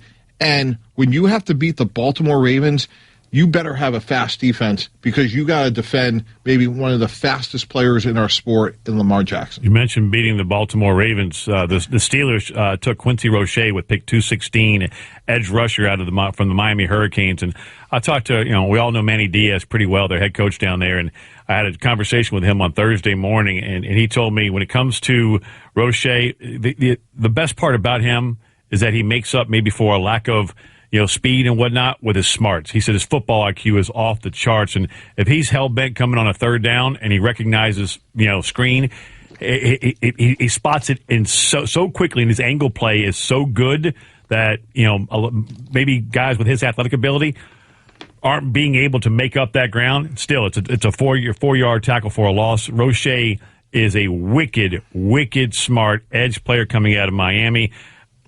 Special teamer, I think he makes that team. But I think the Steelers might be, Jim, a perfect fit for Roche. I absolutely think so. He is a Pittsburgh Steeler. He's an overachiever, not a great athlete. I'll say this, getting around him in person in Mobile for the Senior Bowl, a little twitchier, a little sneaky. A little twitchier than I thought. But he's a guy that knows how to rush the passer. He knows how to set people up. He knows how to counter, feel pressure, all those things. And he was very productive at Temple before he transferred. He's very productive at Miami. And you can knock him for some of the athletic stuff, but he still ran in the 4.6s at his pro day. So we're not talking about some 4.8, 4.9 guy.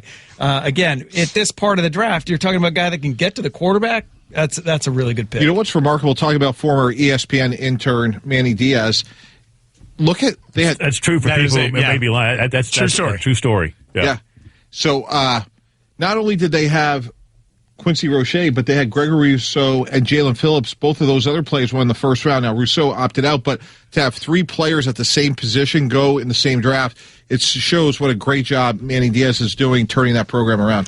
I will still say, too, for anybody looking back that didn't see the Gregory Rousseau pick, like that's one of the tougher, in the world of weird evaluation, how do you evaluate a kid that sat out and then came in heavier at his pro day in a good way, but we have no idea how that translates. It's just a lot of complication to the edge rusher position, particularly. Okay, we're going to let the guys over at Sports Nation take over for a couple of minutes if you're watching on the live stream. So Field Yates, Trevor Scales, Mike Golick Jr., the great trio. They're like the 3 Musketeers, but, more attractive. They're going to take things over on the live stream side. In the meantime, when we come back, did the Bucs draft the heir apparent to Tom Brady yesterday? We'll ask somebody that might know the answer to that next. This is the 2021 NFL Draft on ESPN Radio, presented by Sherwin-Williams. My friend, it's the NFL Draft on ESPN Radio, the ESPN app, Sirius XM Channel 80. Mike Tannenbaum sitting to my left.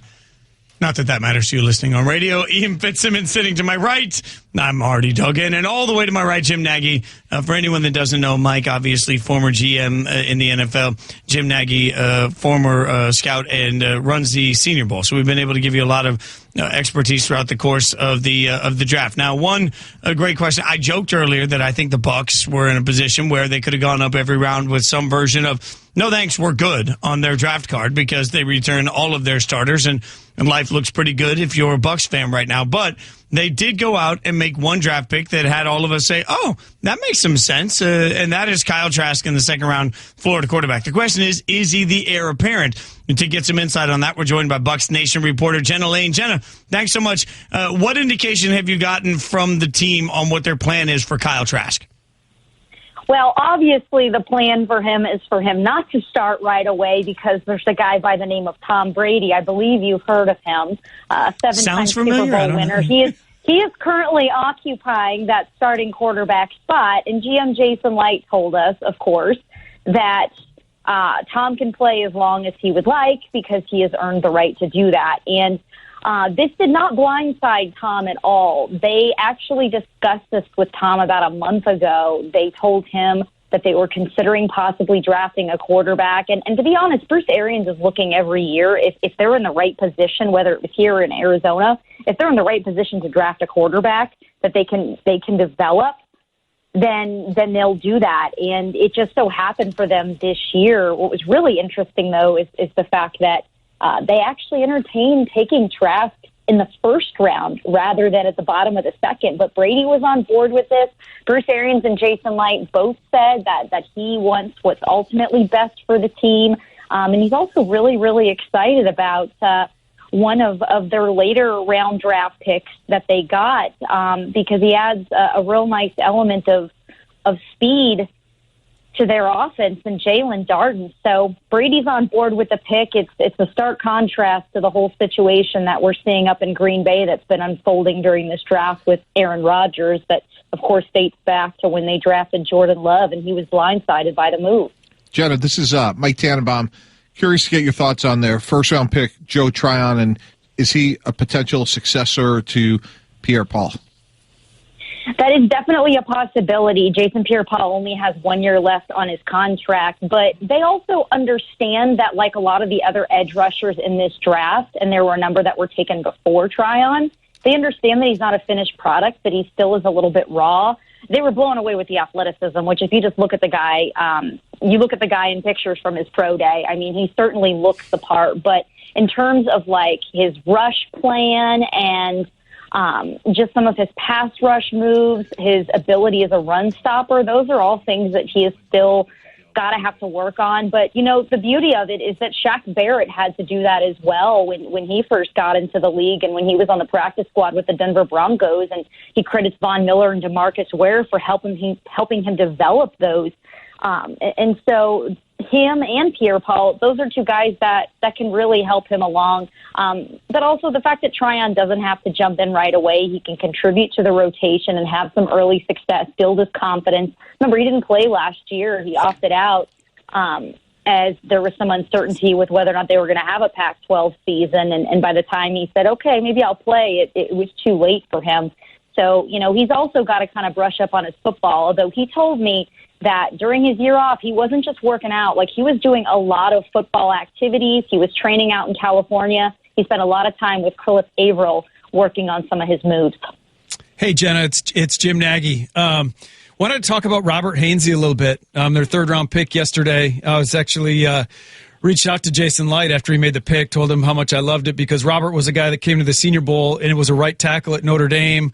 Some guys resist the position change when we ask him to play different positions, but Robert jumped in at both guard and center. Had never snapped a ball in a live setting before and looked like a natural. I truly think that's going to be his best position. Is there a plan for Robert, or do they just see him as kind of a right now immediate, like a utility knife that they can plug in there, or did Jason talk about that at his press conference at all?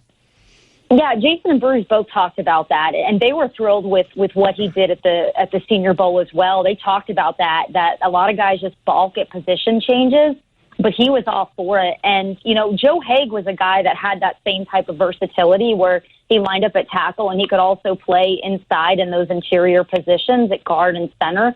And he was very valuable for them, but he ended up going to the Steelers in free agency, so he could immediately fill that spot, which you know how valuable that is on game day when you can dress a guy that can do all that. And they also do a lot of jumbo tackle stuff, too, so I think he'd be in consideration there. But they didn't want to necessarily, you know, pigeonhole him into a spot. Some people think that maybe his measurables don't translate to being a tackle at the next level, and that he has to play guard, he has to kick inside to play guard, but they weren't willing to do that. They want to get him out there, and they want to coach him up and see how he does. And I like the move, and I was hoping they would address some depth along the O-line and some capacity, just because you got a guy in Alex Kappa who was their starter last year up until the postseason when he suffered a fractured ankle in the wild card game, and they had to use Aaron Stinney, who was so inexperienced, starting at that right guard position. Hopefully this allows them to take a little bit more time with Alex Kappa and give a young guy some more reps. You guys can follow her on Twitter at Jenna Lane, ESPN. Jenna, as always, we appreciate your expertise. Thanks for joining us. Thanks so much for having me. I just have to tell you quickly, my favorite name I've seen in a long time, Cameron Cheeseman. Cheeseman, I'm probably Cheeseman, but Cheeseman just feels better in this situation, just taken by the Washington football team. I just wanted to say it's a long snapper. Long snapper. He was in, but we just called him Cheese all week. That's fair. Do you think he'll be traded to Green Bay? Wow. I just wonder if Velveeta going cheese just melted all over the studio. If he ever has meat, then is it like a charcuterie plate, like the meat and cheese man? Oh, I got jokes for these. Oh, these are terrible. We'll let Field Yates, Mike Golick Jr., and Trevor Scales save us on the digital side. If you're watching on the live stream, they'll take over. In the meantime, Jenna mentioned him. She opened Pandora's box. Aaron Rodgers is at the Derby. There's a new update on the drama in Green Bay. We'll make sure you know it next. You're listening to the 2021 NFL Draft on ESPN Radio, presented by Sherwin-Williams. Believe me, the pink elephant in the room that we've managed to avoid all day is Aaron Rodgers and the Packers, but a new report reminds us they're still not going together like peanut butter and jelly, and the well of love between the team and their star quarterback has run as dry as a desert oasis. We will get to all of that in a minute. Long story, but one of the guys just taken was, as you heard, Jacoby Stevens, safety, LSU. I'm going to keep it together. We talked to LSU coach Ed Orgeron earlier. We asked him what the team that gets Jacoby Stevens, the Eagles, would be getting. This is what he said. Again, a great young man that's going to work hard every day. Pound for pound, he's probably the strongest guy that we've had here in a long time. Very explosive, as you saw in all his numbers. Strong, very strong at the point of attack. I thought Jacoby's best year was 2 years ago when we had him blitzing. When we was in a 3-4 defense, he was playing like maybe what you call a hybrid outside linebacker in a nickel package. And one of the best pass rushers we've had here. So I think the closer he gets to the ball, the better off he's going to be. Physicality will not be a problem with him, I promise you. That's coming from the man who knows him better than anybody. And Facts. The Eagles, I think they've got a special teams guy and a guy who has a shot to be attacking the box type safety. Yeah, closer you get him to the line of scrimmage. I mean, you're not going to want him playing deep post safety. No. But he's good up there. He's a good blitzer. He can be physical with tight ends. And again, the special teams, we keep harping on that day 3, but that's what it is. You're drafting good special teams players. Now let's go ahead and peel back the curtain. Mike Tannenbaum's daughter just FaceTime Pops during the break, and she had a challenge for our man Jason Fitz. And that challenge was, Mike? If Jason could use the following words: peanut butter, oasis. And I threw in pink elephant just for giggles, and I got it all in. The pink elephant in the room we managed to avoid all day is Aaron Rodgers and the Packers. But a new report reminds us they're still not going together like peanut butter and jelly, and the well of love between the team and their star quarterback has run as dry as a desert oasis. Challenge accepted, boys. Genius. I have to revisit. Maybe drummers are more important than quarterbacks. I can see. No, it's better to be lucky. Creative writing, it's a skill for me. I had a silly point to make about the Eagles and Jacoby Stevens, but it seems almost smooth at this point. But I was going to say, that's still a big area of concern. We're talking about all the changes they've made on offense. We've talked a lot about, obviously, Carson Wentz leaving, Jalen Hurts. Now they're going to have Devontae Smith. But the secondary of Philadelphia is still a concern. I agree with Jim. Jacoby Stevens is more of a backup special teams player, but that's still, to me, an area they're going to need to address. I want to make a quick point also to something Jim said earlier about small school prospects. Like, as we acknowledged, they're still playing some playoffs right now, right? And what we see right now on the board reflects that. Look at the last several picks. Oregon, South Carolina, Tennessee, Michigan, LSU, UCF in there, but also Alabama and North Carolina. You're talking about big school prospects going in the 6th round, which is a little different than what we're used to seeing, Jim. So it speaks to what you said, that this is a much different year because of the COVID scheduling and because of the way everything's laid out. Yeah, very, very few small school players came out this year. I think we had 11 in the Senior Bowl. There's a couple more. There's a pick that's just been announced. Michael Strahan, a big wideout from Charleston University, a D2 school in West Virginia. But very few of those guys. I mean, we're going to see. That's why next year's class is going to be so bloated. It's going to be bloated with a bunch of really good small school players. And FCS playoffs going on right now. Right. And will some of them transfer and try to, if they're going to play for one more season, will they try to transfer up to the FBS level? I would love to tell you about Jimmy Morrissey, the center from Pittsburgh that the Raiders just drafted. Give me quick, what you got? You're gonna love this guy. So he wins the Walk-On of the Year award. I'm forgetting it. He was named after the Arkansas guy. So we brought 130. Burlsworth. There you go. So we invited 136 guys to the Senior Bowl this year. Over-invited because of COVID. If we lost some guys during the week, we'd have enough hands on deck. We got to Friday. We needed offensive linemen bad. I knew that Jimmy Morrissey was in Pensacola training. Called him up at noon on Friday. He drives his butt over to Mobile about an hour. He meets with the Carolina Panthers O-line coaches all night. He plays both guards and center in the game. And just got drafted. So I'm happy for that. That's a pretty good story. He's a stud. He is an absolute stud of a guy, and I couldn't be happier. He's going to your Raiders. Yeah, and they need swing offensive linemen. Yeah, or a starting center. Yeah, well, absolutely. Andre James completely unproven there. So, he will have, again, what I love here are fits where you can look at it and say, I see a way that this person can make the team. And there's definitely that path there. Now, Aaron Rodgers is back in the news today. And according to Pro Football Talk, for anyone that hasn't seen, at this point, Aaron Rodgers, another declaration has come. And Pro Football Talk is reporting that Aaron Rodgers wants Packers GM Brian Gutekunst fired. And so for all the conversation about would drafting a weapon have solved it, if they took a wide receiver in the first round, was everybody going to sing Kumbaya and decide who gets to be Big Spoon, Little Spoon? Well, now we get some sort of an answer that apparently what he wants is the GM com, which, Mike, if it's all about the communication or lack thereof and feeling disrespected, I guess I understand why he'd be going after this one person, but that's a dangerous precedent for the Packers to set. Yeah, just sticking up for our profession here for a second, Aaron Rodgers should be worrying about, hey, let's go win a title. Now, absolutely, could they have handled things better?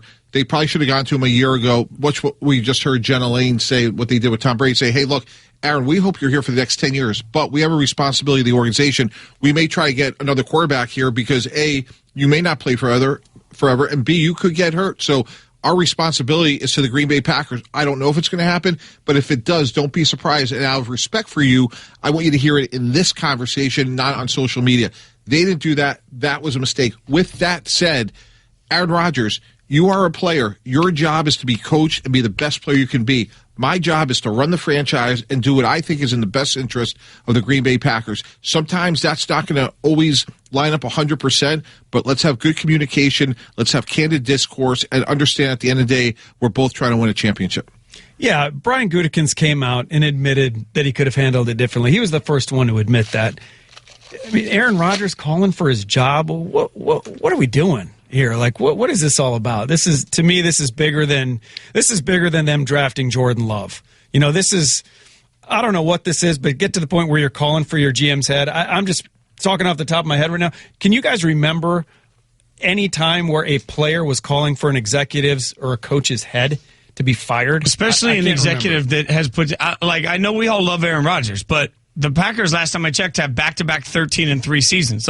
I know we all say he deserves more weapons and that he's the reason they're 13-3. Whatever. All I'm saying is the guy that's in charge of building this franchise has built it in a way that they're 13-3 back-to-back. And I think sometimes in the media we all say, they didn't get somebody in the first round. Well, that could be true, and you could still get a lot of really good players like Randall Cobb, Jacoby Nelson, Devontae Adams in the second round, spend money. To their credit, they re-signed Bakhtiari, not easy to do. They kept Aaron Jones, not easy to do. So I'm not saying they've been perfect by any stretch, and if you're upset with them, if you're Aaron Rodgers, just sit down, close the door and see if you can work it out.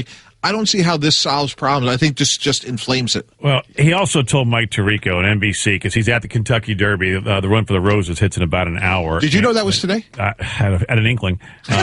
Maybe financially, which makes you also emotionally invested in something that's about to happen in an hour. But are you going to need a hug? We're going to get through this, okay? Yeah, we'll be good, man. Are you buying dinner? If I hit it. That's what I'm talking about. Where are we going? He's going to Fleming's, eat dessert. All the desserts. All of the desserts. So go to the steakhouse, eat dessert. But hey, bottom line is, he told Tirico that he was upset that that news got out on draft day. Didn't want to go on camera, but told Tirico, Aaron Rodgers told Tirico at Churchill Downs, he was upset that news got out on draft day. I believe that as much as that I have the potential to be a first-round draft pick. I mean, are you kidding? Yeah, you're upset that got out? That news pops 1 year after the Packers draft Jordan Love, and you're trying to sell us that you are upset that news popped on draft day. That dude was kicking his boots up with a glass of vino and a fine steak and laughing at the chaos that he caused on Thursday. There is zero doubt in my mind. If there is a definition of narcissist, it's a picture of Aaron Rodgers in the dictionary. I mean, it's and you're calling for your GM's head, man. I don't know if he's got a wife and kids. I'm assuming he does. I mean, yeah, he does. So you're calling for a man who's got a wife and children for him to be fired, and he's a GM of a team that's gone 26-6. Now, in large part, it is due to the man wearing 12. Let's all just go ahead and get that out there. I mean, if you don't have him, I mean, you're maybe a 500 football team, but you do have him.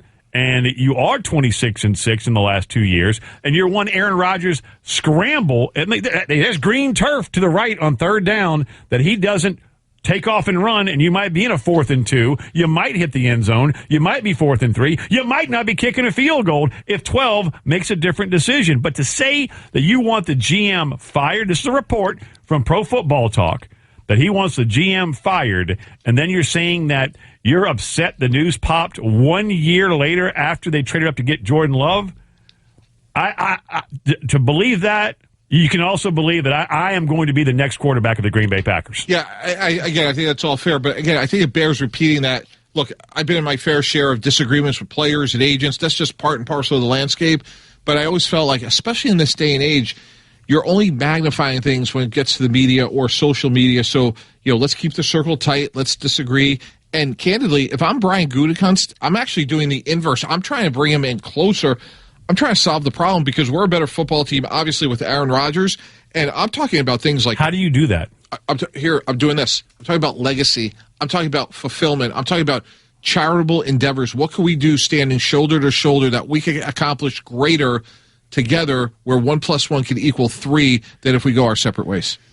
It's an interesting conversation, and it's not going to go anywhere. It feels a little bit, though, like, he was blindsided last year in the draft, so now he's just trying to blindside the Packers this year in the draft. We'll let the digital guys keep breaking it down on the live stream side. You got Trevor Scales, Mike Golick Jr., Field Yates right there. We'll throw to them. And in the meantime, coming up, one of the worst teams in the NFL is having one of the best drafts. We'll talk to somebody close to it next. This is the 2021 NFL Draft on ESPN Radio, presented by Sherwin-Williams here, and we're really thankful that you guys have given us so much time listening. And I know that this is like the day for degenerates, and that's why we love it. Now, I'm not wrong, right? You're sitting next to one. The number of times I have sat... Hey, wait a second. Why would you call me a degenerate? I mean, you're used to guys like me yelling. Like, I'm sure that many fans have called you a bad name on this particular day when you're a GM. That's what happens. Like, you sit there and, like, all of a sudden your team's going down in flames because they didn't get the right guy in the 7th round. Like, perspective is completely lost during the NFL draft by all fans. I speak for my people. You would just say perspective is just lost. You could put a period right there.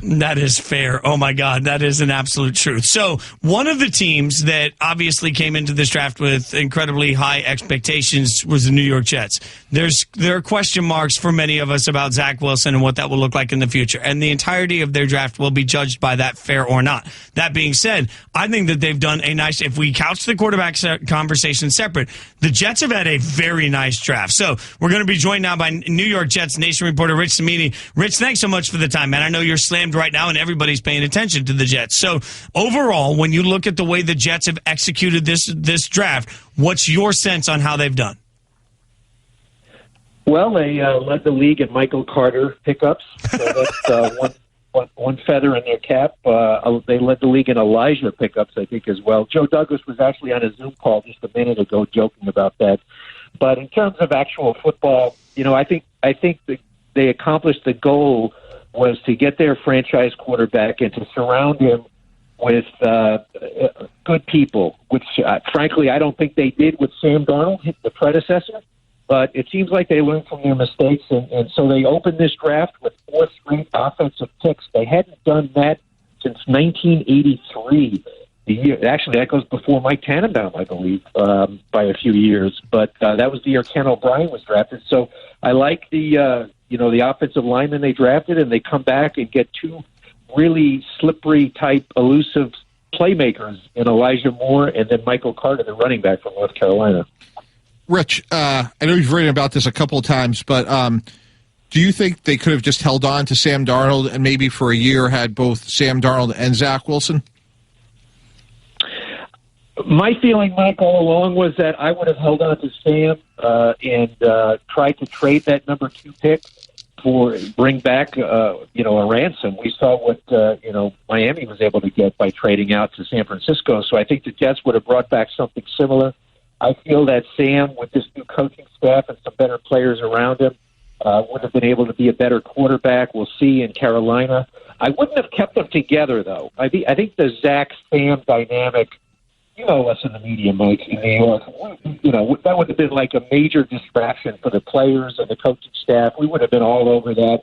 It would have been a massive quarterback controversy from the first day of training camp. So I think they made the right call by going in one direction. I don't agree with the direction they went in, but at least they were decisive about it and went with the one guy.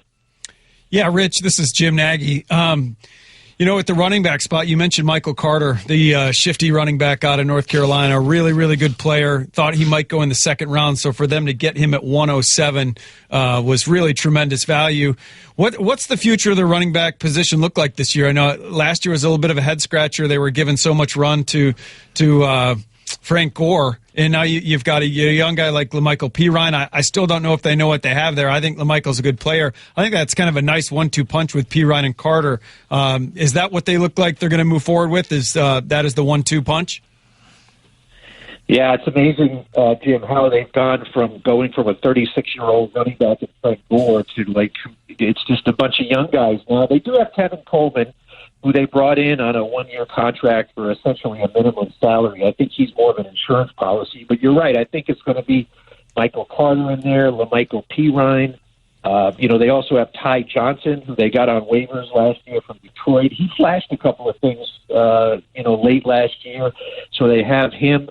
So I think it's going to be a committee approach. I don't see one, like an RB1 clear cut right now. I think it's going to be a committee approach.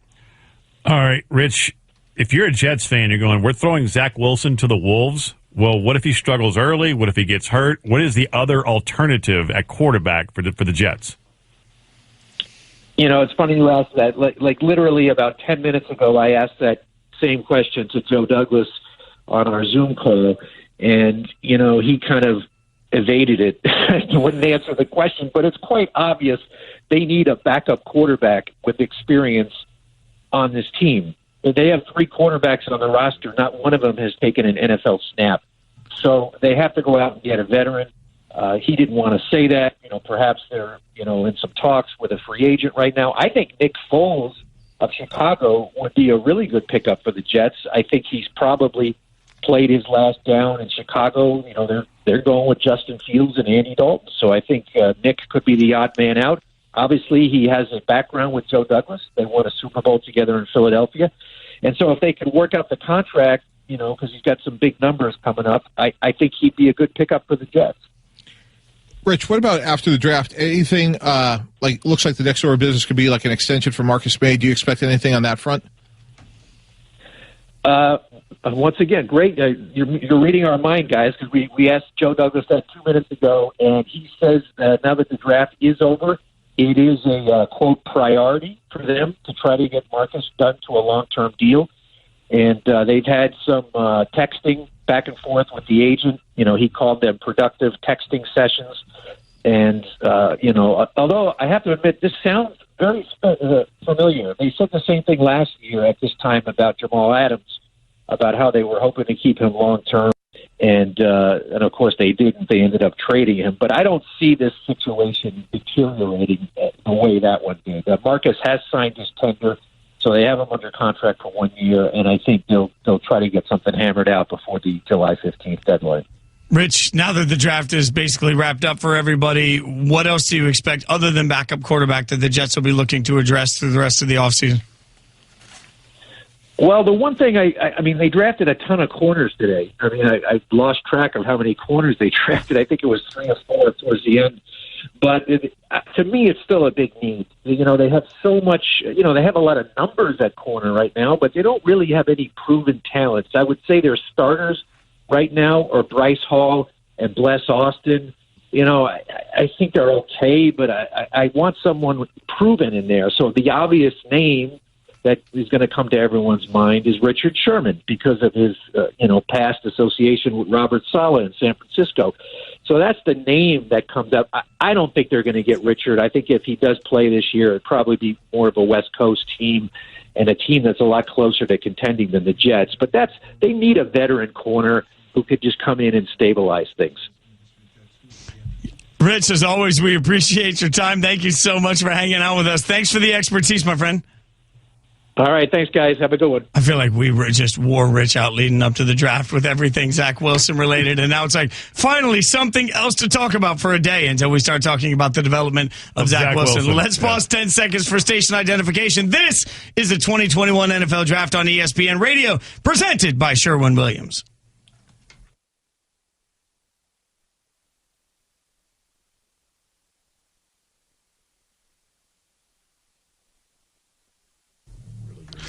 All right, Jim Nagy is celebrating. There's a couple of picks that have gone out off the board that we've got some news on. We'll tell you about it all coming up. But by the way, huge Patriots fan.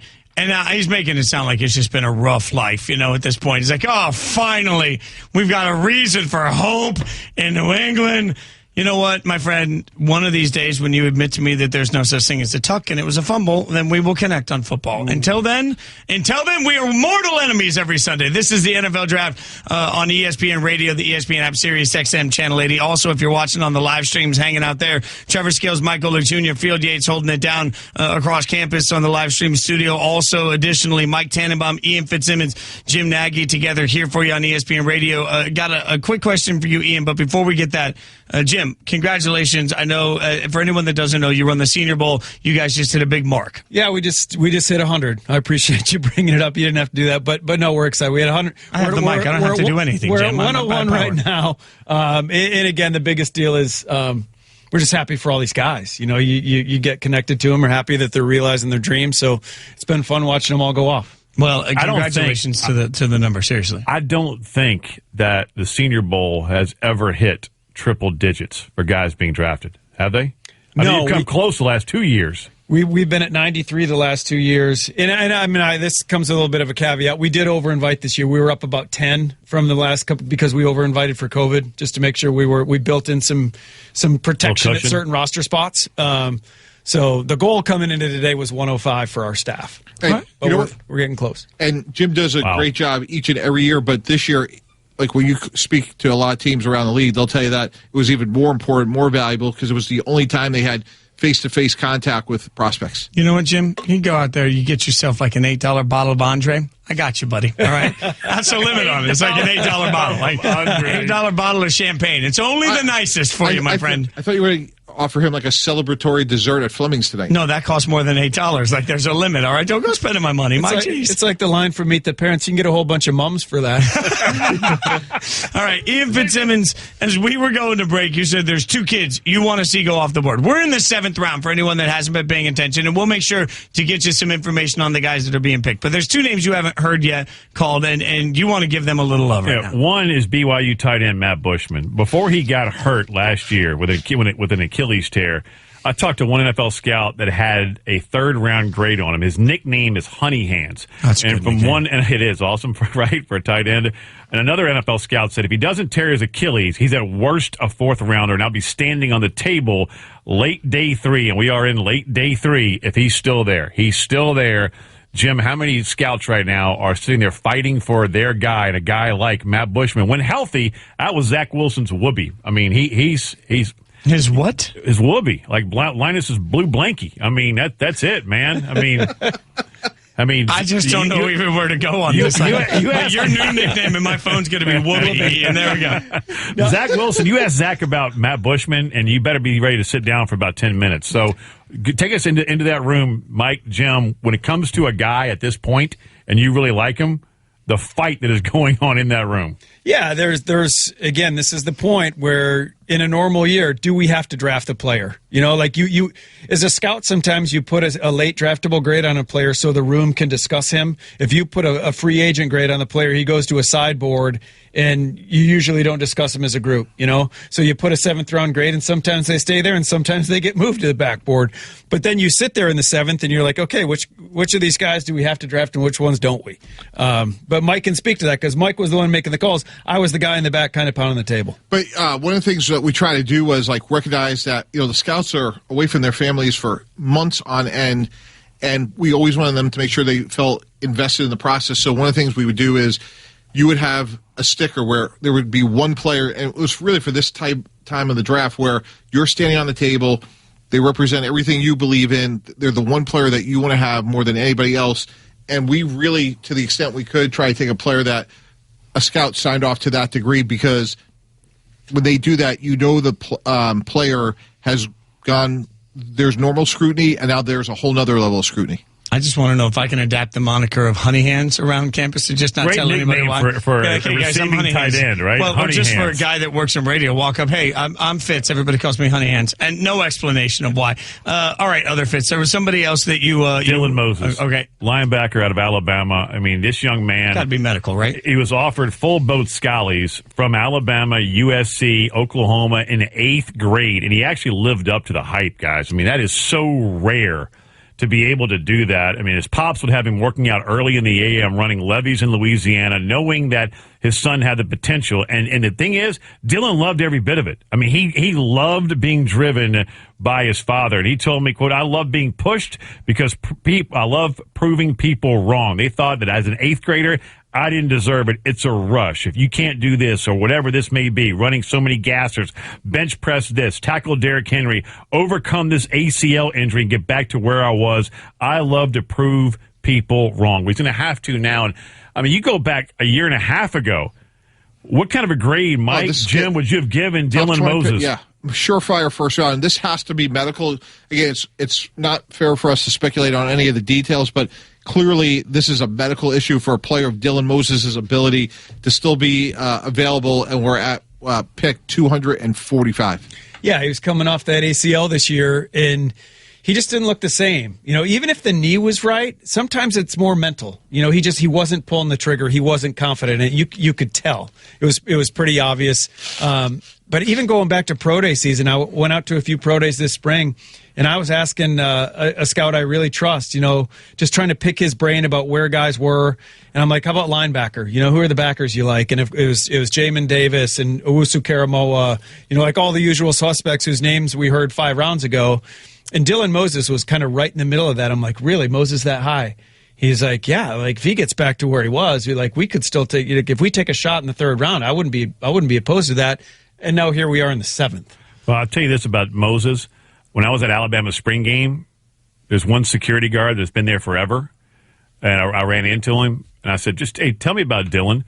And he said, he's like C.J. Mosley, exact same thing. He would come in for workouts, and he'd put his headphones on, grind like you wouldn't believe, not talk to a soul. And that's exactly what C.J. Mosley did. And C.J. passed down the number 32 to Dylan Moses. Dylan Moses passed that number down, to Rashaan Evans. Rashaan Evans passed it down to Dylan Moses. Dylan Moses now passed that number down to a freshman in Deontay Lawson, which we can talk about in a whole other time because he's going to be wearing it for 3 years. But, I mean, Dylan really looked up to guys like Rashaan Evans, and then even before that, C.J. Mosley. And this security guard was like, he just came in, grinded, didn't waste a single second. He wanted to get in, work hard, and then, you know, just move on. I mean, and get back to the daily grind of life. But he worked his tail off. That's a guy that I'm really pulling for because he's overcome so much already. Now he has to overcome that ACL. With 13 picks left in the draft, a lot of teams are done. So, Mike, when you're done, are you actually done? Like, is there any thought of moving, for teams that are done, of moving back in somehow to swipe into the 7th round for somebody? Yeah, actually, we were in a situation a couple of years ago with Lyle Collins. So Lyle Collins was accused of something, a very potentially bad criminal situation. Teams were scared to draft him. We knew it was going to be an unbelievable frenzy in terms of trying to sign him as a free agent. And we thought about, hey, do we give up a 6th next year to get another 7th to maybe draft him here at the end? And that's what teams are doing right now. They're assessing, hey, do we have a realistic shot at this free agent? Who would the competition be? And again, that would sometimes break a tie. And Jason, to your point specifically, which is if you think there's a real pathway to a player at this part of the draft making the team, then you say, all right, maybe that's worth a 6 next year. But if it's just to fill out the back end of your roster, you're much better off holding on to your picks and then just using your allocation in free agency. If you're a player, though, would you prefer essentially to put yourself in a situation where you don't get drafted so you can choose where you go? Yeah, so Jason, you're bringing up a fascinating point, which is, on paper, and certainly everything we've talked about the last 3 days is there's such an honor and a prestige to be an NFL draft choice. If I was representing a player right now, you are absolutely much better off not being drafted, because now you could pick where to go. And what you try to say to the players is you want to go to the best spot you have to make the team or the practice squad. It's not really about the bonus. It's really about what's the pathway for you to actually make the team. It just always feels so foreign because the concept is you work your whole life to get drafted. So to realize that you're at that spot now where it's actually better to not get, I guess the whole life you're really working to play in the NFL. That's the bigger goal on it. All right, we'll let Field Yates, Trevor Scales, Mike Golic Jr. keep breaking it down. And in the meantime, we'll get back to next, telling you everything that you missed as we continue to plow through the NFL draft. Only a few picks remain. We'll get you caught up on every single one of them. This is the 2021 NFL Draft on ESPN Radio, presented by Sherwin-Williams. 6.5 hours we've been on. We're still rolling. We are ready to go. As was just alluded to, 3 straight Penn State guys off the board. And look, Shaka Toney was one that caused a little bit of reaction here, Jim. You saw Shaka Toney go to Washington, and your first thought was, I can't believe he's still here. I mean, we're talking about a really productive player, gets to the quarterback, can play Sam linebacker, can cover better than you think, and then he tested well. Some guys are just good football players, and they don't test well, but this guy kind of had everything. I mean, the test numbers were really good. The production on tape's good. So to be there in the 7th round, again, at a premium position, everyone's looking for guys that can affect the quarterback. Surprised he's here in the 7th. Yeah, and I think this is a guy, again, like Jim said, a little bit of a tweener, like where do you play him? But one thing for him that I would be encouraged by is, look, make the team as a special teams player. You can't keep all those players in the front 7, between Kerrigan and Sweat and Chase Young. Someone's going to graduate. They're going to need a lower cost backup who could play teams. So if I was talking to Shaka Toney right now is be good in the kick game, and then hopefully that's your path to being here. When you add in Go ahead, what? Jamin, no, I just wish people could see the looks you give me sometimes. When you add in someone like Jamin Davis in the first round, you have so much resources allocated to your front 7, you just can't pay them all. So at some point, Payne, Allen, Sweat, Kerrigan, someone's going to graduate, and Shaka Toney hopefully can develop behind them, if that's okay with you, Ian. Look, if there's anything we learned about Ian earlier, he was beaten with a stick, like for not cleaning the stables. He comes in hot. No, mucking the stables. Mucking, my bad. Mucking and wobbles. Riding crops, lead shanks, halters, you name it, man. Whatever Mama Fitz could find to beat up 4 boys to make sure chores got done. Look, you beat me up on Thursday, Friday. I guess I got to today. I don't know. Payback is what. Yeah, exactly. I mean, the backstory there is, for the last 3 years, I give this heartfelt story about a player. My favorite is K9, Kenneth Murray, last year with the Chargers, where, he's got, his family has, 3 adopted kids that, and they have massive disabilities. They can't speak, this and that, but they communicate with their eyes, and Kenneth Murray carries them onto the field with him when he was at Oklahoma and now with the Chargers. And my man MT goes, great story. Awful selection, and here's why. He can't make. Had 2 of those on Thursday alone. It was awesome. Yeah. But when it comes to Shaka Toney, maybe I'm nuts, but I think he's better no way. I mean, he was certainly a lot more productive. Thank you. Zero sack fee. 0 sacks. You and I have the same number of sacks this year as Owe did, which is just an awful thing to say, given my athletic prowess. The biggest knock on Shaka Toney is he would disappear at times during games, and I had them against Ohio State back in 2019. I saw it firsthand, and I asked him about disappearing for stretches in that game, and he said, quote, That's me playing within the system and doing what the call demanded. Sometimes I thought I should improvise or freestyle, but I do what I'm coached to do. And if that makes me disappear for a play or a stretch, then so be it if it's for the betterment of the team. I thought it was a great answer. But are you buying it? It's a great answer. Are we buying it? Like, I'm asking good football minds. Is that real? Yeah, it certainly could be. And I think here's the point that's fascinating to me is Jayson Oweh goes 215 selections before Shaka Toney, who goes 246. So even if you say Oweh has better attributes, should project better, all the things you just said about Toney, which may or may not be true, it's almost inconceivable to think that they're 215 spots apart. Yeah, and here's the thing with Oweh, too. He had Shaka Toney on the opposite side, so it's not like you could slide all your protection to Oweh. You would think that Shaka coming off would at least flush some stuff to Jayson Oweh. And again, with the testing numbers and him running 4.4s, with that speed, he would get some cleanup production. He would get some motor production.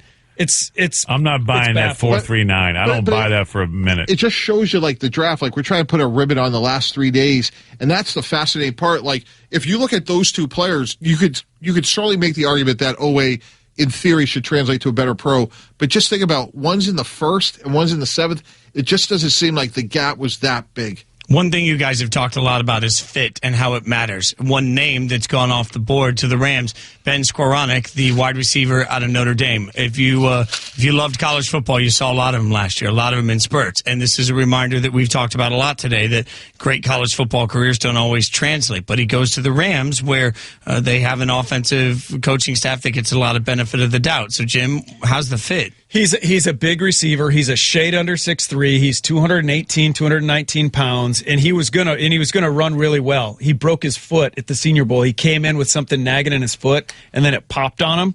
But he was a guy going back to last year, grad transfer from Northwestern. So I reached out to the Northwestern people. He was going to be a 38 to 40-inch vertical jump. You know, you see this big white guy that you don't think is going to be that athletic. He was going to really test well. And then you put on the tape this year, Pittsburgh, he had a monster game. Big, he's a good route runner for a big guy. He can play on the ball, and he's an unbelievable blocker. Like, you need a guy to go and not just dig out safeties, but crack backers and be a factor in the run game. So that's all going to translate to special teams. That's what all that blocking stuff in the run game. You didn't see Ben play on coverage units a bunch, but I'm sure the Rams saw that. Look what he does as a blocker. He's that tough. He's like Mike said, you're looking for guys that make the 53 and then who gets on the bus on Sundays. Like, he could get on the bus on Sundays because of what he does on special teams. And the other part of this discussion that's interesting, we've talked about with the Rams, they have more money allocated to less players than anybody. That's what happens when you have Stafford, Aaron Donald, Jalen Ramsey, all great players.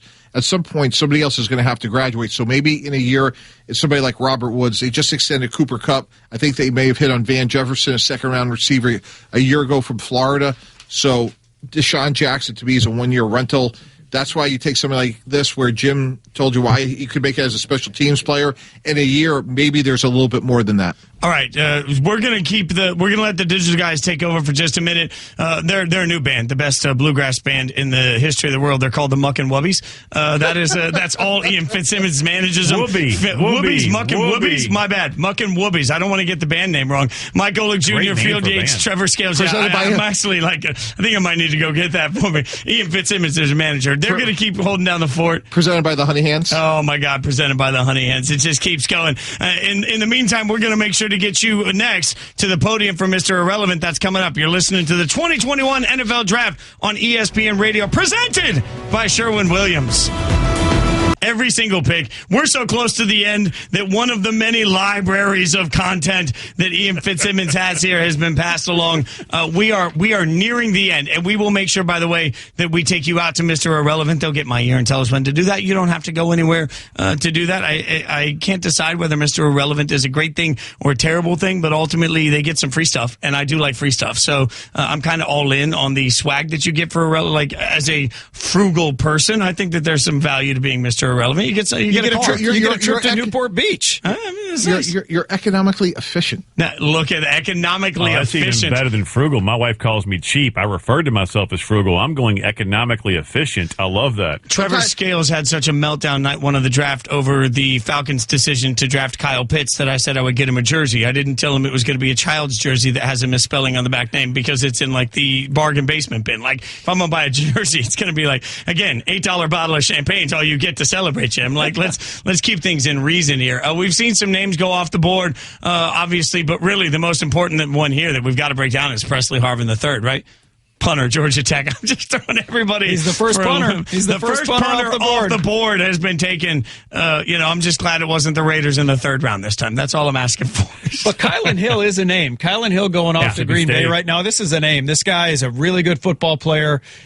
Created a lot of buzz this fall when he really inserted himself into the social justice and had the state flag of Mississippi changed, that he would not step on the field and represent the state of Mississippi without that change. And, then opted out after that. So kind of controversial. That's why he's still here in the 7th round, but a really talented football player. There's some big names still out there. I mean, you got a wide receiver out of Wake Forest and Chaz's brother, Sage Surratt, that is still out there. Dylan Moses is still out there. I mean, those are names that college football fans recognize. So, Mike, I'll put it to you. If you're a player right now, and I know for people just tuning in, Jason, you brought you posed this question earlier, and I'll circle back for a new audience. If you're a player right now, do you want to get drafted, or do you want to choose where you go as an undrafted free agent? Yeah, as counterintuitive as it sounds, you're better off not getting drafted. One of the names I put into that discussion too is Marvin Wilson, defensive tackle, Florida State, who was he really obviously fell somewhat dramatically this year, but as much of an honor and a privilege and prestige it is to be drafted, when you're not drafted, you actually can have a lot more options and go to the best team you have the chance to make the team. So that raises a really good question from your standpoint. Like, what's the sales pitch like? If you're calling somebody, like, when do you start calling? What's your pitch? If you think somebody's going to go undrafted and you want to be the one that signs them, how do you sell them? All about an opportunity. We're going to stand shoulder to shoulder. We're going to make you better every day as a player, as a person. We're going to support you. We want you to accomplish all your dreams with us. We're going to enhance your development, and we're going to do everything we can within reason for you to have an outstanding experience here, not only on the field but off the field. When do you start making those calls? Are you already making them, realistically? Yeah, really, by the beginning of the third day, you are strategizing. As Jim mentioned earlier, you have this whole other board, and you're just trying to strategize the best you can. Who should we draft? Who could be a free agent? And you're talking to agents. You're trying to collect as much information as you can. So I'll speak to this. Mike's never been in these shoes as a road dog on the road. Like, this is what the spring's about. The spring is about recruiting guys you think are going to slide through. So you are literally, you're going to their pro day early. You're taking them out to dinner the night before. You're taking them out lunch after. And that's what's really created that's another layer. Even when you're scouting players, you're actually also recruiting them during the spring. Yeah, during the spring. Like, yeah, you become a recruiter. And it's for that day because it's mass chaos after the draft. It is absolute chaos. Everyone's tried to come up with a great way to do it. There's no great way to do it. If you're a really good player, if you're Felipe Franks right now, sitting here undrafted, a guy with great tools and developmental upside and a team that I'm surprised hasn't been picked yet, he's going to get calls from 25 teams that want Felipe Franks to sign. So you have to be in with Felipe Franks. You have to be one of the 3 or 4 teams whose phone he's picking up. So it's really a battle. The groundwork has to be laid months and months and months ago, leading up to this day. If you're a scout, Mike's the closer. Mike's the one making the call. Mike determines that as the general manager. But as a scout, I have to bring all my free agents from my area to the room and have relationships with those guys so they know that we're serious about business and we think they can help our football team. But it's huge recruiting.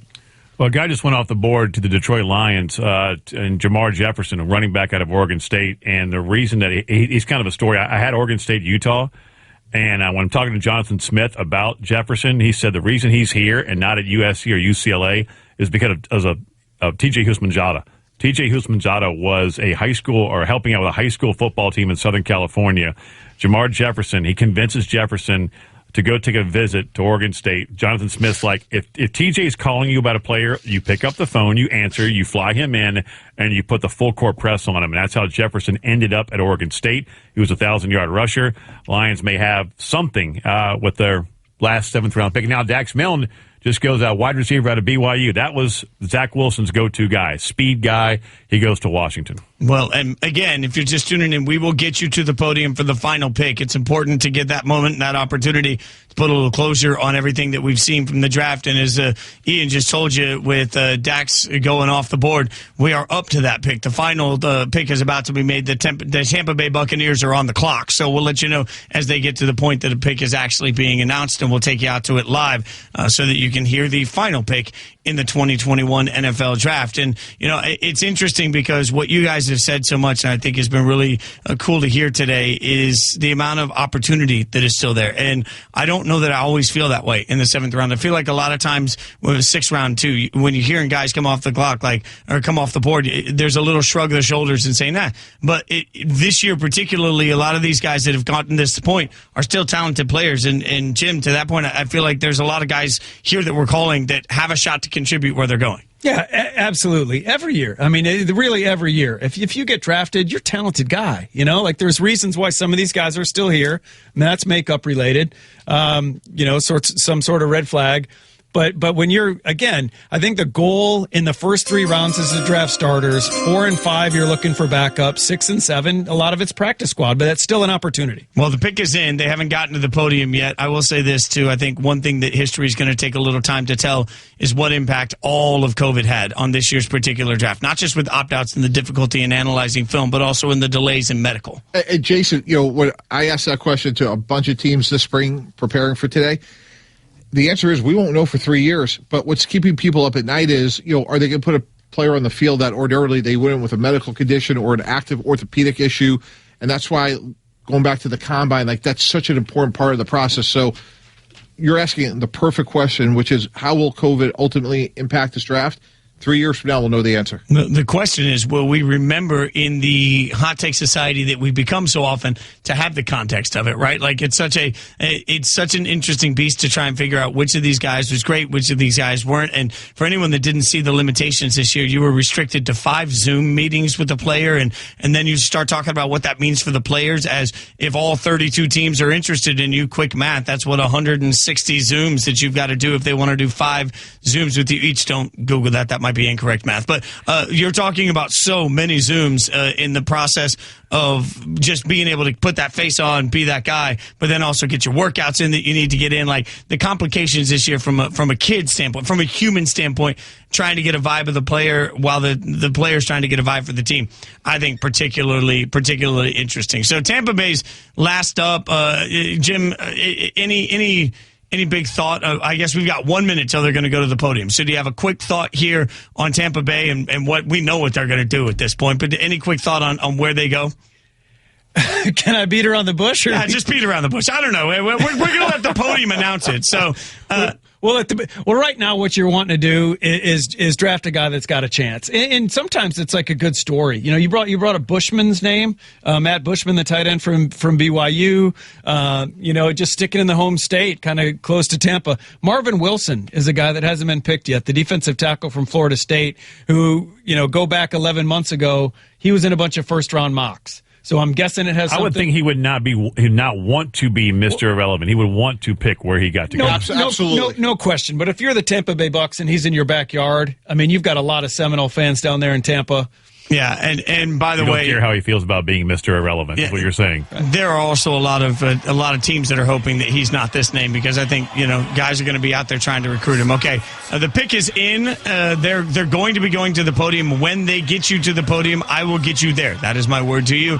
As the final pick of the 2021 NFL Draft has been submitted, and is somebody that obviously all eyes will be on this as we come to a conclusion for a Tampa Bay Buccaneers team that returns 22 starters, a history record. We'll take you to the podium right now for this pick. Thank you, Cleveland and the National Football League. You really do rock. We've been having fun here.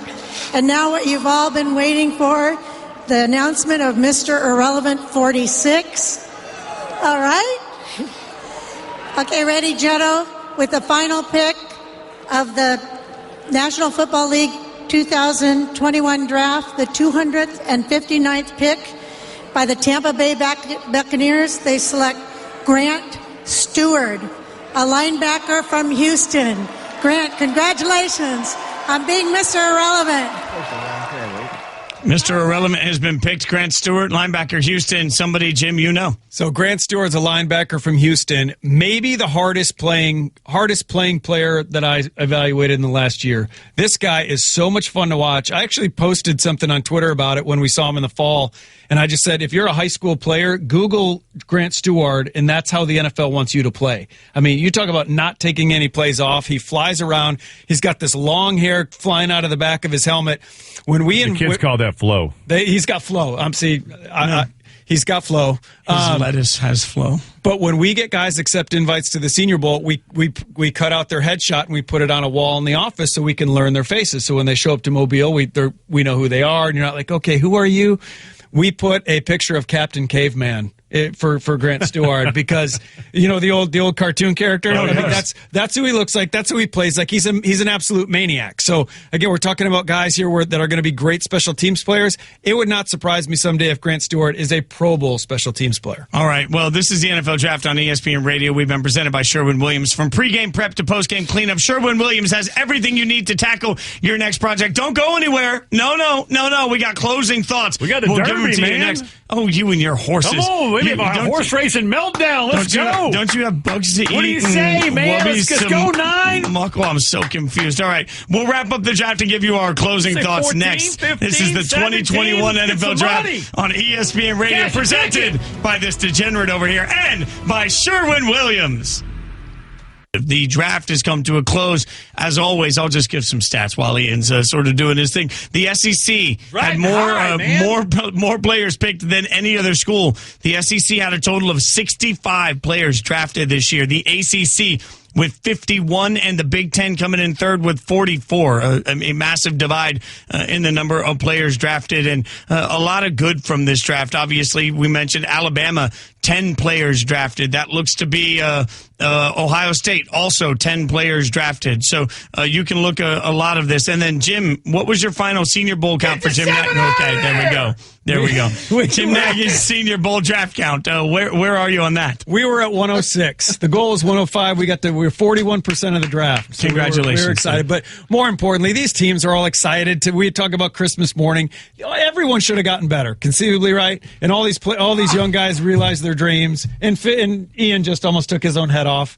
But what an exciting draft, guys. This has been fun. Yeah, I think that, if you look at this, one of the big stories, and you never know, one thing we're going to preach on this show, and I hope on more shows, is a little patience to see how all of this played out. But if you just look at the draft strategy, we saw a lot of teams that oftentimes are head scratchers go out and have really sound drafts that their fans understand. I know it's not about the fans, but always and everything. But if you think about the Browns, a team that, it's been frustrating for years to be a Browns fan. If you're the Giants, and for years you've looked at it and said, Dave Gettleman will never trade down. But then again, even if you're the Bears and you trade a king's ransom, but you get what you hope is the quarterback that you need, I think a lot of fan bases actually walk away from this draft saying, not only did I watch a draft I enjoyed, I understood the strategy of the team that I root for. And that it's not always that simple. So, Mike, I think that's one of my big takeaways. Yeah, and I think the biggest takeaway for me, guys, is one that I'm glad that we have Ian Fitzsimmons back. The 7 cost me a trifecta, but that's all right. We're good. I'm back. So, but just think about the transformation of the NFC North with 2 transactions. Justin Fields going to the Bears. Now, look, we don't know what he's going to be, but there's at least hope. He has more talent than Nick Foles and certainly Andy Dalton and everything going on with Aaron Rodgers. And to me, the fascinating discussion, guys, is now that the draft is done and all these things have happened, like between my opinion, the NFC North and the AFC South, Deshaun Watson, Davis Mills, like who's starting on opening day for the Green Bay Packers, the Houston Texans, the Chicago Bears? Like the story keeps going. Yeah, the quarterbacks, they're going to steer us the rest of the offseason. We're going to have intriguing quarterback storylines the rest of the offseason. And I just know, putting the former NFL cap back on, these teams are going to be so glad to get into a normal year and get back on campus next fall and scout these players and not go through what we went through this year. So hats off to all those guys that worked through a tough season. And I'm going to double down on that for a second, Jim, though, and say, every fan right now needs to just peel off of what you thought of your rookies last year, because there was no normal offseason. The number of fans I'm seeing right now on Twitter saying, well, last year was a bust. How do we know? There was nothing normal about last year. So the way I look at it is you got to look going into this year, like whatever you thought about last year's draft class could still be true. Let's see how what is hopefully a more normal offseason actually benefits classes. No, that's a great point, and especially like a couple in particular. Tua Tagovailoa, this time a year ago, he's coming off a major hip surgery, no offseason program, no preseason games. He wound up playing, more good than bad, but obviously there were some bumps in the road. They added Jalen Waddle. He'll have the benefit of an off-season program and just more experience. Justin Herbert, arrow looks up. Joe Burrow, arrow looks up. And if Jordan Love has to play, what does that look like? So I think the whole draft class from a year ago, we'll know a lot more about them after this year than we do right now. The biggest thing for me, again, is the power of the SEC. 65 players selected from the Southeastern Conference. That is more than the Pac-12 and Big 12 combined at 50. Yeah, those two conferences at 50. So SEC had 15 more than those two combined. It's unbelievable. And coming into this draft, Alabama alone since 2010 had 32 first-round picks. The University of Texas had 32 overall selections. Wow. Virginia Tech only had 31. Ole Miss had 28. That is the power and of Big Bad Bama and the Southeastern Conference. I mean, and that point is going to continue to resonate year in and year out right now for everybody that loves college football and talks about playoff expansion that we've all talked about ad nauseum. It doesn't change the fact that there are certain conferences right now that are just recruiting at a NFL higher teams level. know it. Yeah. That's what. And draft weekend really exposes that, right? Like we go through the fall and it's always Ohio State, Clemson, Alabama, and then pick somebody else, Oklahoma maybe. But then you get to draft day and you see why. The numbers bear it out. Yeah, it's really those three programs right now, Jim. Draw a line, and then you could go into the Notre Dames and a handful of other schools. But that's why most NFL teams put a really experienced and good scout in the SEC. I mean, it's just amazing how much their dominance, and as you said, it just shows up on a day like today. Well, and it's not even just the total number. Like, even look at the round-by-round number. Because BYU fans can turn around and say, hey, we had 5 players picked. 3 of those came in the 7th round. That's far different than the 6 players by Alabama that were taken in the 1st. Like, it's just they're living in a different spectrum right now at this point. One thing I know is that I say every year that this is a season of hope. I hope everybody takes that for what it is. Like, when you hit the draft, this is your opportunity to feel hopeful about your team. And it's easy to question your team's strategy. I will say again, I think right now is a time to be happy for these kids that are drafted. None of these kids are bums. Like, if you have anger about the way your team went, be angry about what they picked, not who they picked, because these young men worked their entire lives to get there. It's a constant preaching point for me. But the biggest thing is no matter what any of us say, tomorrow and Monday are going to be full of winners and losers. That's what everybody's going to tell you. And I'm just going to remind everybody that requires context. We don't know who the winners and losers of this draft will be for 3 years. So no matter what anybody has to say about your draft class, trust your GM, trust your coach, and have a little bit of hope. If you can't have hope now, what's the point of being a fan? Congratulations to all the players that got picked. Yeah, 1,000%. Absolutely. Look, and we've been on microphones all day. I want to take a second quickly and say thanks to Rob Kelly, our producer, Chris Colon producing on the digital side, Amanda Gifford, Mike Foss, the bosses that helped make this simulcast happen over the course of today. Obviously, Field Yates, Trevor Scales, Mike Golick Jr. been holding it down on the digital platform. Jim Nagy, Mike Tannenbaum, Ian Fitzsimmons. I'm Jason Fitz. We really appreciate you guys trusting ESPN to give you your draft coverage for every single pick. We're honored to get to do it. Thank you so much for listening to the NFL Draft on ESPN Radio.